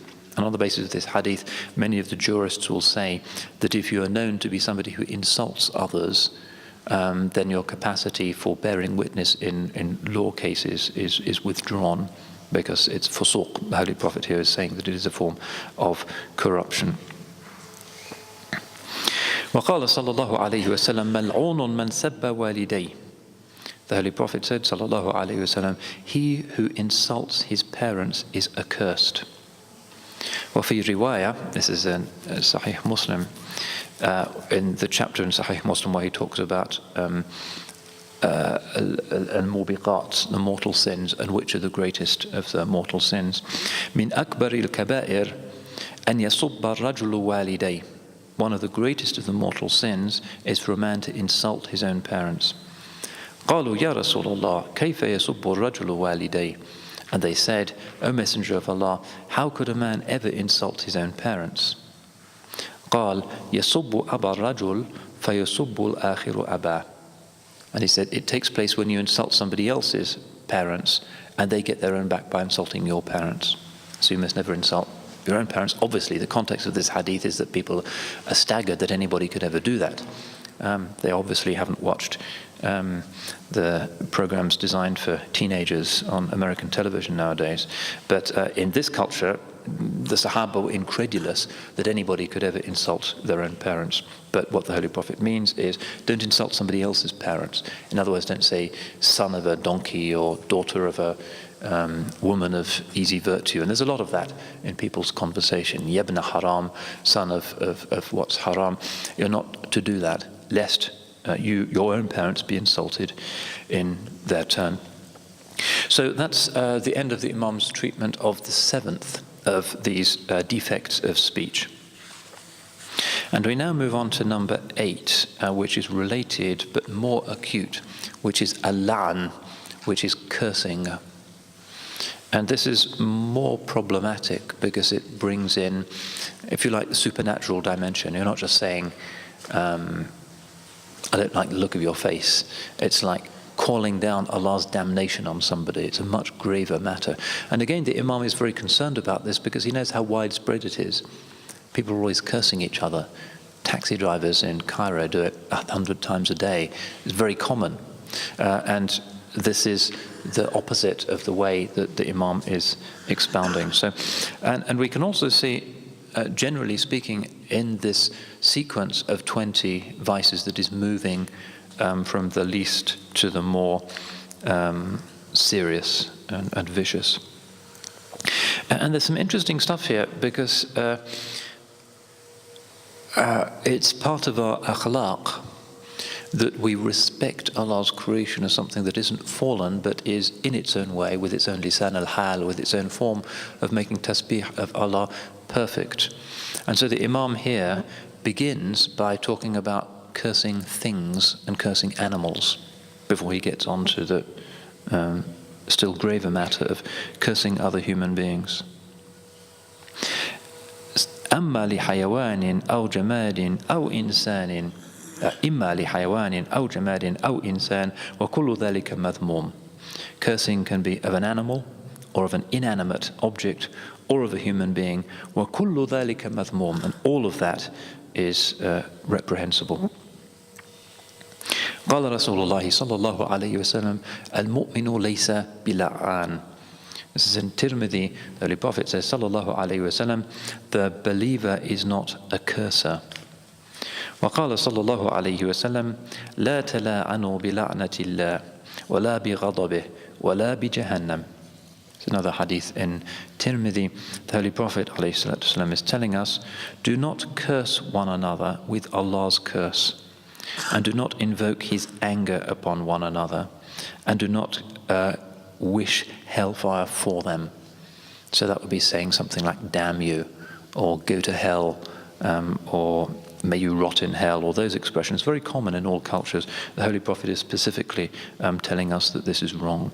So do not invoke Allah's curse upon somebody. Do not invoke His anger. Do not say, may Allah be angry with you. All of this is forbidden. وقال حذيفة ما تلاعن قوم قط إلا حق عليهم القول. Hudayfa, this is Hudayfa ibn al-Yaman, one of the possessors of the esoteric mystical secrets bequeathed by the Holy Prophet sallallahu alaihi wasallam, Sahib Sirr al-Nabi, the possessor of the Prophet's secret, says here, never do a people curse each other, but that their saying comes true. So if there's a community where people are always cursing each other, insulting each other, saying go to hell, using this obscene language, that will be their reality. وقال عمران بن حسين بينما رسول الله صلى الله عليه وسلم في بعض أسفاره. Imran bin Hussein said, when the Holy Prophet was on one of his journeys, إذ امرأة من الأنصار على ناقة لها. He saw a woman riding a camel that belonged to her. فضجرت منها. And the camel was misbehaving or was protesting against her while she was riding it. فلعنتها, and she cursed it. فقال صلى الله عليه وسلم, the Holy Prophet صلى الله عليه وسلم said,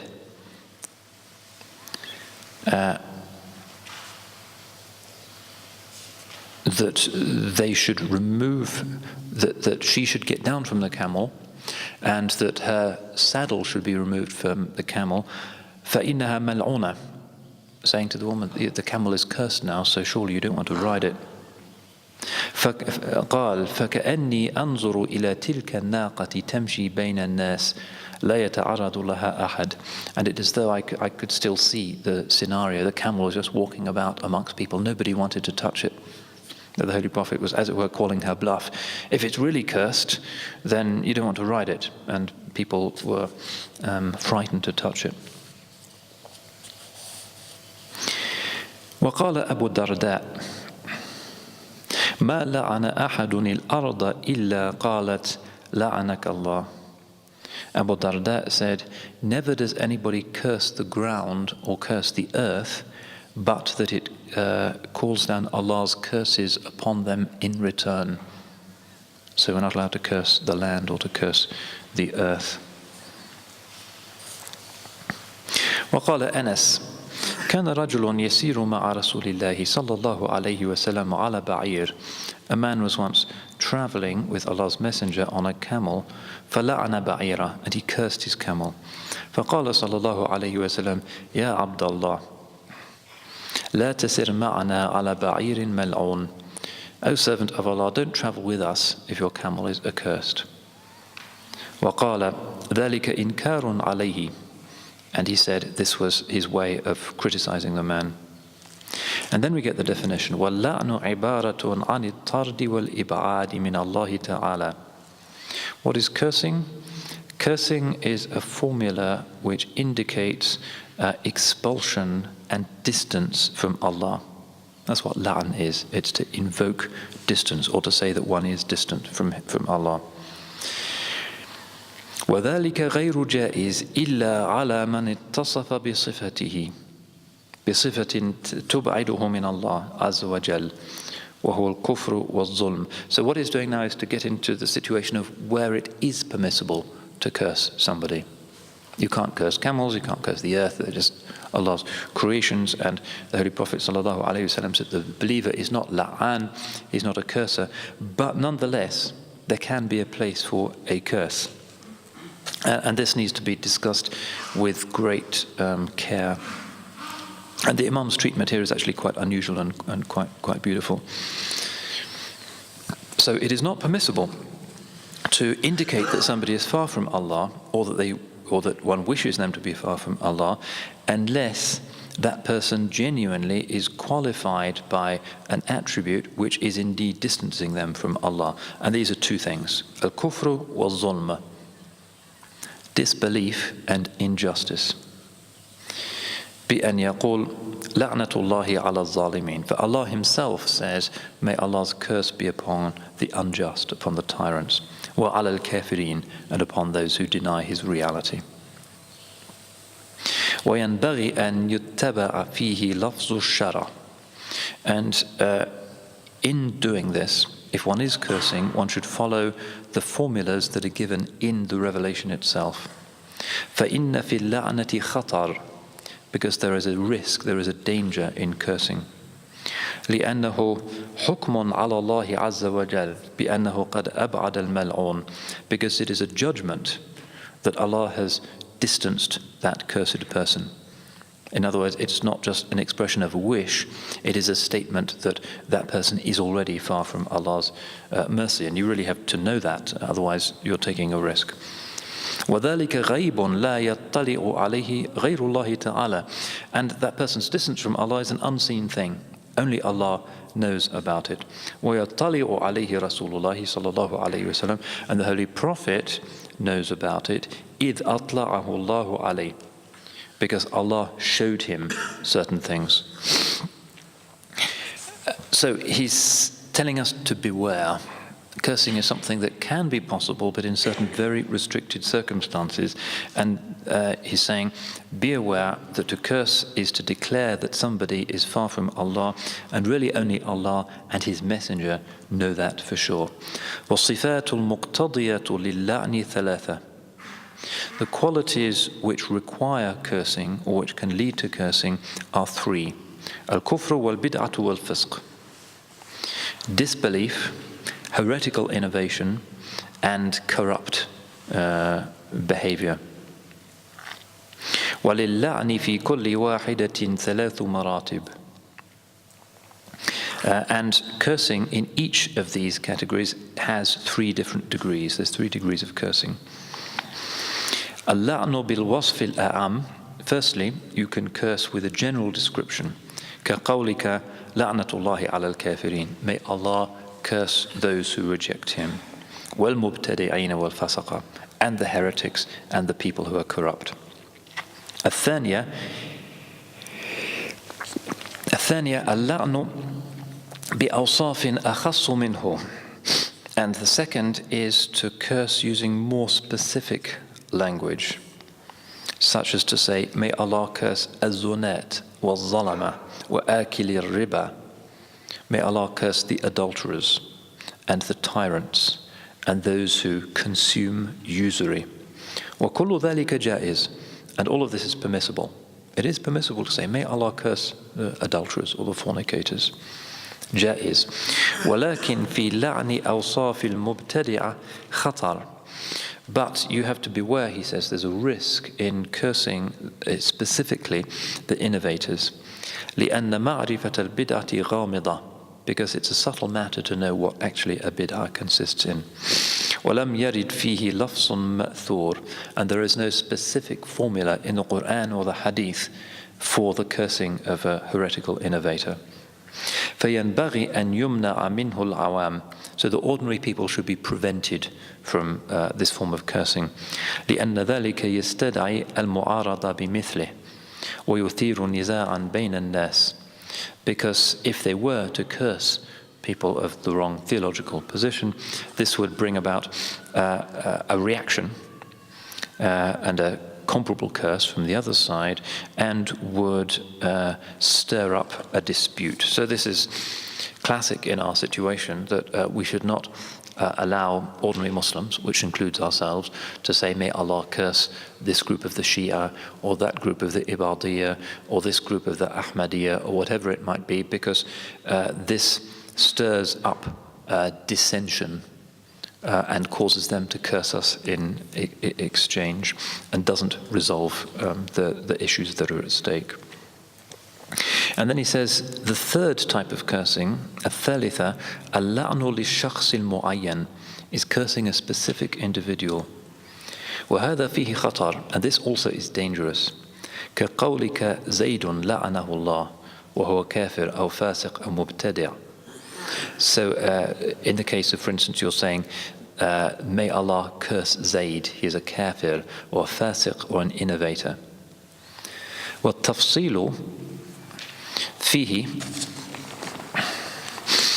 أن كل شخص ثبتت لعنته شرعا فتجوز لعنته. The detail here, specifics, and he's narrowing this down more and more, is that every individual who is known to be accursed in the revelation, you may curse that individual. كقولك فرعون لعنه الله. So when you say Fir'aun, you can say لعنه الله. وأبو جهل لعنه الله. Why? لأنه قد ثبت أن هؤلاء ماتوا على الكفر. Because it's established that those people died in their corrupt, unbelieving state. وعرف ذلك شرعا. And that is known by revelation.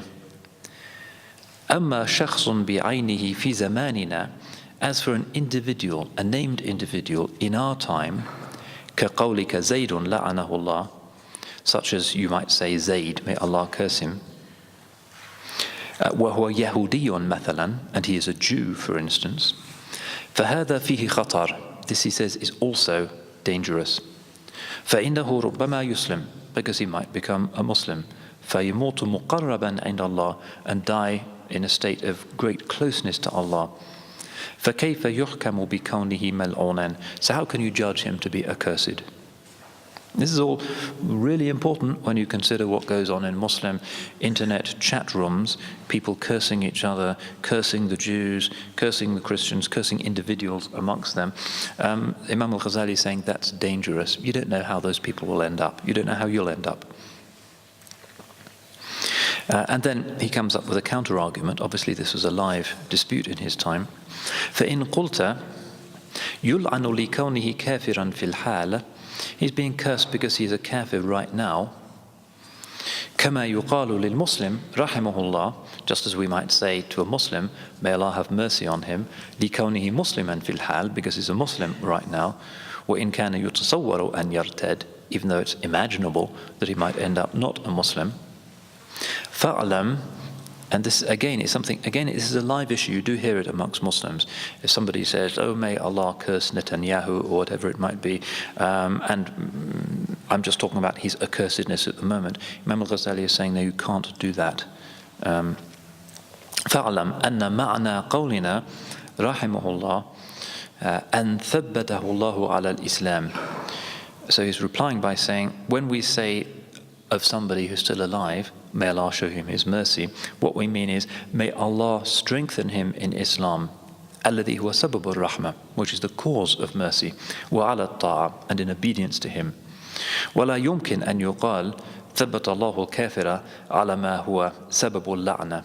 And it's not possible that we might say, may Allah keep somebody in the state which is the reason for the curse. So it's not a legitimate argument, he says. فَإِنَّ هَذَا سؤال للكفر وهو في نفسه كفر. Because if you did say, may Allah curse Netanyahu, in the kind of hope that he would forever be accursed, that's a form of approving of kufr for somebody, and that's haram. ففي هذا كله خطر. In all of this there is a risk and a danger. وليس في ترك اللعن خطر. But there is no risk in simply not cursing somebody. وَإِذَا عَرِفْتَ هَذَا فِي الْكَافِرِ. And if you know that this applies even to the non-Muslim, فَهُوَ فِي زَيْدٍ الْفَاسِقِ أَوْ زَيْدٍ الْمُبْتَدِعِ أَوْلَى. And it applies even more so to the Muslim who is corrupt, or the Muslim who is in a state of heretical innovation. It applies to him even more. فَلَعْنُ الْأَعْيَانِ فِيهِ خَطَرٌ. So to curse individuals is dangerous. لأن الأعيان تتقلب في الأحوال, because individuals can change. إلا من أعلم به رسول الله صلى الله عليه وسلم, except people who are specified by the Holy Prophet صلى الله عليه وسلم. فإنه يجوز أن يعلم من يموت على الكفر, because the Holy Prophet knew certain individuals who would be dying in a state of kufr. ولذلك عين قوما باللعن. And it is for this reason that he named individuals as accursed. فكان يقول في دعائه على قريش اللهم عليك بأبي جهل ابن هشام وعتبة ابن ربيعة. So he used to say in his prayer, O Allah, take Quraysh, take Abu Jahl bin Hisham, and take Utbah bin Rabi'ah. And then وذكر جماعة قتلوا على الكفر ببدر حتى أن من لم يعلم عاقبته كان يلعنه فنهى عنه. And then the Holy Prophet ﷺ mentioned a group who had been killed in a state of unbelief. These are the pagans who were fighting against the Muslims at the Battle of Badr, and nobody really knew what their final state would be, and the Holy Prophet forbade that they should be cursed. إذ روي أنه كان يلعن الذين قتلوا أصحاب بئر معونة في قنوته شهرا. So what he's doing here, the Imam, is replying to those who are saying, well, we can curse the Mu'tazila, or we can curse the Shia, or we can curse X, Y, Z. He's working through the argument in order to demonstrate that you can't do that. The counter-argument is, well, the Holy Prophet ﷺ cursed Abu Jahl and cursed those of Quraysh, but that was exceptional because the Holy Prophet, through the light of prophecy, knew that those people would die in a state of unbelief. They were out of hope. So the next instance that it comes up is the Holy Prophet ﷺ in his qunut dua for a month cursed those who had assassinated his companions at the well of Ma'una. It's a famous ambush occurrence. And then فَنَزَلَ قَوْلُهُ تَعَالَى لَيْسَ لَكَ مِنَ الْأَمْرِ شَيْءٍ أو يتوب عليهم أو يعذبهم فإنهم ظالمون. The Holy Prophet ﷺ cursed these killers for a whole month. And then the revelation came down and Allah said, you have nothing in the affair. Allah may relent towards them, or He may punish them, فَإِنَّهُمْ ظَالِمُونَ, because they are the unjust. يَعْنِي أَنَّهُمْ رُبَّمَا يُسْلِمُونَ. In other words, it may be that they will become Muslims. فَمِنْ أَيْنَ تَعْلَمُ أَنَّهُمْ مَلْعُونُونَ. So how is it that you can know that they are accursed?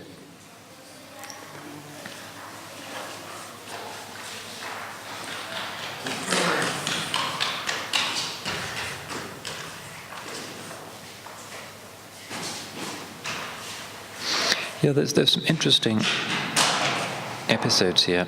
روي أن رسول الله صلى الله عليه وسلم سأل أبا بكر رضي الله عنه عن قبر مر به وهو يريد الطائف. The Holy Prophet asked Abu Bakr about a grave which he passed when he was on his way to Taif. فقال هذا قبر رجل كان عاتيا على الله ورسوله. This is the grave of a man who was defiant against Allah and His Messenger, and he was Sa'id ibn al-As. فغضب ابنه عمرو ibn Sa'id, and his son Amr ibn Sa'id became angry. وقال يا رسول الله هذا قبر رجل كان أطعم للطعام وأضرب اللحام من أبي قحافة وأضرب للحام من أبي قحافة. So the son of this man who'd been an enemy of Islam, who is with the Holy Prophet and is a Muslim, is angry that his father should be criticized when he's in his grave.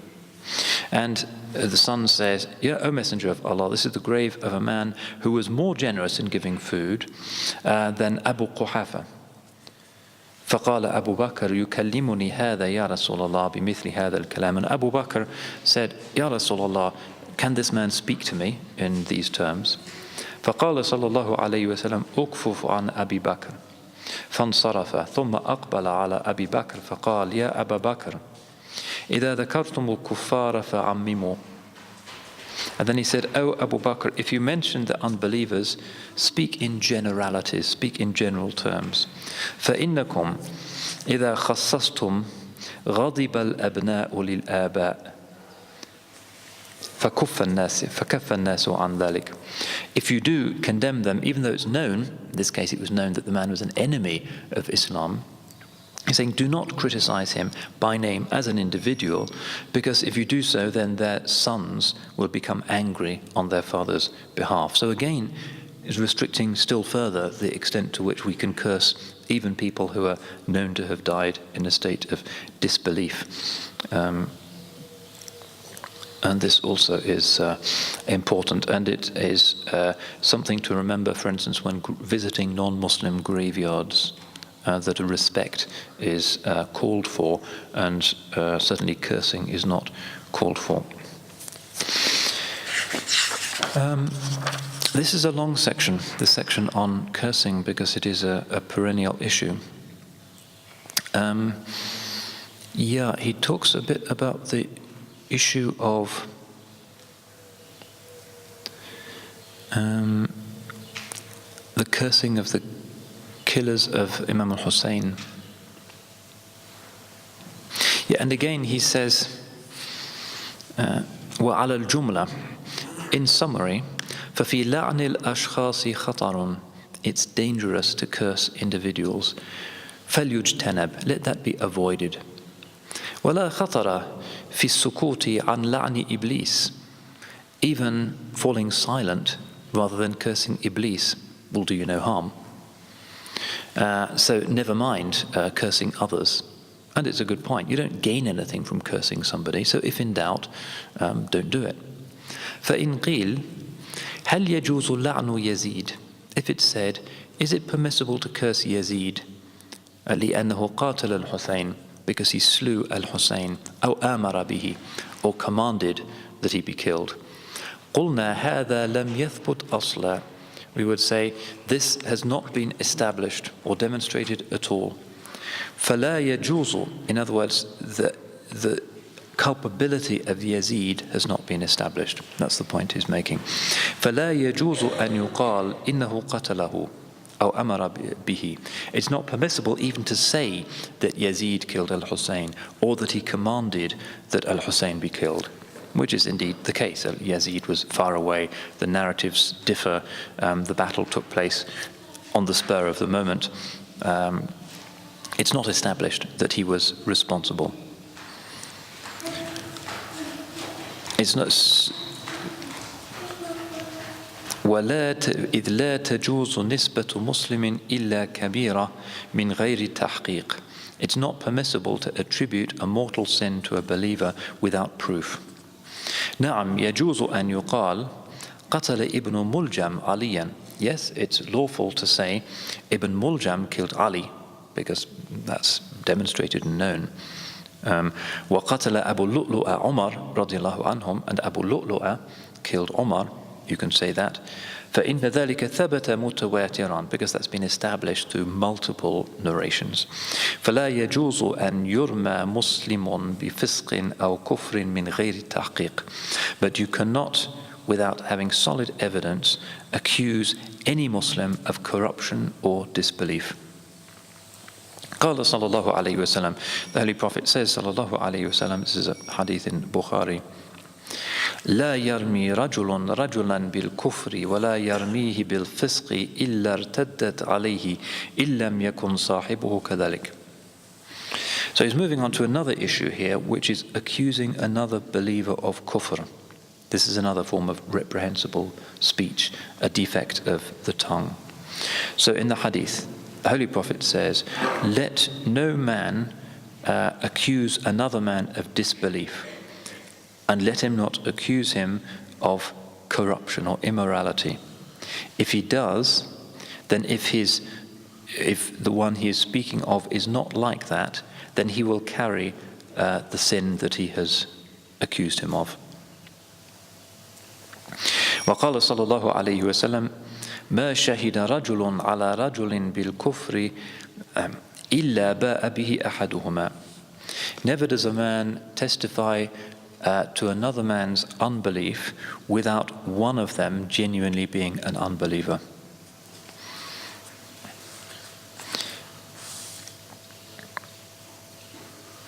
إن لم يكن كافرا فقد كفر بتكفيره إياه. If that man is not a kafir, then he himself has become an unbeliever by making takfir of him. And this is there's a number of these sound hadiths in which the Holy Prophet ﷺ makes it crystal clear how forbidden it is to accuse another Muslim of kufr. One always finds some way of making allowances even for the most outrageous behavior. And otherwise, the hadith itself is saying that we ourselves become mukaffar, we ourselves leave Islam as a result of having accused somebody else of disbelief. So again, this is of a piece with the rest of the Imam's discussion. He really doesn't like cursing, he doesn't like takfir. He's saying it's no skin off your nose if you just don't do it, just leave it alone.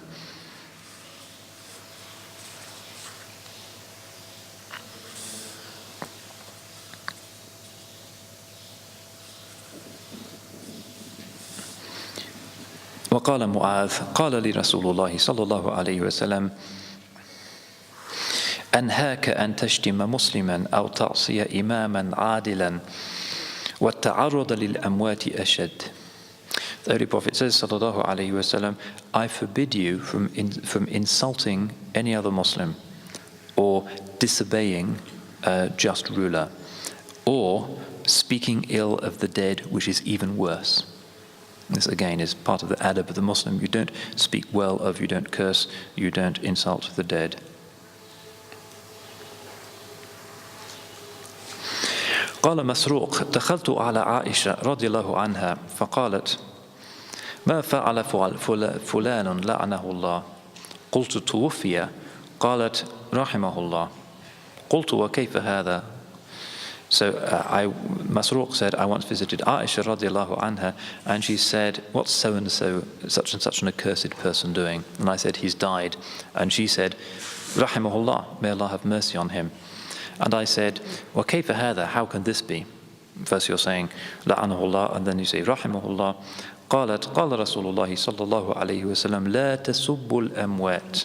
The Holy Prophet says, عليه الصلاة والسلام, do not speak ill of the dead. فإنهم قد أفضوا إلى ما قدموا, because they've gone on to the works that they sent ahead of them. وقال عليه السلام لا تسبوا الأموات فتؤذوا به الأحياء. And he said, do not insult the dead, lest you harm thereby the living.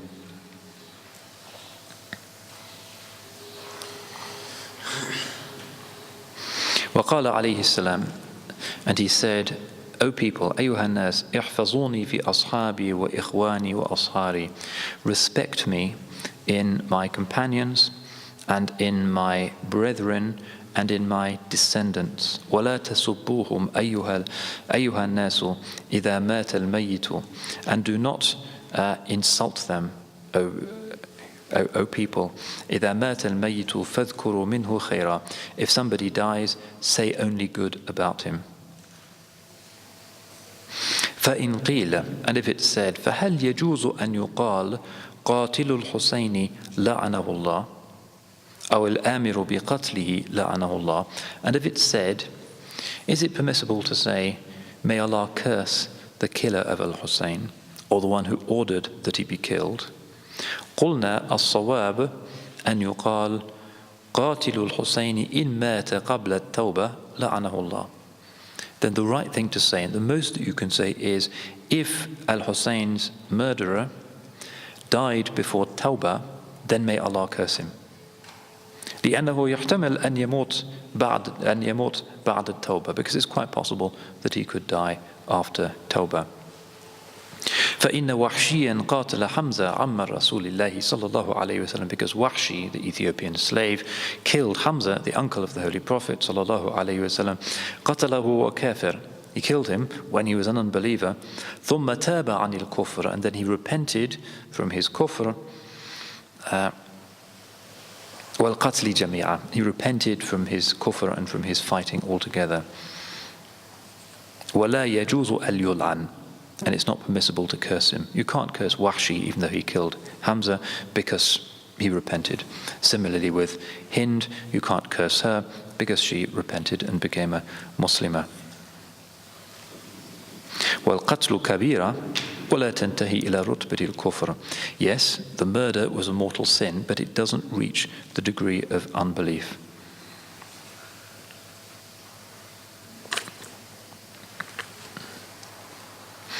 Yeah, and the last thing that he says in this long, and to my mind very important section, when he talks about cursing, is وَيَقْرُبُ مِنَ اللَّعْنِ الدُّعَاءُ عَلَى الْإِنسَانِ بِالشَّرِّ. Similar to cursing is to pray for evil to befall somebody. The same applies to all of these. It applies to the people of fisq, it applies to the people of tyranny, it applies to the people of corruption and of bid'ah. So we can see, and maybe we can move on to the next section, which is quite short, inshallah. We will do that as well, just so that we pace ourselves correctly. You can see what the Imam is doing here. He's basically engaged in a kind of social polemic. His was a time in which there was a lot of informal cursing and bad language and obscenity amongst the ordinary people, and is explaining how that has to be ruled out. But there's also specific issues which are almost Sharia issues to do with what is a curse. It's not always wrong. God curses some people. The prophets ﷺ sometimes curse people, but what is done is to narrow the field of legitimate cursing so that you can curse certain named individuals who are known to have died in the state of kufr in the past. But even the idolaters who died at Badr, you're not allowed to curse them. And people who then took their shahada, you're not allowed to curse them. So it's actually very limited. So these contemporary khutbahs where there's cursing upon cursing upon cursing strike me as being the exact violation of the Holy Prophet's commandment that innal mu'mina laysa bi ta'anin wala la'an. The believer is not somebody who frequently insults or frequently curses This is a jahili practice and is something that we have to avoid. And similarly, endless prayers for the misfortune of others. Ghazali says there's khatar, there's danger in this, and you won't lose anything if you don't make those prayers. So I know time is getting on, but let me just do the 9th of these, which is shorter. Moving to something very different from cursing, al-afatu tasi'a, the 9th defect of the tongue is al-ghina wa shi'r, singing and poetry. And as he'll explain in this section, there's good singing and there's bad singing, there's good poetry, there's bad poetry. وَقَدْ ذَكَرْنَا فِي كِتَابِ السَّمَاعِ مَا يُحَرَّمُ مِنَ الْغِنَاءِ. We've already mentioned in the book on dhikr and sama' the forms of singing that are forbidden, وَمَا يَحِلْ, and what is praiseworthy. And basically his conclusion is that you judge the performance by where it is leading people. If it is leading to people to greater obedience to Allah, then it is recommended. If it is leading them on to commit sins, then that form of music and singing is forbidden. فَلَا نُعِيدُ, so we won't repeat that treatment here. وَأَمَّا الشِّعْرِ, as for poetry, فَكَلَامٌ حَسَنُهُ حَسَنٌ وَقَبِيحُهُ قَبِيحٌ. It is a discourse, the good of which is good, and the ugly of which is ugly. إِلَّا أَنَّ التَّجَرُّدَ لَهُ مَذْمُومٌ. But to devote oneself single-mindedly to it is reprehensible. In other words, somebody who's kind of a full-time poet. This is something that Imam Al-Ghazali is saying is not right. You have to be part of the world as well. It shouldn't become a kind of obsession.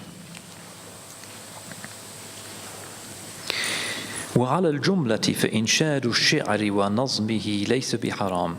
In general terms, to recite and to compose poetry is not forbidden. إذا لم يكن فيه كلام مستكره, as long as there isn't some ugliness in the speech. قال صلى الله عليه وسلم إن من الشعر لحكمة. In the hadith, there is wisdom in poetry. نعم مقصود الشعر المدح والذم والتشبيب وقد يدخله الكذب. Yes, indeed, the purpose of poetry is to praise certain people or things, or to condemn certain people or things, and to use maybe amorous language, and it may well be that lying enters into it. وقد أمر رسول الله صلى الله عليه وسلم حسان بن ثابت الأنصاري. The Holy Prophet told his own poet, Hassan bin Thabit, بِهِجَاءِ الْكُفَّارِ, to write poetry against the kuffar, وَالتَّوَسُّعْ فِي الْمَدْحِ, and to praise the Prophet and his companions expansively. فَإِنَّهُ وَإِنْ كَانَ كَاذِبًا فَإِنَّهُ لَا يَلْتَحَقُ فِي التَّحْرِيمِ بِالْكَذِبِ. So even though this is a form of lying, in other words, some of this poetry which praises certain individuals or things to the skies using metaphors that are not strictly true could be described as lying, it still is not the kind of lying that is muharram, that is prohibited. And here he's entering into a debate on what we would nowadays call poetic license.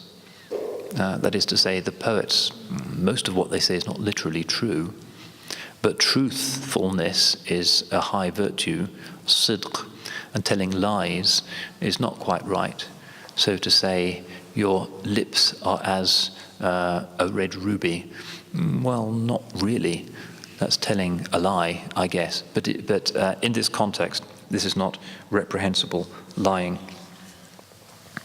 So he gives examples of poems now. كقول الشاعر ولو لم يكن في كفه غير روحه لجاد بها فليتق الله سائله.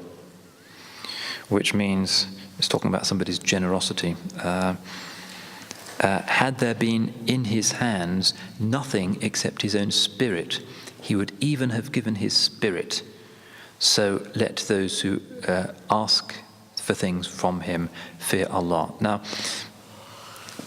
Imam Al-Ghazali says, فَإِنَّ هَذَا عِبَارَةٌ عَنِ الْوَصْفِ بِنِهَايَةِ السَّخَاءِ. What this is a metaphor for the utmost of generosity. He doesn't have anything but is so generous that he would even give you his spirit. That's not really true, literally, he's not in a position to do that. It's a metaphor for generosity.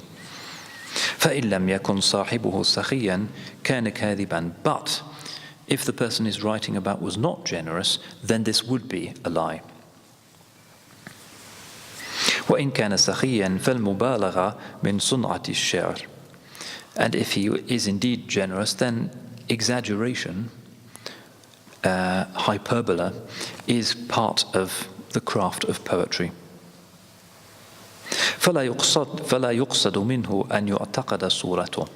And what's intended in the poem is not that people should think that this is literally true. وَقَدْ أُنْشِدَتْ أَبْيَاتٌ بَيْنَ يَدَيْ رَسُولِ اللَّهِ صَلَّى اللَّهُ عَلَيْهِ وَسَلَّمَ لو تتبعت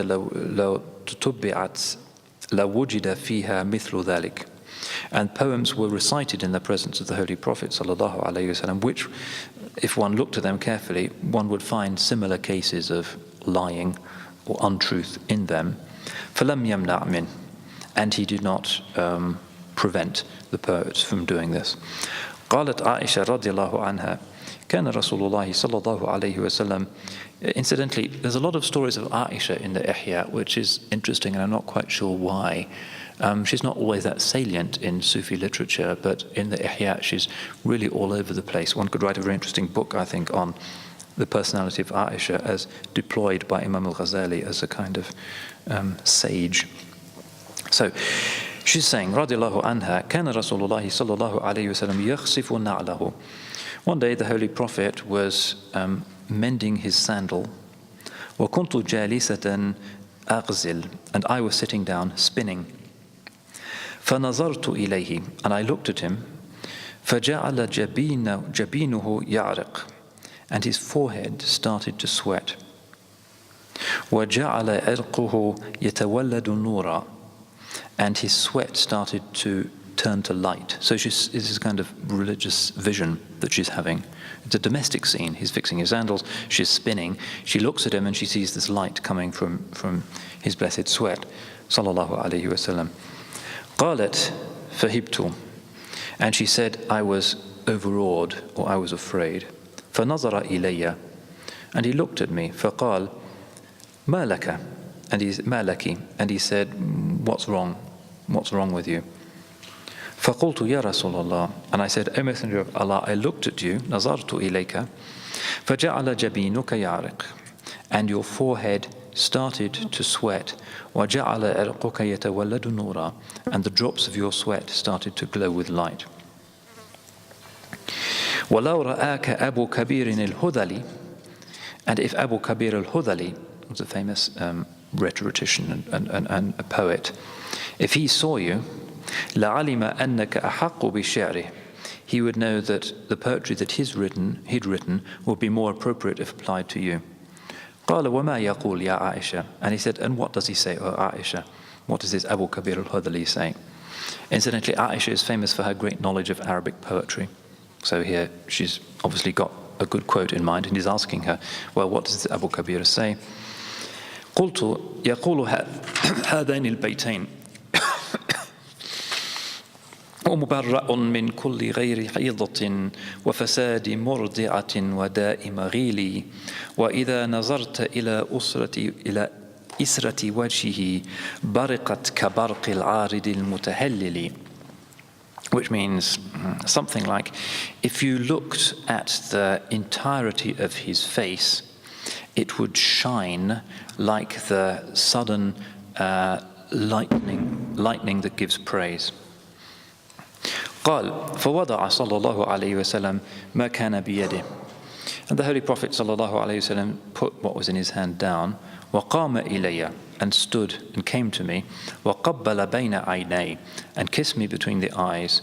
وقال جزاك الله خيرا. May Allah reward you with good. يا عائشة ما سررت مني كسرور منك. You were not as happy with me as I am happy with you. It's a kind of nice thing for lovers to say. And the chapter continues, but that's basically the point that the Imam wants to make about poetic license. It's important to make this exception. Generally, kadhib, exaggeration, extravagant metaphors and comparisons are not right. They can be deceptive. But in this specific context of poetry, it's lawful and even praiseworthy. And you can see how Aisha is really kind of in charge in this situation. She's the one who has the poetry, and she's the one who has the good, smart, elegant quote for the situation. And through this prophetic license, this allowing of the art of poetry, the hikmah that's in poetry, of course, we become the civilization that produces the greatest of all sacred literature, whether it be Ibn al-Farid or whether it be Jalaluddin Rumi, Fariduddin Attar. This is all from this wisdom which the Imam is here expounding, inshallah. So may Allah, inshallah, benefit us from these words and make us people of modest speech, people whose hearts keep away from obscenity, people whose hearts are not inclined to curse or insult others, people who always recognize the possibility that others may be saved, and people who are, inshallah, respectful of the arts of singing and of poetry, inshallah, where these are halal, because the Holy Prophet ﷺ said that there could be within them hikmah, wisdom, inshallah. Barakallahu fikum wal afu minkum. Wassalamu alaikum wa rahmatullah. So inshallah, in a few minutes we'll be putting out these Ghazali lectures. They have nice nasheeds and things in them, and inshallah you'll enjoy them. And all proceeds will go to the Cambridge New Mosque Project, inshallah. And we will be meeting, inshallah, for the dhikr at 9:45 today, inshallah, rather than 9 o'clock, because people seem to be getting into it, so there's no reason why we shouldn't have an extra 15 minutes. So inshallah, 9:45 for our dhikr.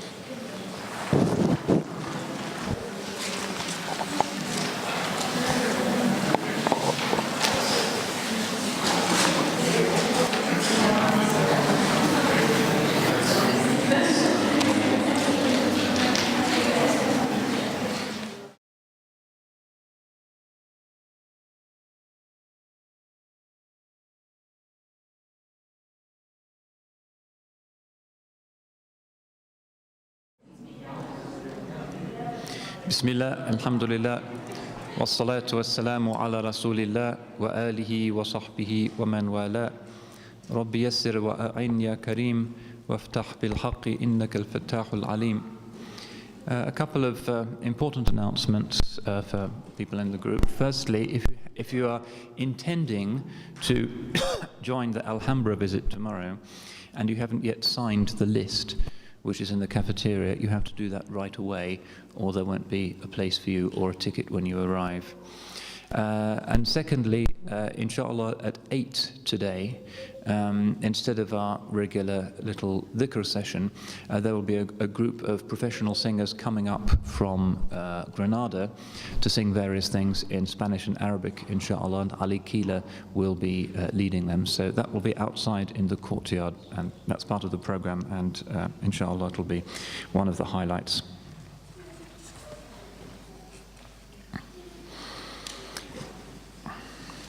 We move on now in the Kitab Afat al-Lisan to Al-Afat al-Thalitha Ashara, the 13th defect, which is Al-Wa'd al-Kadhib, a dishonest promise. فإن اللسان سباق إلى الوعد ثم النفس ربما لا تسمح بالوفاء. The tongue likes to race to making promises, but then the nafs, the ego, may well not allow us to follow up and to fulfill that promise. فَيَصِيرُ الْوَعْدُ خُلْفًا, so that we end up breaking the promise. وَذَلِكَ مِنْ أَمَارَاتِ النِّفَاقِ, and that is one of the tokens of nifaq, or hypocrisy. قال الله تعالى يا أيها الذين آمنوا أوفوا بالعقود. O you who have iman, fulfill your promises, your contract, your pledges.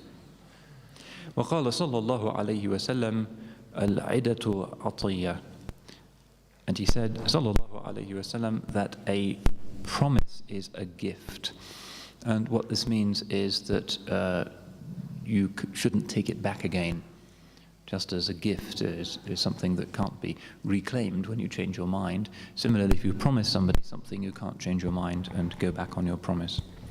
وقال صلى الله عليه وسلم الوأي مثل الدين أو أفضل. And he said, sallallahu alayhi wasallam, that a promise is like a debt, or even higher. That is to say, once you promise something, you are, as it were, in a debt relationship with the person to whom you've made the promise, and you have to repay. وَقَدْ أَثْنَى اللَّهُ تَعَالَى عَلَى نَبِيِّهِ إِسْمَاعِيلَ عَلَيْهِ السَّلَامِ. And Allah has praised His Prophet Ismail, peace be upon him, فِي كِتَابِهِ الْعَزِيزِ فَقَالَ إِنَّهُ كَانَ صَادِقَ الْوَعْدِ. He was true, faithful to his promises. قِيلَ إِنَّهُ وَعَدَ إِنسَانًا فِي مَوْضِعٍ فَلَمْ يَرْجِعْ إِلَيْهِ ذَلِكَ الْإِنسَانِ. It said, this is the tafsir of that ayah, that Ismail once promised to meet somebody in a place, but that person didn't come back to that place. بل نسي, in fact he just forgot. فبقي إسماعيل 22 يوما في انتظاره. And Ismail waited for 22 days for that person to show up. ولما حضرت عبد الله ibn عمر الوفاة, and when death came to Abdullah ibn Umar, قال إنه كان خطب لابنتي رجل من قريش. One of the last things he said was, a man from Quraysh sought my daughter's hand in marriage. وقد كان مني إليه شبه الوعد, and there was a kind of promise, an understanding between us. فوالله لا ألقى الله بثلث النفاق, and by Allah I will never meet my Lord with a third of nifaq, with a third of hypocrisy. أشهدكم أني قد زوجته ابنتي. I call you all to witness that I have given my daughter in marriage to him. وقيل لإبراهيم الرجل يواعد الرجل الميعاد فلا يجيء قال ينتظره إلى أن يدخل وقت الصلاة. And it was said to Ibrahim, and this would be Ibrahim ben Adham, a man promises to meet somebody in a particular rendezvous, but then doesn't turn up. So what should he do? And he said the other person should wait until the time for prayer comes. And this is a view that many of the ulama will say, that if you've got a date, you're meeting with somebody at a particular time, it's good to wait until the next time of prayer, and then it's fine for you to depart.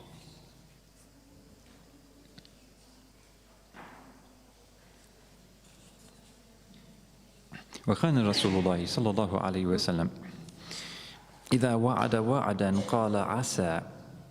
And the Prophet عليه الصلاة والسلام, when he made a promise, would say perhaps, or it may be.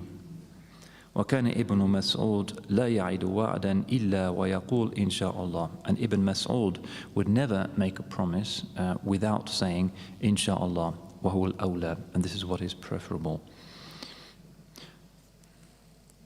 ثم إذا فهم مع ذلك الجزم في الوعد فلا بد من الوفاء.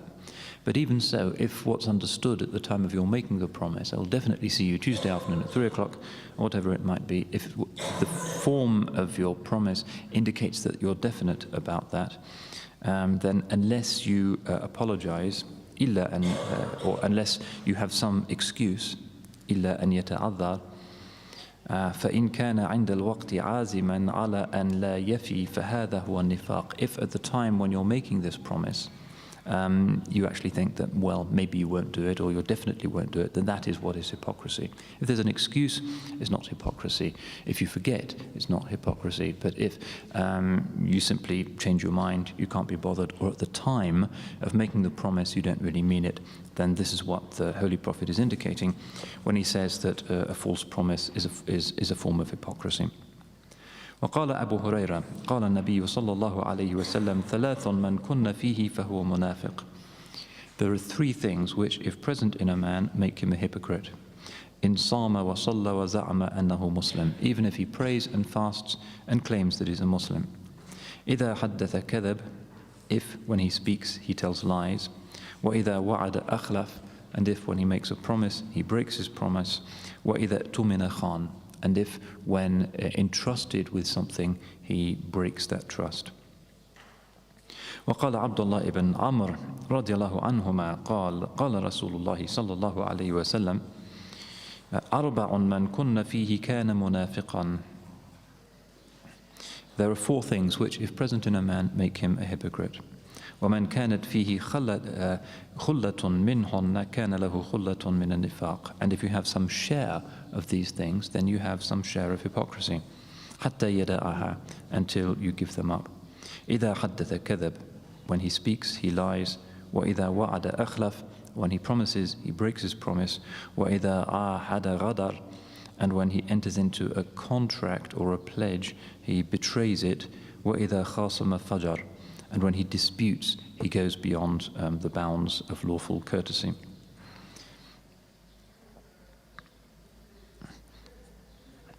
وهذا ينزل على من وعد وهو على عزم الخلف. And all of this refers to the person who is making a promise but thinks or is determined that he's going to break that promise. أو ترك الوفاء من غير عذر, or fails to keep the pledge without having an excuse. فأما من عزم على الوفاء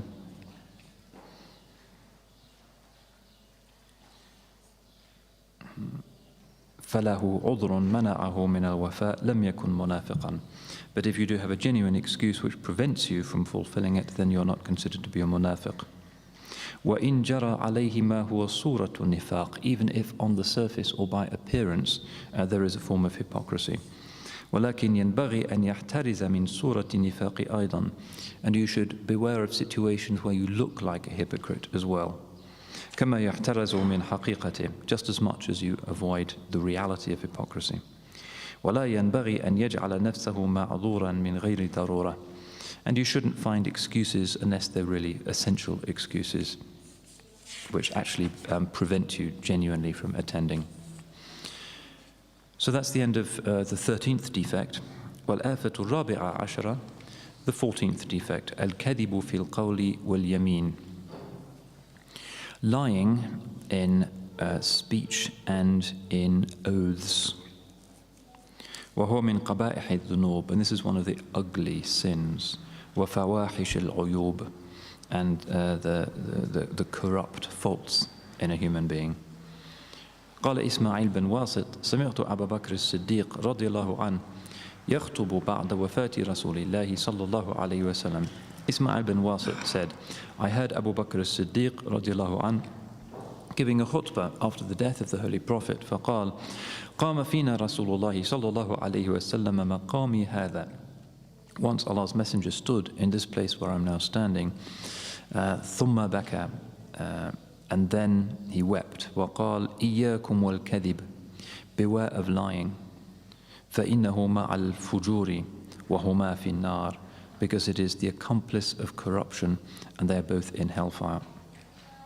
وقال أبو أمامة قال رسول الله صلى الله عليه وسلم إن الكذب باب من أبواب النفاق. The Holy Prophet said, lying is one of the gateways of hypocrisy. وقال الحسن, this is Al-Hasan al-Basri, كان يقال إن من النفاق اختلاف السر والعلانية والقول والعمل والمدخل والمخرج. The sense of hypocrisy is that there should be a difference between one's secret and one's public facade, and what one says and what one does, and how one goes into things and how one ends up actually behaving. وَإِنَّ الْأَصْلَ الَّذِي بُنِيَ عَلَيْهِ نِفَاقُ الْكَذِبِ. But the actual foundation on which hypocrisy is built is lying, is falsehood. وقال عليه السلام كبرت خيانة أن تحدث أخاك حديثا هو لك به مصدق وأنت له به كاذب. The Holy Prophet said, it is an immense act of betrayal that you should say something to your brother which he believes but which you yourself do not believe. وقال ابن مسعود كان النبي صلى الله عليه وسلم قال النبي صلى الله عليه وسلم لا يزال العبد يكذب ويتحرى الكذب حتى يكتب عند الله كذابا. A slave of Allah lies and continues to lie until he is written in Allah's sight as a liar. ومر رسول الله صلى الله عليه وسلم برجلين يتبايعان شاة ويتحالفان. The Holy Prophet went past two men who were haggling over the price of a sheep, and they were making oaths to each other. يقول أحدهما, one of them was saying, والله لا أنقصك من كذا وكذا. By Allah, I will not go below such and such a price. ويقول الآخر, and the other was saying, والله لا أزيدك على كذا وكذا. The other said, by Allah, I won't go above such and such a price.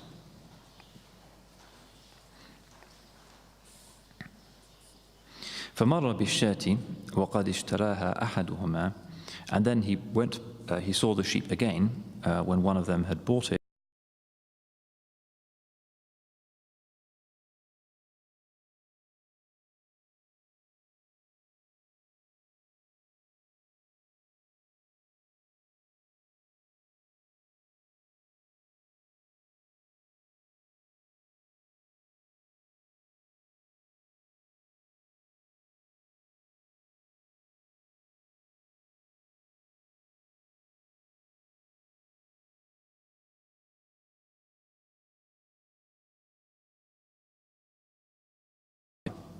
The merchants or the traders are corrupt. فقيل يا رسول الله أليس قد أحل الله البيع. يا رسول الله, has Allah not permitted buying and selling, trading? قال نعم ولكنهم يحلفون فيأثمون ويحدثون فيكذبون. And he said, yes, but what they do is that they make promises and then sin and say things but lie. And this is something that Imam Al-Ghazali talks about elsewhere in the Ihya, Kitab Adab al-Kasb, which is one of the most tremendous books in the Ihya. The Kitab Adab al-Kasb means the book of the proprieties of earning a living. And it's really mostly about what nowadays we would refer to as business ethics. And this issue of deceit in buying and selling is a big one. It's particularly important in Sharia. And there's a number of hadiths about this. لِكُلِّ شَيْءٍ آفَةٌ وَآفَةُ التِّجَارَةِ الْكَذِبُ. In everything there is a defect, and the defect of trading is lying. That's the great temptation. You lie about all kinds of things. You lie about the source of your goods. You could say, oh, this suit was made in Savile Row, whereas in fact you had it made in Karachi. Or you could say, I will deliver it by next week at the latest, whereas in fact you're lying because you know you won't have it by that date. Or you could say, this wheat is of premier quality, whereas in fact it's defective. Or you can display your goods in such a way as to be misleading. So you put the good stuff at the top and the rotten stuff underneath. Or you can enter into contractual agreements that you might not intend to fulfill, such as, well, if you don't like it, you can bring it back again. And in fact, when he does do that, it turns out that you didn't mean it. So this is afatu tijara al-kadib. The drawback or the pitfall of trading is lying. And we have in our tradition a very extensive literature of commercial ethics, business ethics, books, which indicate the way in which even so worldly, also apparently worldly a pursuit as buying and selling, turning an honest dollar, making a living, is something that in the vision of classical Islam was incorporated in a complete image of society in which every vocation had the potential to be a holy calling. And this is something that in the Western tradition is almost unimaginable. Where there are sacred spaces still, it's perhaps a prayer room in an airport that's hardly used, or perhaps a church attended by a few old people, but everything else is mammon, everything else is the world of buying and selling and pleasure and ego. And it's assumed that that's how it has to be. The sacred is pushed into a smaller and smaller and dustier little broom cupboard until it might as well not exist. But in Islamic civilization, we do not have a distinction between the sacred and the profane. Because if the sacred means that in which Allah's name can appropriately be mentioned and should be mentioned, then there is no context, no human activity in which that is not appropriate. The only thing that looks like profanity is sin, and any profession that is trading in sin, alcohol peddling, for instance, or prostitution, is not regarded as a Sharia valid transaction anyway, and such contracts are invalid. They have no place in an Islamic economy. But everything else, all of the other professions, whether it be medicine, engineering, the law, you name it, the military, all of these had forms in our classical civilization which enabled them to be fully sacred callings. That one would join a guild, that one would have a particular spiritual teacher who would enable one to get the most spiritually out of one's time at work. One would have a sense of service, one would have a sense of fellowship, rather than the modern Adam Smith capitalistic dog-eat-dog competition model, in which, as long as you're not actually breaking the law, then anything you do to maximize profits is regarded as being part of being a good businessman or a banker. And we've seen in the last few years where that leads. It leads to an extremely selfish accumulation of wealth in a small number of hands, and to the credit crunch and other disasters that this country is suffering from particularly. It's greed, it's lying, it's dishonesty, it's the banks tricking people. Afatu tijara al-kadib. So this is an important part of our civilization, and that book in particular is certainly worth looking at, Kitab Adab al-Kasb, because it has some very beautiful things that take us away from the idea that the commercial life is something that's not really a proper religious vocation, but something you do to make money, that you choose deen or dunya. No, in fact, in Islam, whatever your path in life might be, you always choose deen over dunya, even if you're running a bank or working in a hospital. It's always deen rather than dunya, and this is part of the way of the Muslims.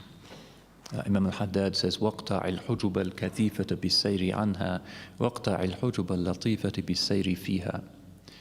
Deal with the thick veils by traveling around them, and deal with the subtle veils by traveling through them. What he means by the thick veils is forgetfulness of Allah and sin, just avoid them. And what he means by the thin veils is the world, the distractions, the occupations, the pursuits of the world. In our way, we do not avoid them, we go through them. And this is, again, characteristic of the prophetic way, as we've had occasion to mention. وقال صلى الله عليه وسلم ثلاثة نفر لا يكلمهم الله يوم القيامة ولا ينظر إليهم المنان بعطيته المنفق سلعته بالحلف الفاجر والمسبل إزاره. The Holy Prophet says, sallallahu alayhi wasallam, there are three whom Allah will not look at them on the Yawm al-Qiyamah. The one who makes a show of giving in charity, thereby making the recipient feel small. And the one who sells his goods with a corrupt oath, and the one who dresses extravagantly to manifest pride.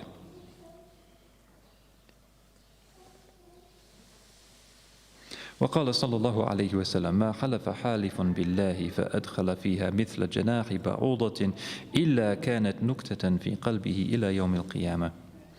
And he said, sallallahu alayhi wa sallam, whenever you make an oath by Allah, and there is in it even a gnat's weight of insincerity, there will be a spot in your heart until the end of time.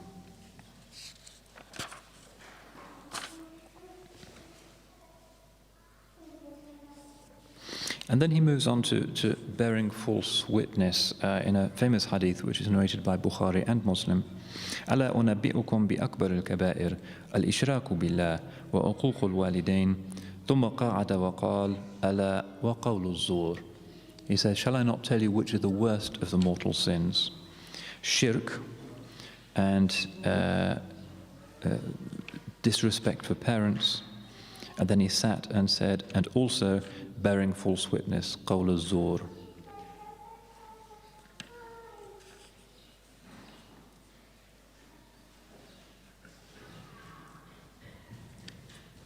And this also relates in the world of the scholars and amongst ordinary Muslims as well to lying or dishonesty or carelessness in transmitting the prophetic legacy. That in the world of hadith, there are people who lie about the Holy Prophet sallallahu alaihi wasallam for some sectarian reason, or in order to please their listeners, or simply to make up a good story. قال النبي صلى الله عليه وسلم من حدث عني بحديث وهو يرى أنه كذب فهو أحد الكاذبين. Whoever narrates a hadith on my authority and thinks that it's false, he is considered to be amongst the liars. ومن كذب علي متعمدا فليتبوأ مقعده من النار. Whoever lies about me deliberately, let him prepare his resting place in the fire.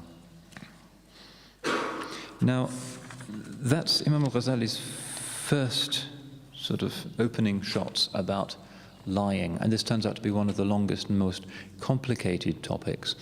Of course, lying, bearing false witness, cheating, all of these things, unambiguously major sins and a form of sickness, because it's about the greatest sickness, which is for one's inward to be unlike one's outward, which is a spiritual sickness rather than just making a mistake or deliberately hurting somebody and it's obvious what you're doing. This is a kind of inner sickness.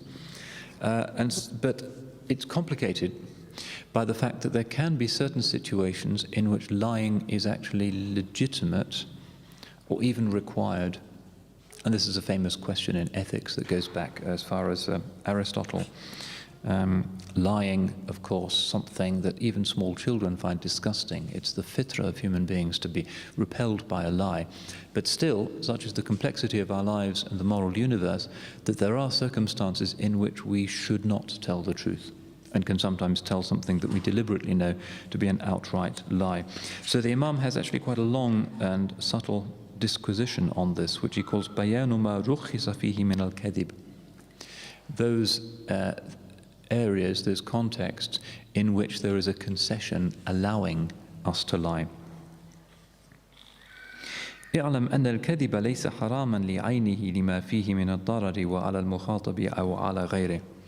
Know that lying is not haram in itself, but because of the damage which it does to others and to ourselves. In itself, a lie is just a sound, just words. وَرُبَّ جَهْلٍ فِيهِ مَنْفَعَةٌ وَمَصْلَحَةٌ. There are many situations in which not knowing or ignorance contains benefit and public utility. فالكذب يحصل لذلك الجهل فيكون مأذونا فيه. If in the context of a person, of society benefiting from somebody remaining ignorant, then to lie in a way that promotes or maintains that ignorance, he says, is ma'dhun, is permissible. وَرُبَّمَا كَانَ وَاجِبًا, and such lies may even be obligatory. قال ميمون بن مهران الكذب في بعض المواطن خير من الصدق. Maimun bin Mihran, one of the Salaf, used to say, lying in some context can be better than truthfulness. أرأيت لو أن رجلا سعى خلف إنسان بالسيف ليقتله. What about the situation where a man is running behind another man with a sword trying to kill him? فدخل دارا, and he enters somebody's house. فانتهى إليك, and then he sees you, he encounters you. فقال أرأيت فلانا ما كنت قائلا ألست تقول لم أرى. What would you do in that situation if the putative killer with his sword broke into the house as well? Wouldn't you say, I haven't seen him? This is obvious. That's a situation in which you can have an ethical lie. فنقول الكلام وسيلة إلى المقاصد. So we say, this is Imam Al-Ghazali, says, speech is a means to achieving certain purposes. فكل مقصود محمود يمكن التوصل إليه بالصدق والكذب جميعا فالكذب فيه حرام. So here he's being very Ghazalian and separating out these different situations. So, every praiseworthy purpose which you could accomplish either by telling the truth or by lying, in that situation it is haram to tell a lie. وَإِنْ أَمْكَنَ التَّوَصُّلُ إِلَيْهِ بِالْكَذِبِ دُونَ الصِّدْقِ, and if it's possible to reach it by telling a lie but not by telling the truth, فَالْكَذِبُ فِيهِ مُبَاحٌ, then it is permissible to lie in that situation.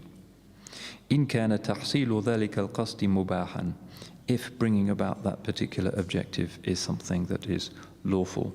وَوَاجِبٌ إِنْ كَانَ الْمَقْصُودُ وَاجِبًا, and it's obligatory if that purpose is an obligatory purpose. كما أن عصمة الدم المسلم واجبة, just as it is an obligation to protect the blood of another Muslim. فمهما كان في الصدق سفك دم امرئ مسلم, so when in telling the truth a believer's blood will be shed, then اختفى من ظالم, a believer who has hidden from a tyrant, فالكذب فيه واجب, it's an obligation in that situation to tell a lie. ومهما كان لا يتم مقصود الحرب أو إصلاح ذات البين أو استمالة قلب المجنى عليه إلا بالكذب فالكذب مباح. Now he gives some other situations, and again this is classical in our ethical literature. To the extent that a military purpose may only be served by telling a lie, or reconciliation between human beings can only happen when a lie is told, or when somebody who has suffered, a victim, can have his heart healed only when he hears a lie about a particular situation. فَالْكَذِبُ مُبَاحٌ, in those situations it's lawful to tell a lie. إِلَّا أَنَّهُ يَنْبَغِي أَنْ يَحْتَرِزَ مِنْهُ مَا أَمْكَنَ, however it's right to avoid it as much as one can.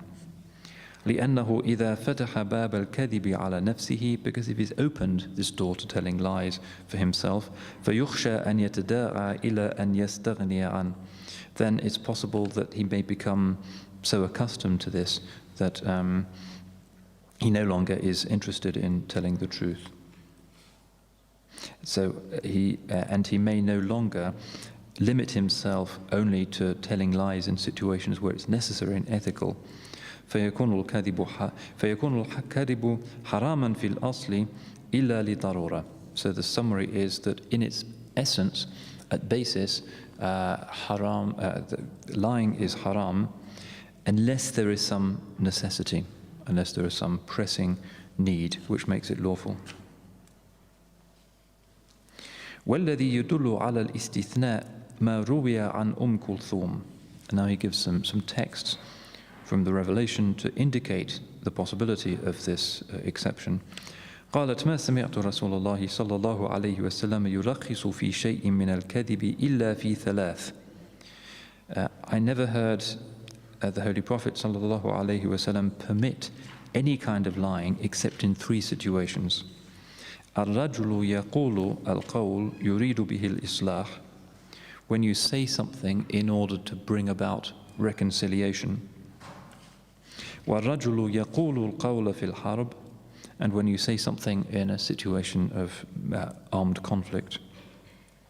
وَالرَّجُلُ يُحَدِّثُ إِمْرَأَتَهُ وَالْمَرْأَةُ تُحَدِّثُ زَوْجَهَا, and a man speaking to his wife and a wife speaking to her husband, because for the sake of marital harmony sometimes it is necessary for white lies to be told.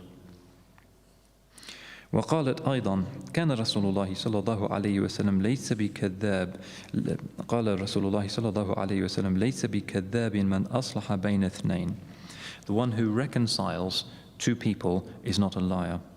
فقال خيرا أو نما خيرا, and he speaks what is good, or he brings about what is good. وقالت أسماء بنت يزيد, Asma bint Yazid said, قال رسول الله صلى الله عليه وسلم كل الكذب يكتب على ابن آدم إلا رجل كذب بين مسلمين ليصلح بينهما. every lie is written as a sin upon the son of Adam, except in the case of a man who lies in order to bring about reconciliation between two Muslims.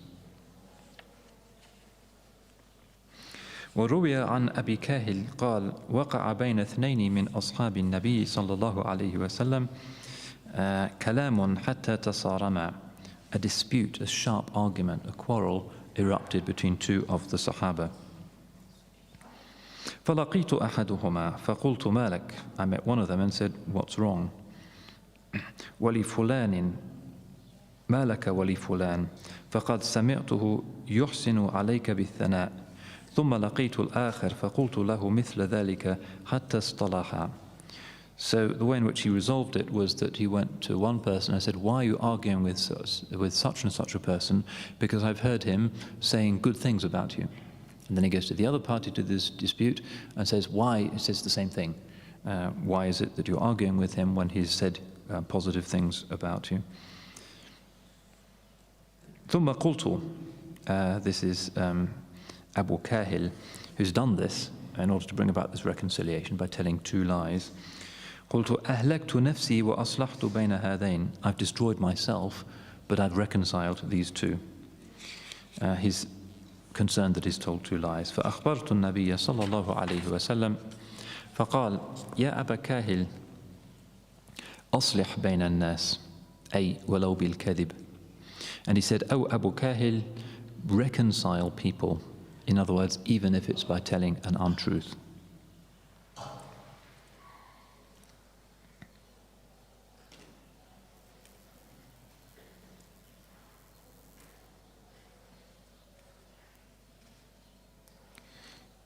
Okay, so this is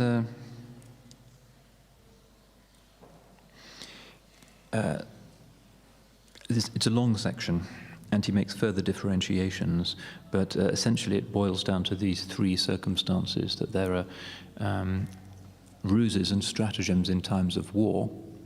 You spread the tale that you're going to march to a particular place, but in fact it's a lie, you're going to march somewhere else, and this is not haram, because the hadith says al-harbu khid'ah.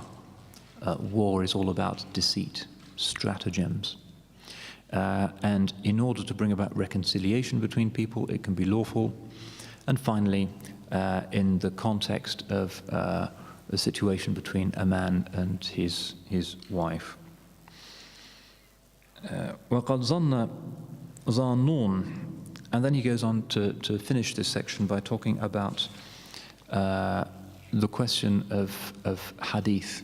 He's raised it earlier, but he's talking about it in more detail now. Those who invent hadiths for what they claim to be a good purpose. Is this a legitimate use of lying? You're actually improving people, you're telling them a story about how a particular vice will lead to a certain number of years in Jahannam. Isn't that a good thing if it urges them to do good deeds? He says this is the exception. قَدْ ظَنَّ ظَانٌ أَنَّهُ يَجُوزُ وَضْعُ الْأَحَادِيثِ فِي فَضَائِلِ الْأَعْمَالِ. He says some might suppose that it's permissible on this kind of argument to invent hadiths about meritorious actions. وَفِي التَّشْدِيدِ فِي الْمَعَاصِي. And in order to alert people to the gravity of sin. وَزَعَمُوا أَنَّ الْقَصْدَ مِنْهُ صَحِيحٌ. And they claim that the purpose of such a lie is a valid one. وَهُوَ خَطَأٌ مَحْضٌ. But this is an absolute error. إِذْ قَالَ صَلَّى اللَّهُ عَلَيْهِ وَسَلَّمَ مَنْ كَذَّبَ عَلَيَّ مُتَعَمِّدًا فَلْيَتَبَوَّأْ مَقْعَدَهُ مِنَ النَّارِ. The Holy Prophet says in the sound hadith, whoever deliberately lies about me, let him prepare for his place in hellfire. وهذا لا يرتكب إلا لضرورة ولا ضرورة إذ في الصدق مندوحة عن الكذب فيما ورد من الآيات والأخبار كفاية عن غيرها. So there's no valid claim to invent hadiths on the grounds that there's darura, there's necessity. In the other cases, in the case of war, in the case of reconciliation, there's a necessity. There's no necessity for inventing hadiths, he says, because there's already enough verses of the Quran and hadiths and other material which render it OTOs, unnecessary to invent more material. So that's how he ends that particular section, and inshallah we move on now. Just a brief treatment of al-Khamisa Ashara, the 15th defect, al-Ghiba. وَالنَّظَرُ فِيهَا طَوِيلٌ. He says this requires lengthy investigation. Ghiba is backbiting.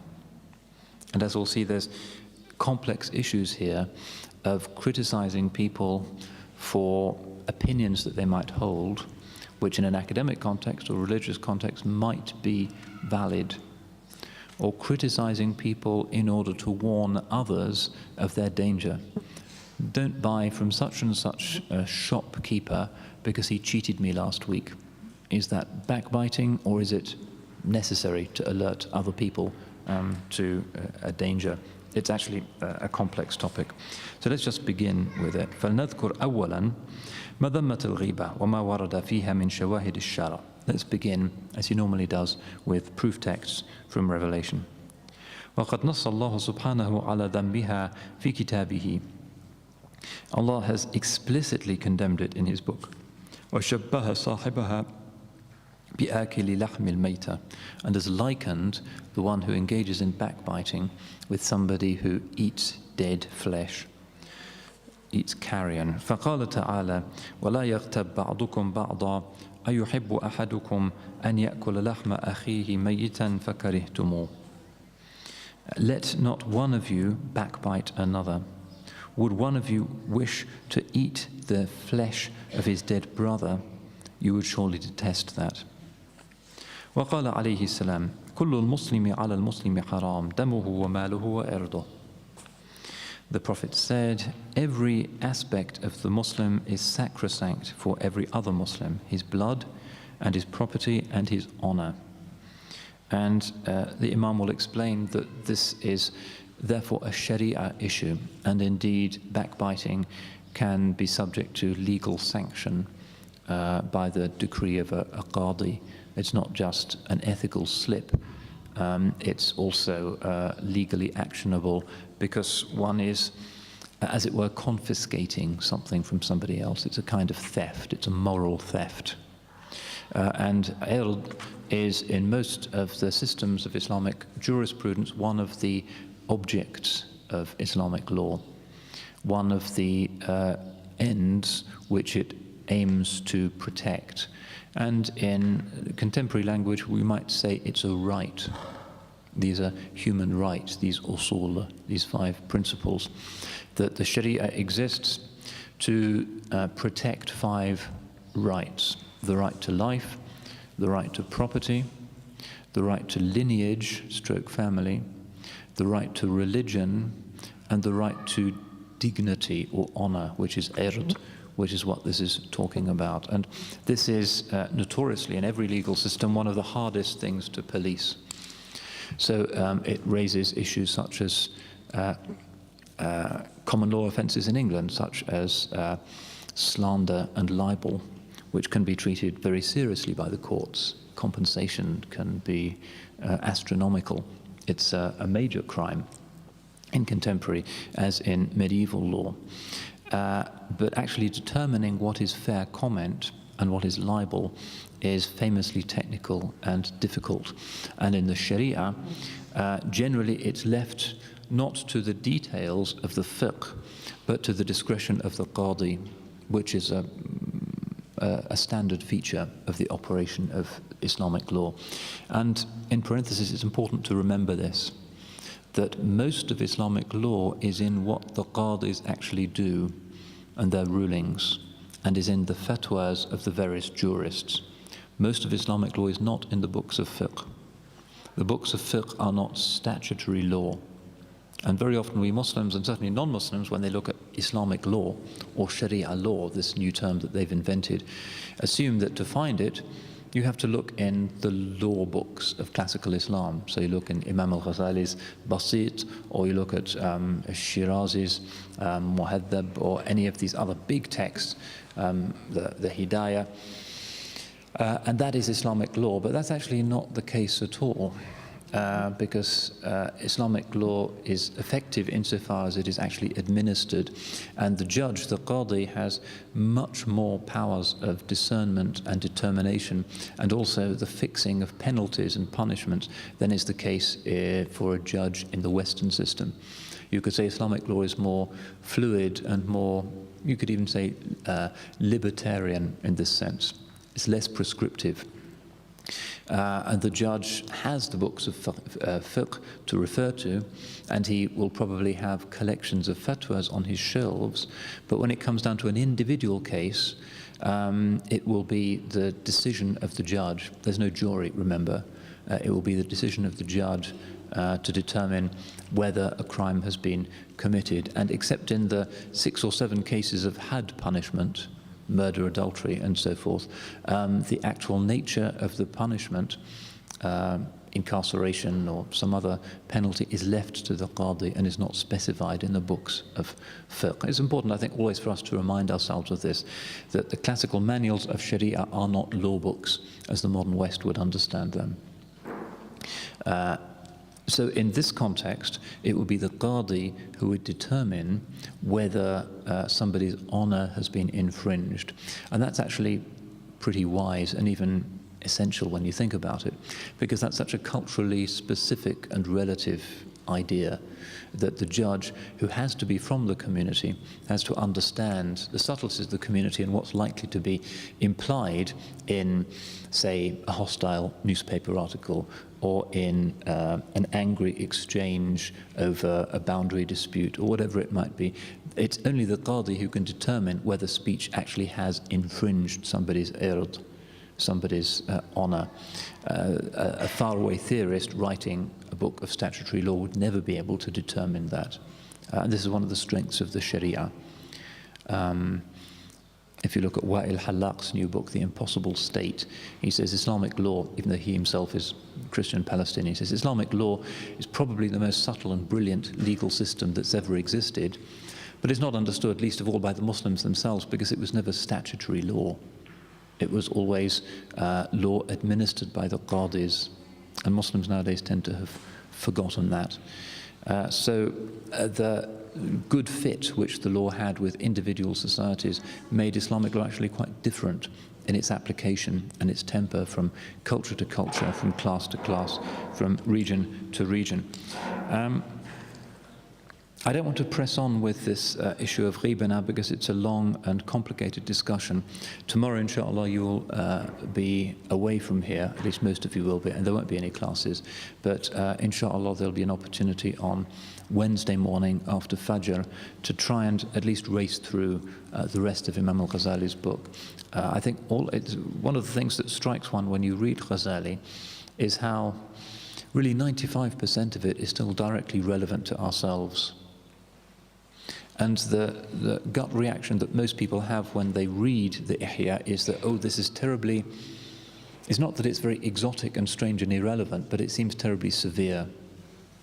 That he requires great feats of tahajjud and fasting and a very austere type of social model. But in fact, if you read through all of these sections to the end, you'll find that his rhetorical method is always to be tough at the outset, but then to give an alternative perspective and to recommend the middle way. And as we've seen in this discussion that we've been through in some detail on lying, he begins by saying it's haram and it's the foundation of nifaq, and then he nuances it by explaining, well, there are circumstances in which lying can be permissible and even required. So what's required is the middle way, and that's where our conscience comes in and our humanity, because most of these issues cannot be determined in detail by outsiders prescribing responses for us. It's a judgment call as to whether a lie is actually justifiable in a particular situation. So for instance, the hadith where he says you can tell a lie in the situation where somebody has suffered an offense or an outrage. So for instance, if somebody has been abused as a child and they always thought it was their father and that made it much worse, If the counselor can say, actually, it wasn't your father, it was somebody else, that's telling a lie. But that's exactly what the Holy Prophet ﷺ is saying is a permissible and even a praiseworthy form of lying. But to know exactly when one can do that is a judgment call, and that's where the conscience, the damir, comes in. The individual human sensibility as to what's right. And it is in that area that we are most fully morally accountable. We can follow rules and obey laws and get the fiqh practices right, but our humanity is engaged most on those issues where we can see that there's two sides and we have to somehow find an appropriate balance in what may well seem to be the grey areas which populate so much of our moral experience. And that's part of the appeal of Imam Al-Ghazali's Ihya. On the one hand, stern, absolute. It's an austere program for personal self-transformation. And he'd been through the mill himself in his own life. But at the same time, it's very alert to human weakness and to the need to see the Sharia and the Sunnah for what they really are, which is practical and compassionate templates for human judgment and human life. These are not detailed blueprints that screw us down to some externally imposed set of values. Instead, it is a treasure trove of dictums, of principles, of different opinions, of legal practices, which it is ultimately up to us, or if we're in a jurisdiction, up to the Qadi or the Mufti to determine. And there's always a plurality of opinions. And Imam Al-Ghazali is particularly keen that we should recognize those in humility and that we should respect them. So this is, from the Ihya, you can really learn, paradoxically perhaps, much of the wisdom and the depth of the Sharia.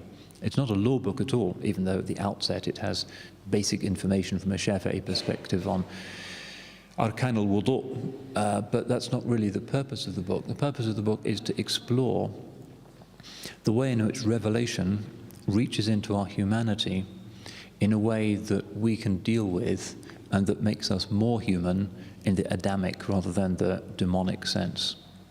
It's not trying to turn us into bloodless, passionless angels. Instead, it's turning us into full human beings. And what's most characteristic about our humanity is the ability to look compassionately at a situation where an absolutist might say, you can never lie, but in fact to see that there can be contexts where that's required. And this nuance is very characteristic of Ghazali. It comes to some extent from his Shafi'i perspective, where the Shafi'is were amongst the first to indicate different gradations of what's preferable, what's mustahab, and so forth. But it's generally part of the Sharia of Islam, and it's a wisdom that often escapes us because in our time, frequently we adhere to religion in a reactive way. That is to say, we feel our identity is threatened and we're being insulted by outsiders, usually powerful outsiders, and therefore the religious choices that we reach for will be particularly rigorous and tight and reactive ones. And that's very common amongst Muslims nowadays. They feel that the Western world is against them and Israel is dreadful and so on and so on. And therefore, as a protest, they adopt the narrowest possible interpretations and also adopt this very un-Islamic idea that the Sharia can become statutory law and the legal code of a nation state. And as Wa'il Hallaq points out in his book, that's an impossibility. The Sharia is not statutory law.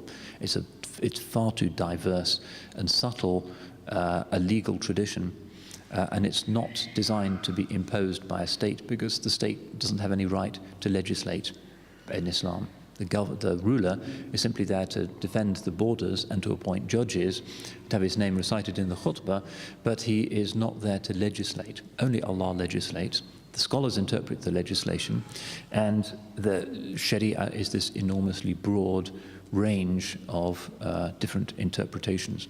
This is important for us to remember because very often modern Muslims in this reactive mode, which is the kind of inner state which Imam Al-Ghazali disliked so much, automatic, reactive protest religion, Much of the rhetoric nowadays is to treat Islamic law as though it was statutory legislation, which is a Western concept which is completely alien to our tradition. So they end up with a kind of totalitarianism.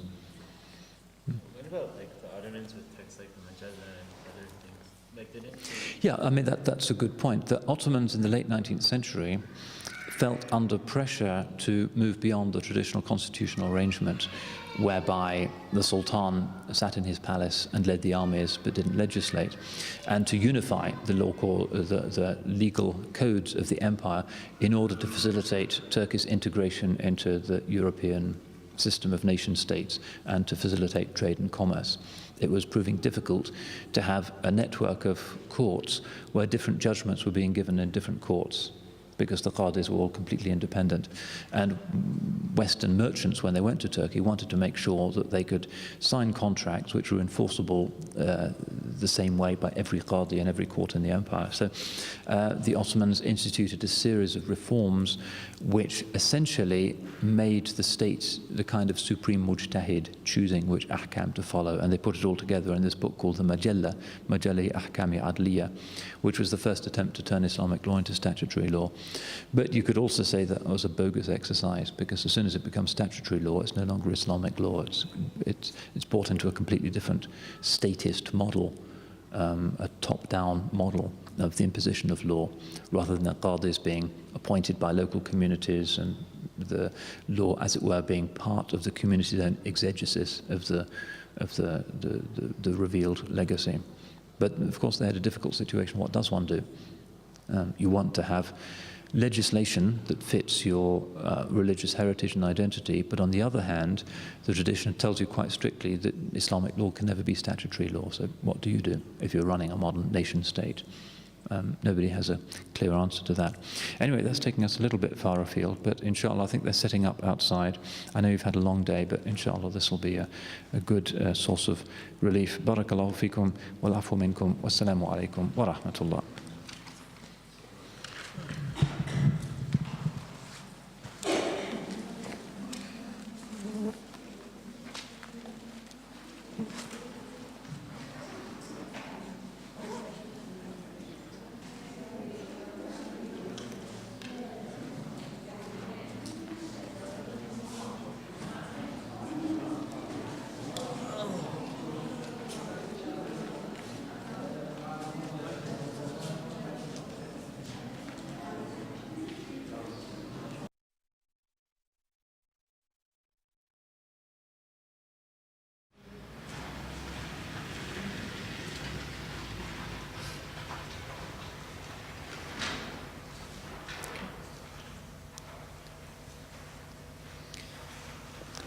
Bismillahir Rahmanir Rahim. Alhamdulillah. Wassalatu wassalamu ala Rasulillah wa alihi wa sahbihi wa man wala. Some of you were expecting, as indeed had been promised, a question and answer session this morning, but in fact I'm going to defer that until later on, 10 o'clock inshallah. We'll be back here if any of you do have questions, because I did want to finish off the 20 masail or afat, defects of the tongue, which Imam Al-Ghazali has promised in his book, and inshallah we'll be able to get through them this morning. And you may recall that we had broached what for the Imam really is the most complex of these 20 last time, specifically afatul ghiba, the defect of backbiting. And no prizes for guessing why he considers this both to be important and complicated. Important because it's so widespread and because there's such a strong Quranic denunciation. It's dishonorable, it's exploiting the vulnerabilities of others, it gratifies the ego. He's going to explain this in his brilliant psychologizing way shortly. And complicated because there are certain judgments that we have to make which are often difficult as to when it might actually be permissible or even necessary to criticize somebody else behind their back. And he's going to deploy his exposition of that in due course.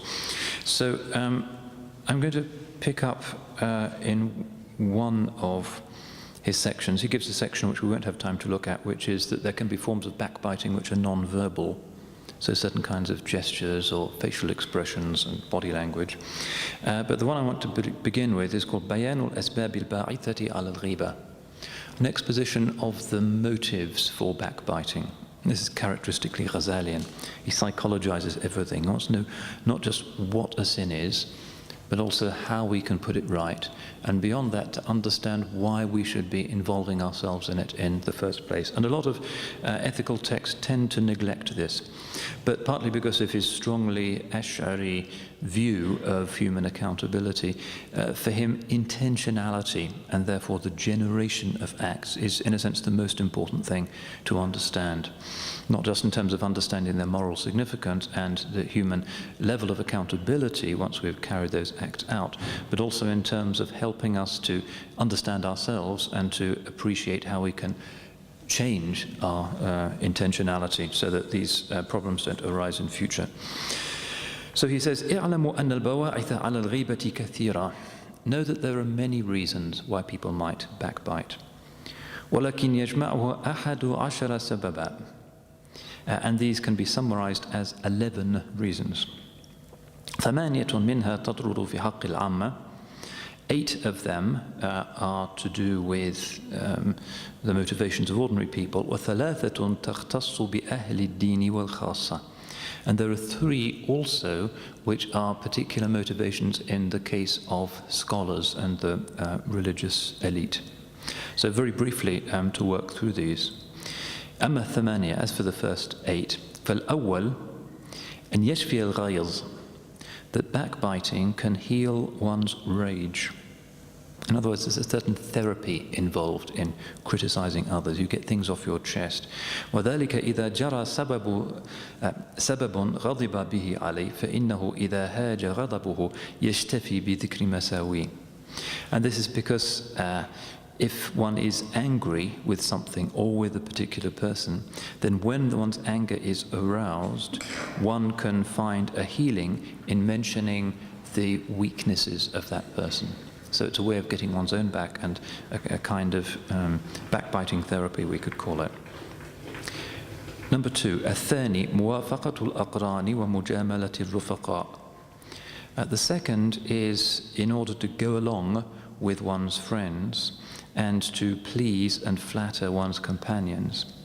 ومساعدتهم على الكلام, and to help them in their conversations. فإنهم إذا كانوا يتفكهون بذكر الأعراض, when they amuse themselves by mentioning things that compromise the honor or dignity of others, فيرى أنه لو أنكر عليهم, he thinks that if he was to object to this, أو قطع المجلس, or to leave, استثقلوا, they would consider him to be a kind of bore, heavy, a party pooper. وَنَفَرُوا عَنْ, and wouldn't want to be with him any longer.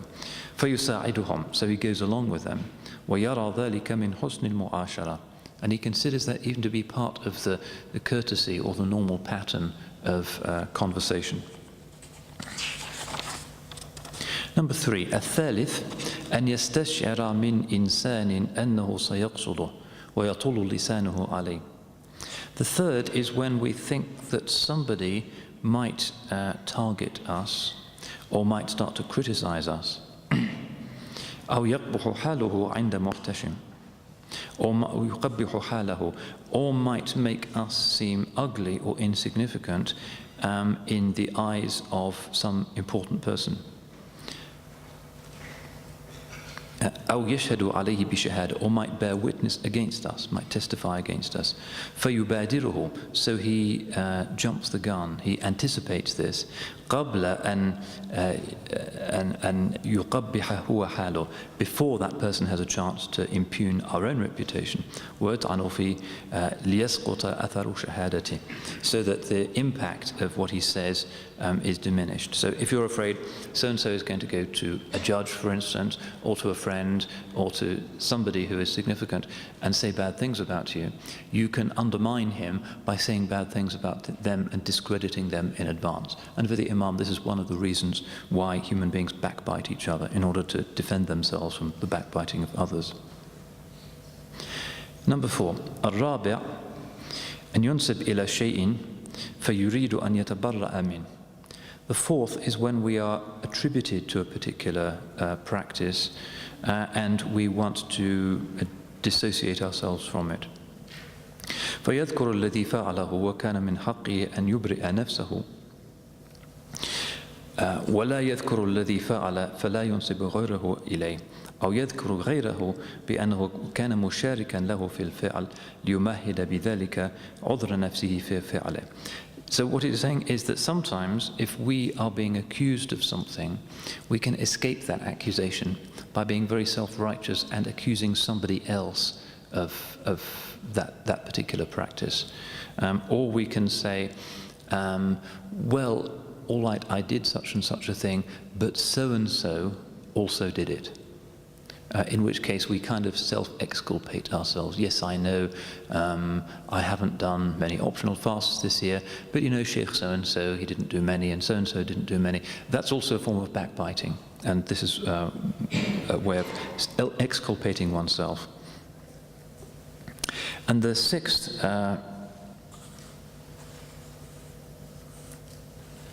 the fifth, الخامس إرادة التصنع والمباهات وهو أن يرفع نفسه بتنقيص غيره فيقول فلان جاهل وفهمه ركيك.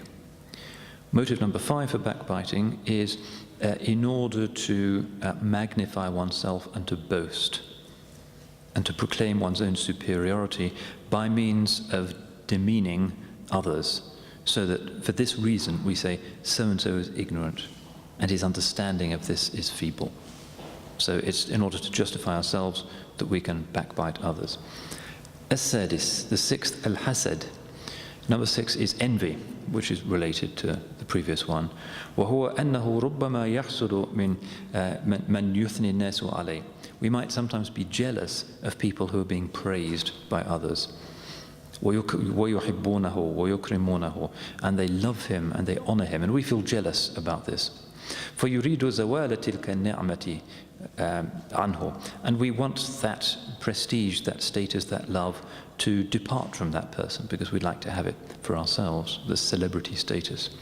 فَلَا يَجِدُ سَبِيلًا إِلَيْهِ إِلَّا بِالْقَدْحِ فِيهِ. And we find no means of confiscating somebody else's good name and status and popularity other than backbiting and mentioning in public their weaknesses. Number 7, السابع اللعب والهزل والمطايبة وتزجية الوقت بالضحك. Number 7 is just to have fun and to horse around and entertainment and to enliven one's time with laughter. فيذكر عيوب غيره بما يضحك الناس. So he mentions other people's faults in order to make people laugh. على سبيل المحاكاة. By means of, for instance, imitating them in a comical way. وَمَنْشَأُهُ التَّكَبُّرُ وَالْعُجْبُ. And the reason for this is arrogance and conceit. Number 8, الثامن السخرية والاستهزاء استحقارا له. Number 8 is mockery and contempt and having a low opinion of somebody else. If we have a low opinion of somebody, that may well incline us to backbite them. فإن ذلك قد يجري في الحضور ويجري أيضا في الغيبة. So we might express our contempt for somebody in their presence, but also when they're not around. ومنشأه التكبر واستصغار المستهزئ به. And the motive for this again is arrogance and belittling the one whom we are mocking. So those are the 8 reasons why people backbite that are sort of commonplace amongst society at large. أما الأسباب الثلاثة التي هي في الخاصة. As for the 3 motives which exist amongst the kind of religious class, فهي أغمضها وأدقها. These are more subtle and more obscure. لأنها شرور خبأها الشيطان في معرض الخيرات. Because they're sources of evil which the devil has buried in discourses which are about virtues. وفيها خير ولكن شاب الشيطان بها الشر.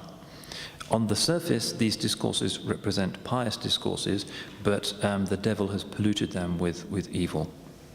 So these are the 3. الأول أن تنبعث من الدين داعية التعجب في إنكار المنكر.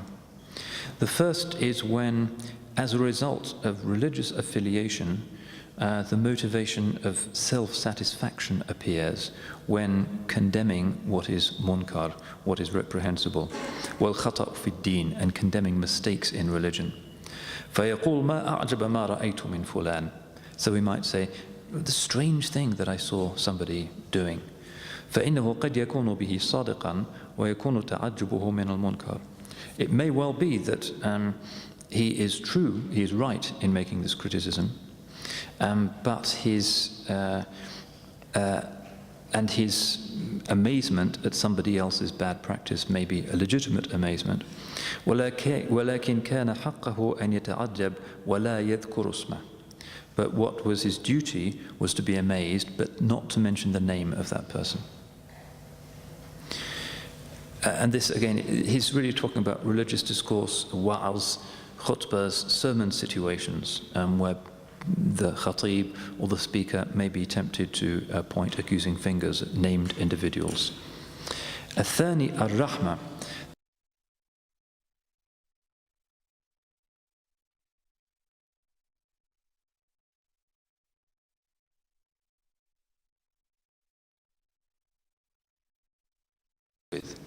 فيقول مسكين فلان قد غمني أمره. So we might say, poor old so-and-so, I'm really sad for him. وما ابتلي به, and sad because of the trial that has afflicted him. فيكون صادقا في دعوى الاغتمام. He may well be correct in claiming to be sad for that person. ويلهيه الغم عن الحذر من ذكر اسمه. But that sadness causes him to forget that he shouldn't mention his name. And once he mentions his name, فَيَصِيرُ بِهِ مُغْتَابًا, he becomes a backbiter. And the third, الثالث الغضب لله تعالى. The third is when we are angry for the sake of God. فإنه قد يغضب على منكر قارفه إنسان إذا رآه أو سمعه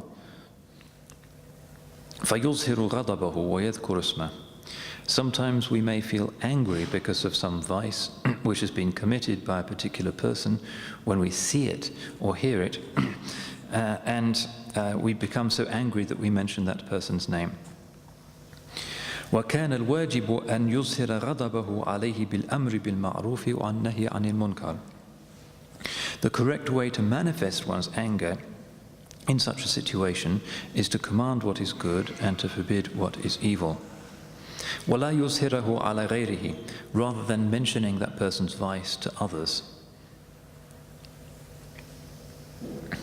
فهذه الثلاثة مما يغمض تركها في العلماء. So these are the three forms of backbiting which are subtle and veiled amongst the ulama, فضلا عن العوام, and also present in the common people. Again, a reminder of the fact that you could say that the principal readership which Ghazali is aiming for in the Ihya is actually his own colleagues.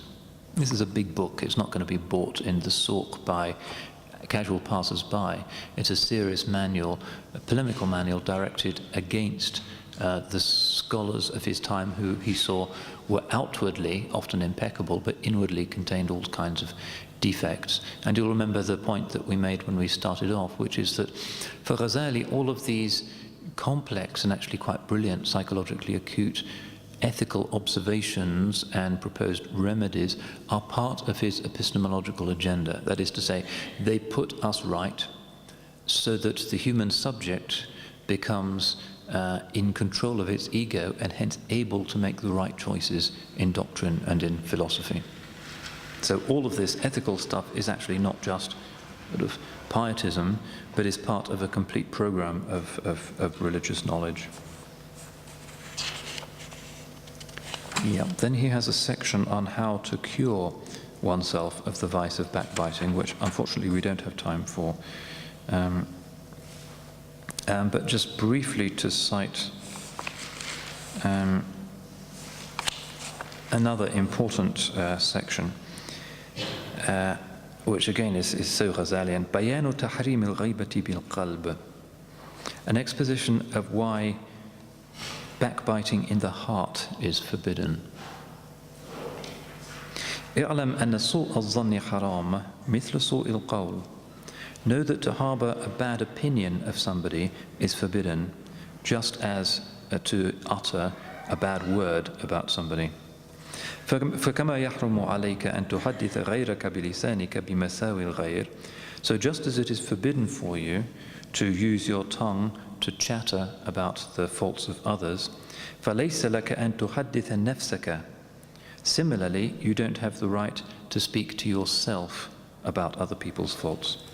وتسيء الظن بأخيك, and to have a low opinion of your brother. ولست أعني به إلا عقد القلب وحكمه على غيره بالسوء. And what I mean here is simply, he says, to have a determined perception and judgment in the heart that somebody else is doing something that is wrong and despicable. فأما الخواطر وحديث النفس. As for passing thoughts, undirected thoughts in the mind, فهو معفو عن. This is forgivable. That doesn't constitute backbiting. بل الشك أيضا معفو عن.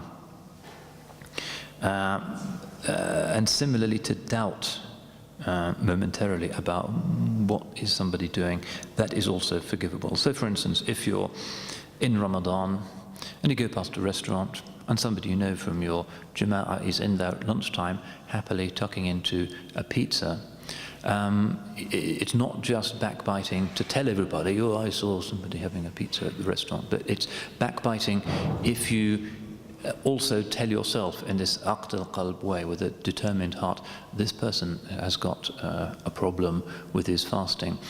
If you just wonder, the moment you see him, well, is he fasting or not? That's shak. Or if it's just a kind of passing thought, well, maybe he's not fasting. Those are just accidental thoughts that come into the mind. That's not a sin, because you're not responsible for that. But if you really make up your mind that this person is committing a sin, rather than saying, well, maybe he's sick, or maybe he's traveling, or the other possible excuses that could well be the case, then he says you are actually a backbiter, even if you've not opened your mouth.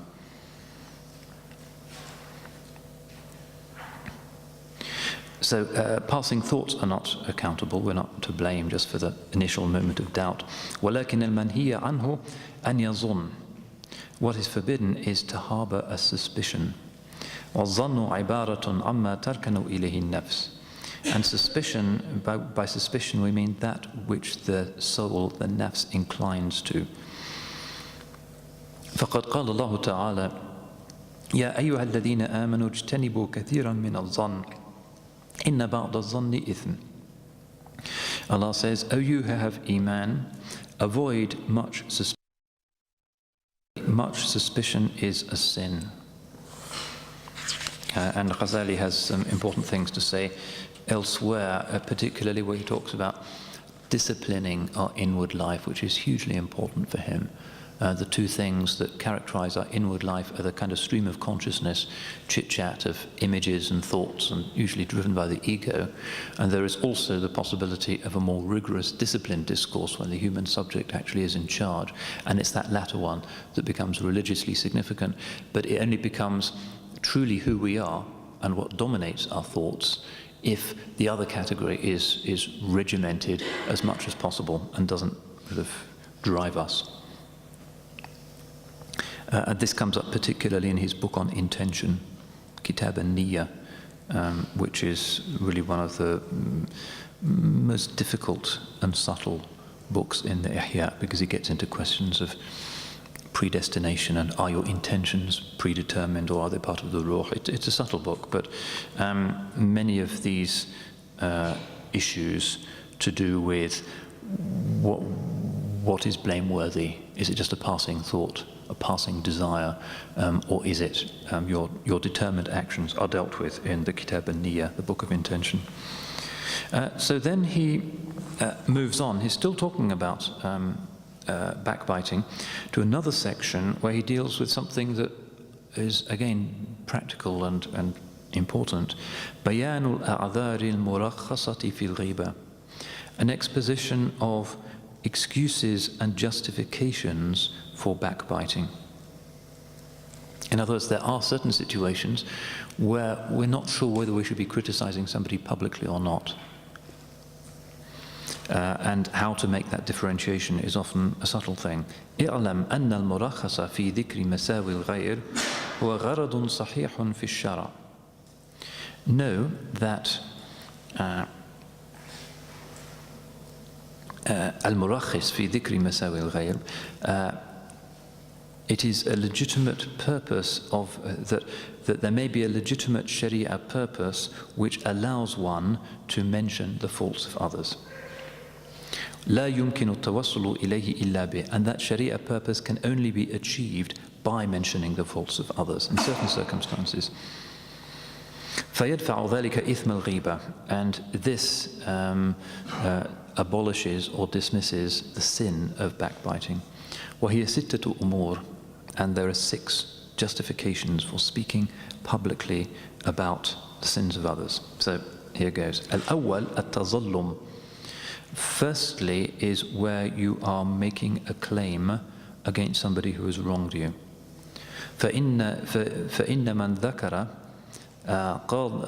قاضيا بالظلم والخيانة وأخذ الرشوة, etc. So if you go to a judge complaining about maltreatment or betrayal, or somebody who is taking money from you through usury, in that situation, in a legal case, you have to name the guilty party, and that's not sinful. The courts can't operate unless both parties are named.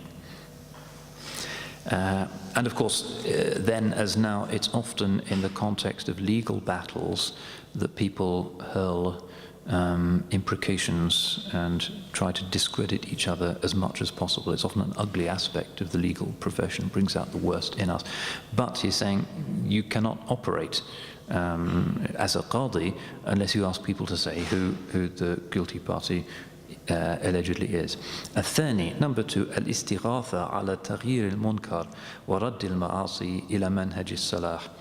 Secondly, when asking for help in changing something which is ugly or abominable, and to correct sins so that the path of righteousness is re-established. So in this case, it would be, for instance, if somebody is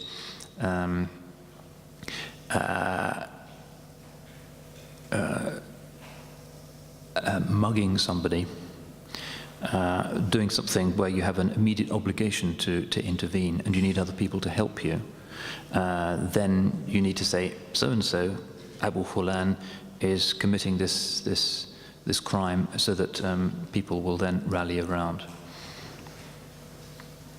الثالث الاستفتاء. Third is when asking for a religious judgment or fatwa. كما يقول للفتوى ظلمني أبي أو زوجتي أو أخي. So if you go to the mufti and say, there's this situation where my father has wronged me, or my wife has wronged me, or my brother has wronged me. And then he says, but in these situations, if you can do it bit-ta'rid, in other words, without naming the individuals, is better. If you can ask for a fatwa without specifying names and just saying, imagine there's this situation where there's somebody who is wronged by his father, what should the judgment be? And almost invariably you'll find in fatwas that they will speak about the anonymous Zayd and Amr, 2 fictional characters. They won't talk about specific individuals. It's not like, say, English case law, where the names of the litigants are forever present in the name of the legal judgment. Anonymity, he says, is, where possible, preferable. So that's number 3. 4. الرابع تحذير المسلم من الشر. The 4th is to warn another Muslim against some evil. فإذا رأيت فقيها يتردد إلى مبتدع. So if you see a religious scholar spending a lot of time with an innovator, أو فاسق, or a corrupt, decadent person, وخفت أن تتعدى إليه بدعته, and you're afraid that that person's innovation or fisqh or corruption might spread to him, فلك أن تكشف له بدعته وفسقه. then it is permissible for you to reveal to him that person's innovation and his corruption. So if the imam of your mosque is an innocent person and he's hanging out with somebody who's teaching him, and you know that that person who's teaching him has a particular vice or a particular incorrect doctrine, then it's permissible for you to mention to that religious leader that he should watch out for that person's inclination. Al-Khamis, number 5, أن يكون الإنسان معروفا باللقب يعرف عن عيبه كالأعرج والأعمش. And the 5th is where somebody is actually known publicly through some sobriquet or nickname. So somebody is called Ahmad the Blind, for instance, or Majid the Hunchback. If that's a kind of public name for him and he doesn't object to it, then it's considered permissible to use that name. السادس, this is the 6th of them. السادس أن يكون مجاهرا بالفسق. The 6th is the case of the person who makes his corruption public and is proud of it. كالمخنث, this is like an effeminate person or a transvestite. وصاحب الماخور, or the owner of a tavern. والمجاهر بشرب الخمر, and somebody who goes about publicly announcing that he drinks wine. ومصادرة الناس, and confiscates people's property. وَكَانَ مِمَّنْ يَتَظَاهَرُ بِهِ, and is somebody who makes a public show of it, بِحَيْثُ لَا يَسْتَنْكِفُ مِنْ أَنْ يُذْكَرَ لَهُ, to the extent that he doesn't mind if people mention it.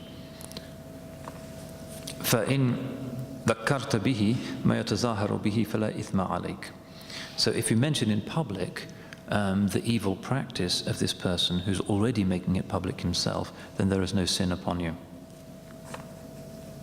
قال رسول الله صلى الله عليه وسلم من ألقى جلباب الحياء عن وجهه فلا غيبة له.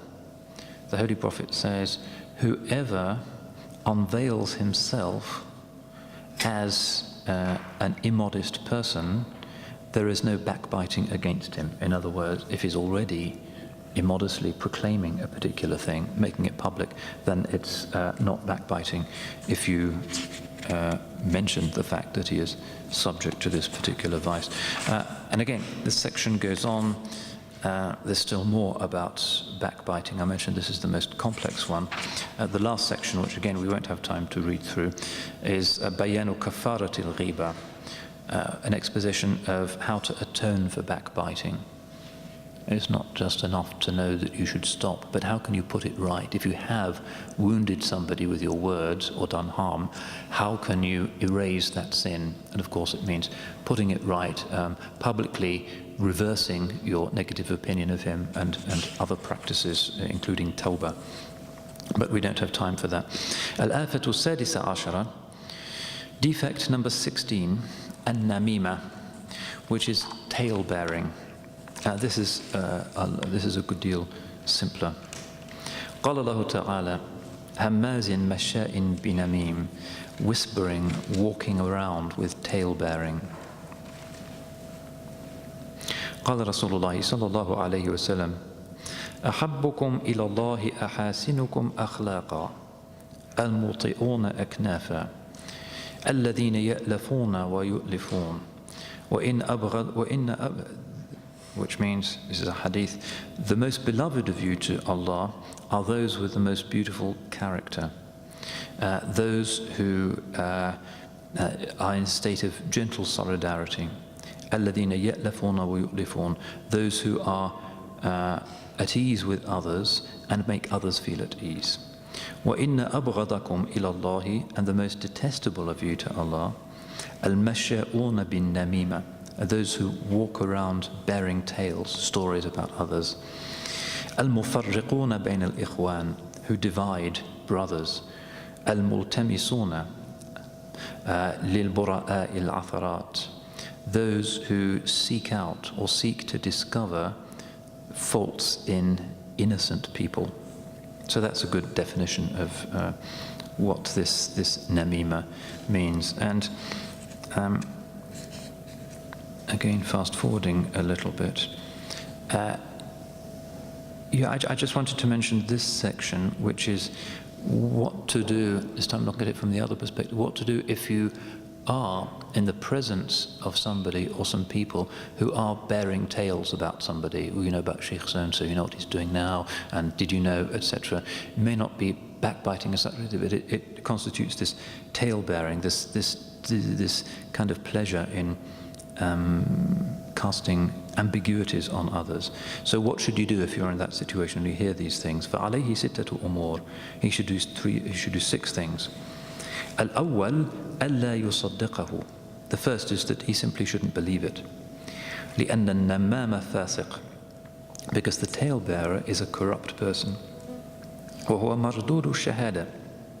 And somebody who in Sharia cannot have his testimony accepted. قال الله تعالى يا أيها الذين آمنوا إن جاءكم فاسق بنبأ فتبينوا أن تصيبوا قوما بجهالة. Allah says, O you who have Iman, if a corrupt person comes to you with a piece of news, make sure, ascertain the truth of it, lest you should afflict some innocent people through ignorance. So that's the first, you just don't believe it. الثاني أن ينهاه عن ذلك. The second is that you should tell the person who's engaged in this chit-chat to stop. وَيَنْصَحُ لَهُ, and give him advice. وَيُقَبِّحُ عَلَيْهِ فَعْلًا, and to remind him that what he's doing is something ugly. قال الله تعالى وَأْمُرْ بِالْمَعْرُوفِ وَانْهَى عَنِ الْمُنْكَرِ. Allah says, command what is good and forbid what is evil. Response number 3, الثالث أن يبغضه في الله تعالى, that he should dislike him for the sake of Allah. فإنه بغيض عند الله تعالى, because this thing is hateful to Allah. ويجب بغض من يبغضه الله تعالى, and those who are doing something that is hateful to Allah should be considered hateful. الرابع ألا تظن بأخيك الغائب السوء. The fourth is that you should not think ill of your absent brother. لقول الله تعالى, because Allah has said, اجتنبوا كثيرا من الظن إن بعض الظن إثم. Avoid much suspicion. Much suspicion is a sin. الخامس, the fifth, ألا يحملك ما حكي لك عن على التجسس. That the stories that you hear about a person should not impel you to spy on them. والبحث لتتحقق, so that you can make sure for yourself. You shouldn't be intrusive, you shouldn't spy on people because you've heard these rumors. اتباعا لقوله تعالى, because we must follow Allah's word, ولا تجسسوا, do not spy on one another. And the sixth and last, السادس, ولا تحكي نميمته فتقول فلان قد حكى لي كذا وكذا. You should not pass on this tale-bearing by saying, well, I don't know if it's true, but so-and-so told me such and such a thing. فَتَكُونُ بِهِ نَمَّامًا, because if you do this, you will also be a tale-bearer, or مُغْتَابًا, and a backbiter. وَتَكُونُ قَدْ أَتَيْتَ مَا عَنْهُ نَهِيتَ, and you will be somebody who has committed the thing which you are condemning that other person for doing. In other words, it's very bad of so-and-so to tell me this, but did you know? Well, it's also bad of you to do that, so you are condemned in your own words. So those are the 6 responses which we should have, according to the Imam, to situations in which other people are being mentioned in our presence in a negative light. And that brings us to number 17, Al-Afatu Sabi'atu Ashar, the 17th defect. Kalamu dhil lisanayn, literally the speech of the man with 2 tongues. And the normal English idiom here would be to be two-faced. الذي يتردد بين المتعاديين ويكلم كل واحد منهما بكلام يوافقه. Somebody who goes to 2 people who are in conflict with each other and speaks to each of them in a way that suggests that he's on his side, that he agrees with him. وقلما يخلو عنه من يشاهد متعاديين وذلك عين النفاق. And this very often happens. He says it's normally the case when you know 2 people who are in conflict with each other. وذلك عين النفاق, and this is the essence of hypocrisy. قال عمار بن ياسر قال رسول الله صلى الله عليه وسلم, the Holy Prophet said, من كان له وجهان في الدنيا كان له لسانان من نار يوم القيامة. Whoever had two faces in this world shall have two tongues of fire on the day of resurrection. قال أبو هريرة قال رسول الله صلى الله عليه وسلم, the Holy Prophet said, تجدون من شر عباد الله يوم القيامة ذا الوجهين. One of the worst of Allah's slaves on the day of judgment will be the two-faced man. الذي يأتي هؤلاء بحديث وهؤلاء بحديث, who says one thing with one group and another thing with another. وقال صلى الله عليه وسلم, and he also said, أبغض خليقة الله إلى الله يوم القيامة الكذابون والمستكبرون والذين يكثرون البغضاء لإخوانهم في صدورهم. The most hateful of Allah's creatures to him on the day of resurrection shall be the liars and the proud and those who spread and multiplied hatred for their brothers in their chests. فَإِذَا لَقُوهُمْ تَمَلَّقُوا لَهُمْ. When they meet them, they're all polite and friendly with them. وَالَّذِينَ إِذَا دُعُوا إِلَى اللَّهِ وَرَسُولِهِ كَانُوا بُطَآ. In other words, they're friendly with a particular group when they're with them, but when they're absent, they're spreading corrupt words about them. And when they are summoned to Allah and His Messenger, they are slow. وَإِذَا دُعُوا إِلَى الشَّيْطَانِ وَأَمْرِهِ كَانُوا سِرَاعًا. But when they're summoned to the shaitan and his business, they make haste.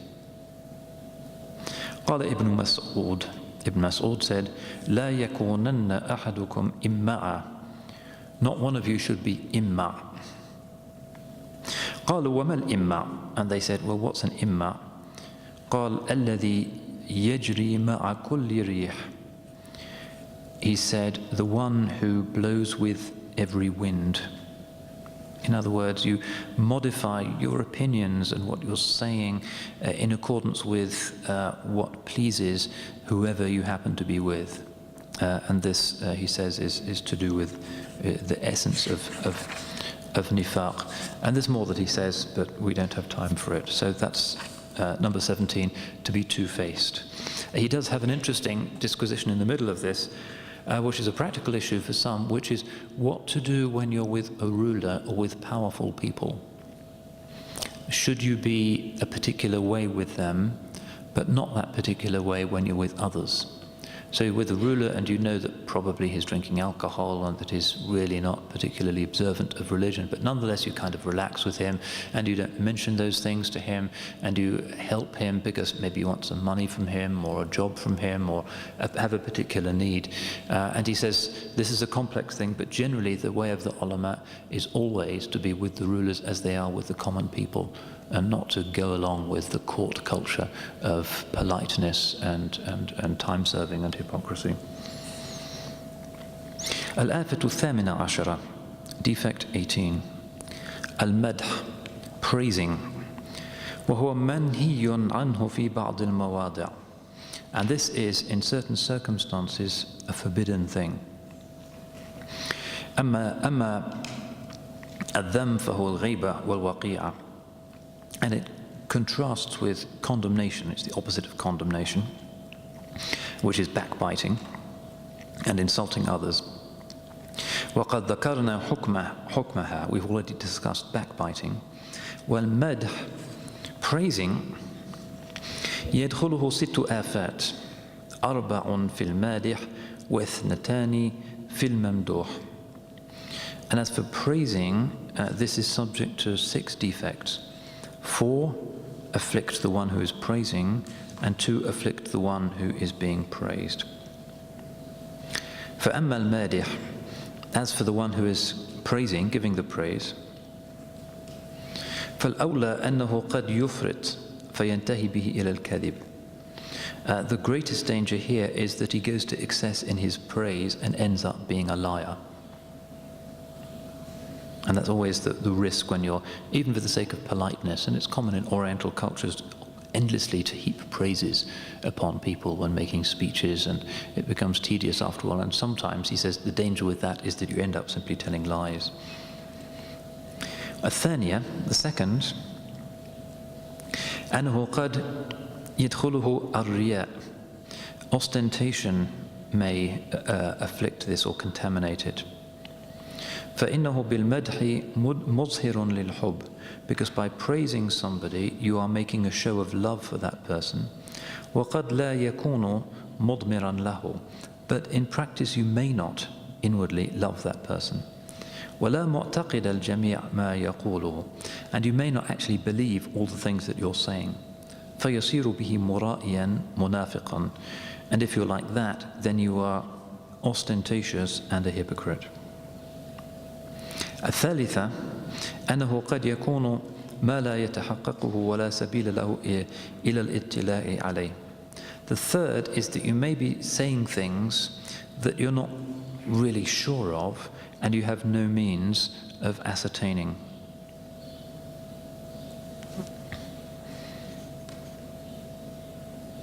الرابعة, the fourth, أنه قد يفرح الممدوح وهو ظالم أو فاسق وذلك غير جائز.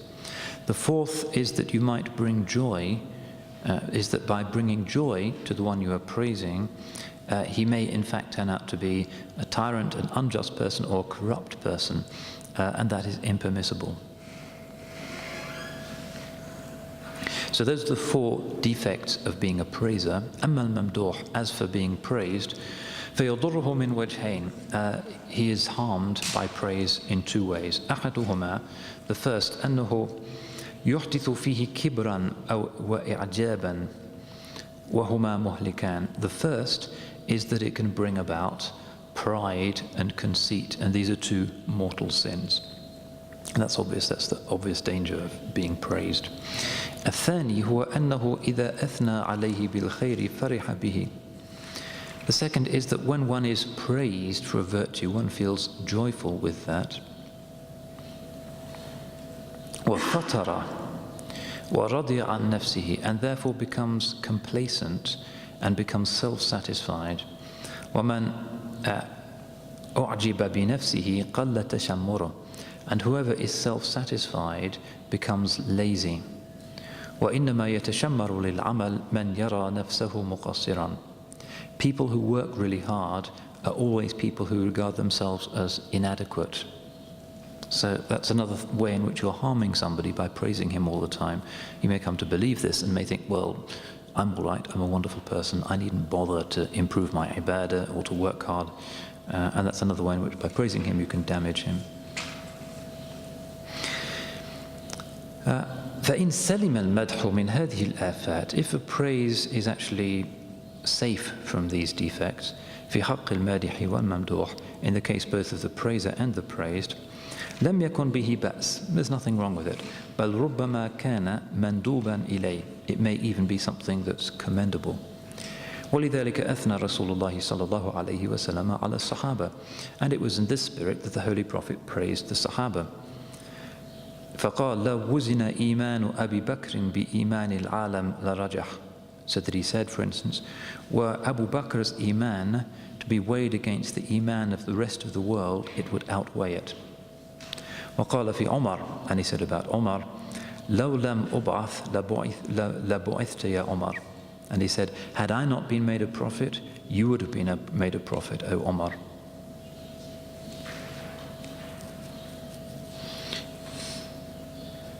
And he says, but the reason why this was permissible is that قاله صلى الله عليه وسلم عن صدق وبصيرة. He said these things absolutely sincerely and with a firm awareness. All right, then he has a section which we don't have time for, which is a guidance on what to do when you're being praised frequently. How should your inner state be? And often an awkward situation. Al-afatu at-tasi'atu ashar. Defect number 19. Al-ghaflatu an daqa'iq al-khata' fi fahwa al-kalam. To be heedless of subtle mistakes that one can make when speaking. لا سيما فيما يتعلق بالله وصفاته, especially in connection with matters of metaphysics, the divine nature and his attributes. ويرتبط بأمور الدين.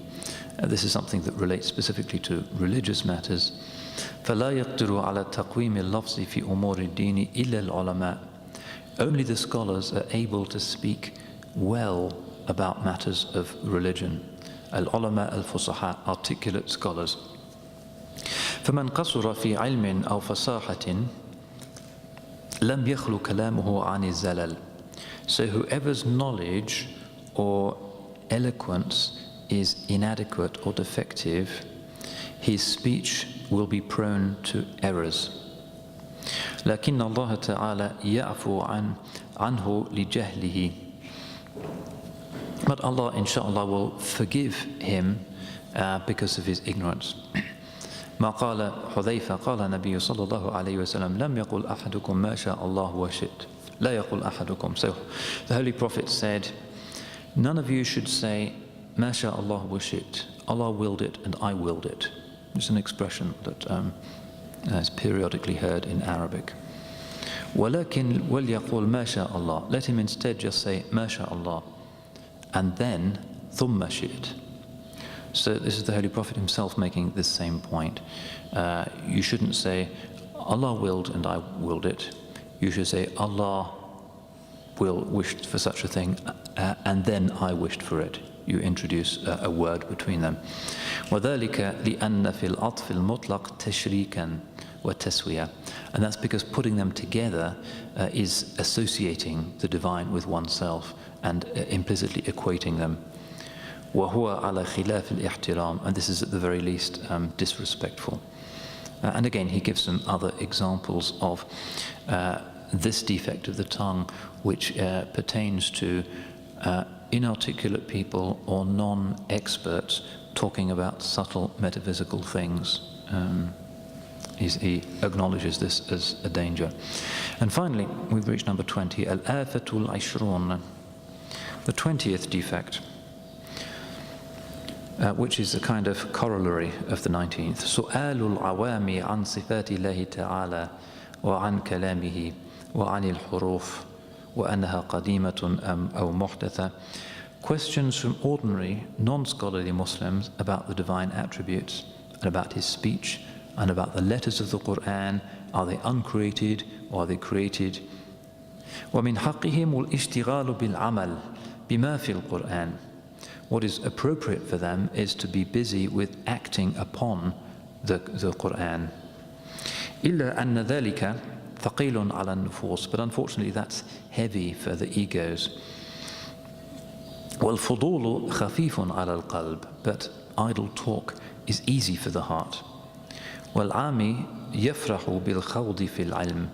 And an ordinary person tends to love diving into scholarship. إذ الشيطان يخيل إليه أنه من العلماء. So that the shaitan deceives him into thinking that he too is a scholar. ومن أهل الفضل, and is a person of religious merit. ولا يزال يحبب إليه ذلك حتى يتكلم في العلم بما هو كفر. And the shaitan continues to make this delicious for him until he starts to talk about the religious sciences in a way that actually includes expressions of kufr. وهو لا يدري, and he simply doesn't know. وكل كبيرة يرتكبها العامي فهي أسلم له من أن يتكلم في العلم. Whatever mortal sin an ordinary Muslim might commit is less dangerous and is safer for him than to talk about technical matters of religion.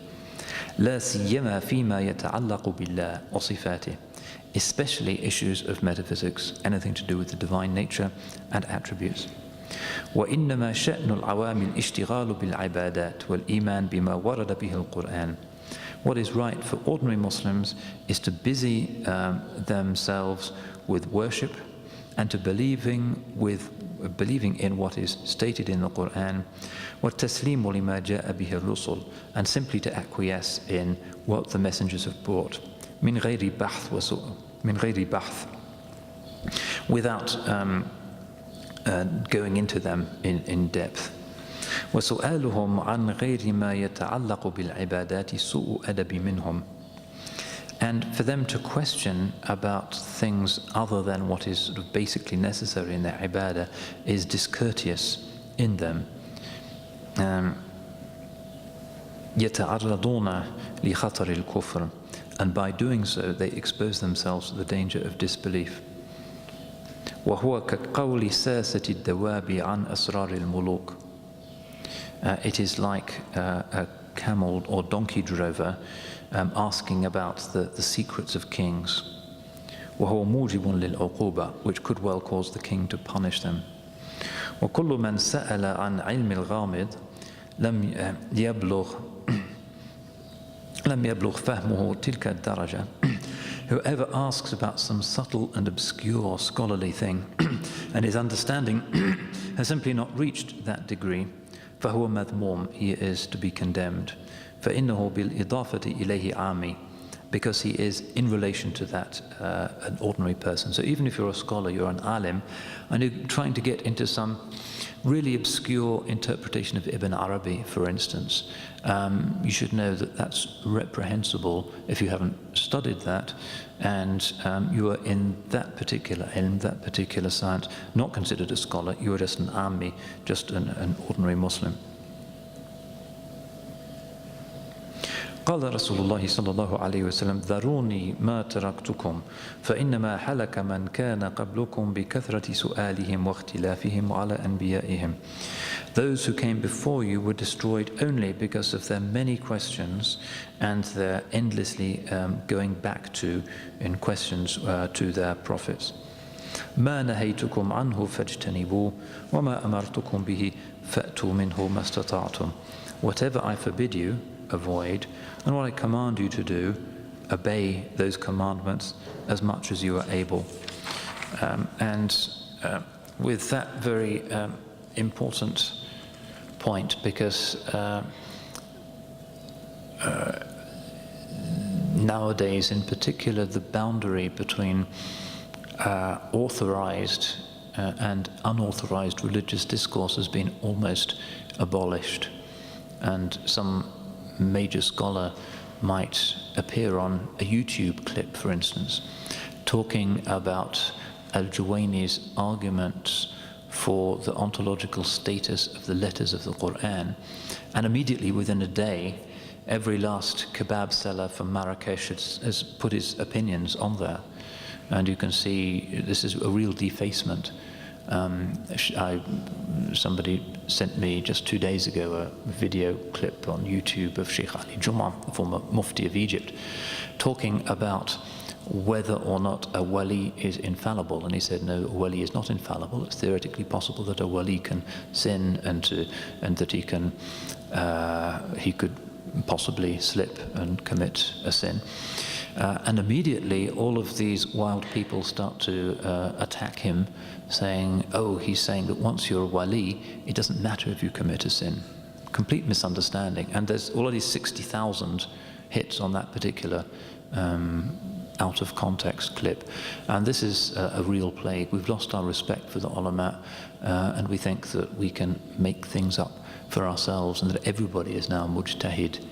Everybody is authorized to have the definitive opinion on everything that might be historically debated or subtle.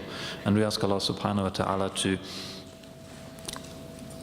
put us in our places and to help us to find the peace of mind and the serenity of heart that comes from humility.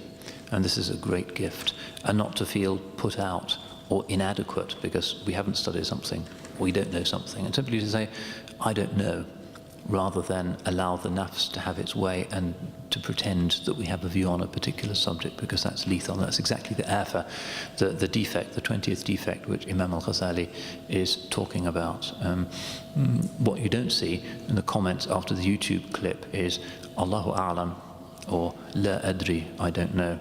Nobody any longer in the Ummah seems not to know anything.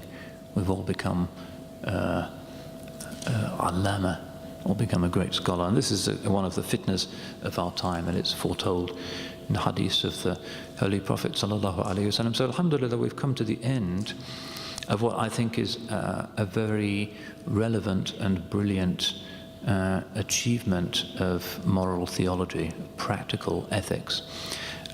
Because there's hardly anything in this that doesn't directly apply to ourselves, despite the distance in time and place that separates us from the great Imam. His writing in Central Asia 900 years ago, that's a considerable cultural distance. This speaks to us directly, and that's part of the greatness of the Ihya, which is that it is still, as a book, a spiritual guide. It is still something that can change us, and one of the essence of what we are, it's of the spirit, its locus is in the ruh. So one of the ways in which outward theology and this inward theosophical science of illumination, of kashf, are brought together in Ghazali and in Ghazalian Islam is in this doctrine of the soul and its acquisition of certain actions.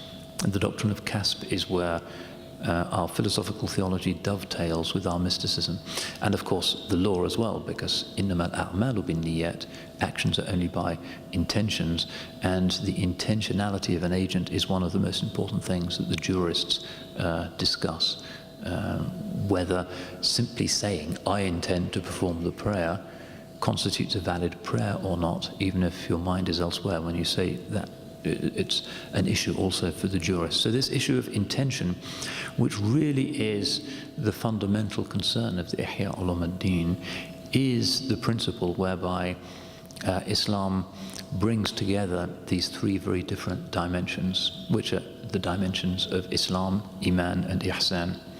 That is to say, the dimensions of outward practice, the Sharia, and inward affirmation, Iman, doctrine, and the spirit, Ihsan, doing things beautifully, recognizing the beautiful, and hence the spiritual, which is the inward tasawwufi dimension. And the Imam is our greatest theorist of how those three things come together. They're not in competition with each other. Oh, he's very Sharia oriented, he's not into tasawwuf, is a kind of misunderstanding of how Islam works. The more you have of any of these three things, the more you have of the others. And this is very much the perspective of the Imam, and it's the perspective of Sunni Islam generally. So this is why he spent so much time on these fine distinctions about what to do with praise, how to deal with backbiting, how to respond if somebody is attacking you or praising you. All of these things might seem to be small questions of pastoral theology, but in fact they're all essential. They're a part of his large package of ulum al-akhirah, the sciences of the other, the sciences which bring one safely to the real world, not this world of smoke and mirrors, but the real world, the world of haqa'iq, which lies beyond the curtain of death. And this book is simply a manual helping us to come to terms with the miracle of our consciousness, so that we use it rather than just allow it to slide around. Attentiveness is essential in his system. Intention is essential. What we do with others and our bodies, which is what the Sharia is for, and how we can, to the best of our capacities, conceptualize holy things, which is the function of the science of theology and metaphysics in particular. And the Imam in this book shows how all of those three things dovetail and become part of a single, not even synthesis, but a vindication of the Quranic vision which brings them all together. Because in the Quran, fiqh is not some kind of separate issue from what happens at the end of time. What happens at the end of time is not a separate issue from the divine names. It's not separate from the requirement of tawbah.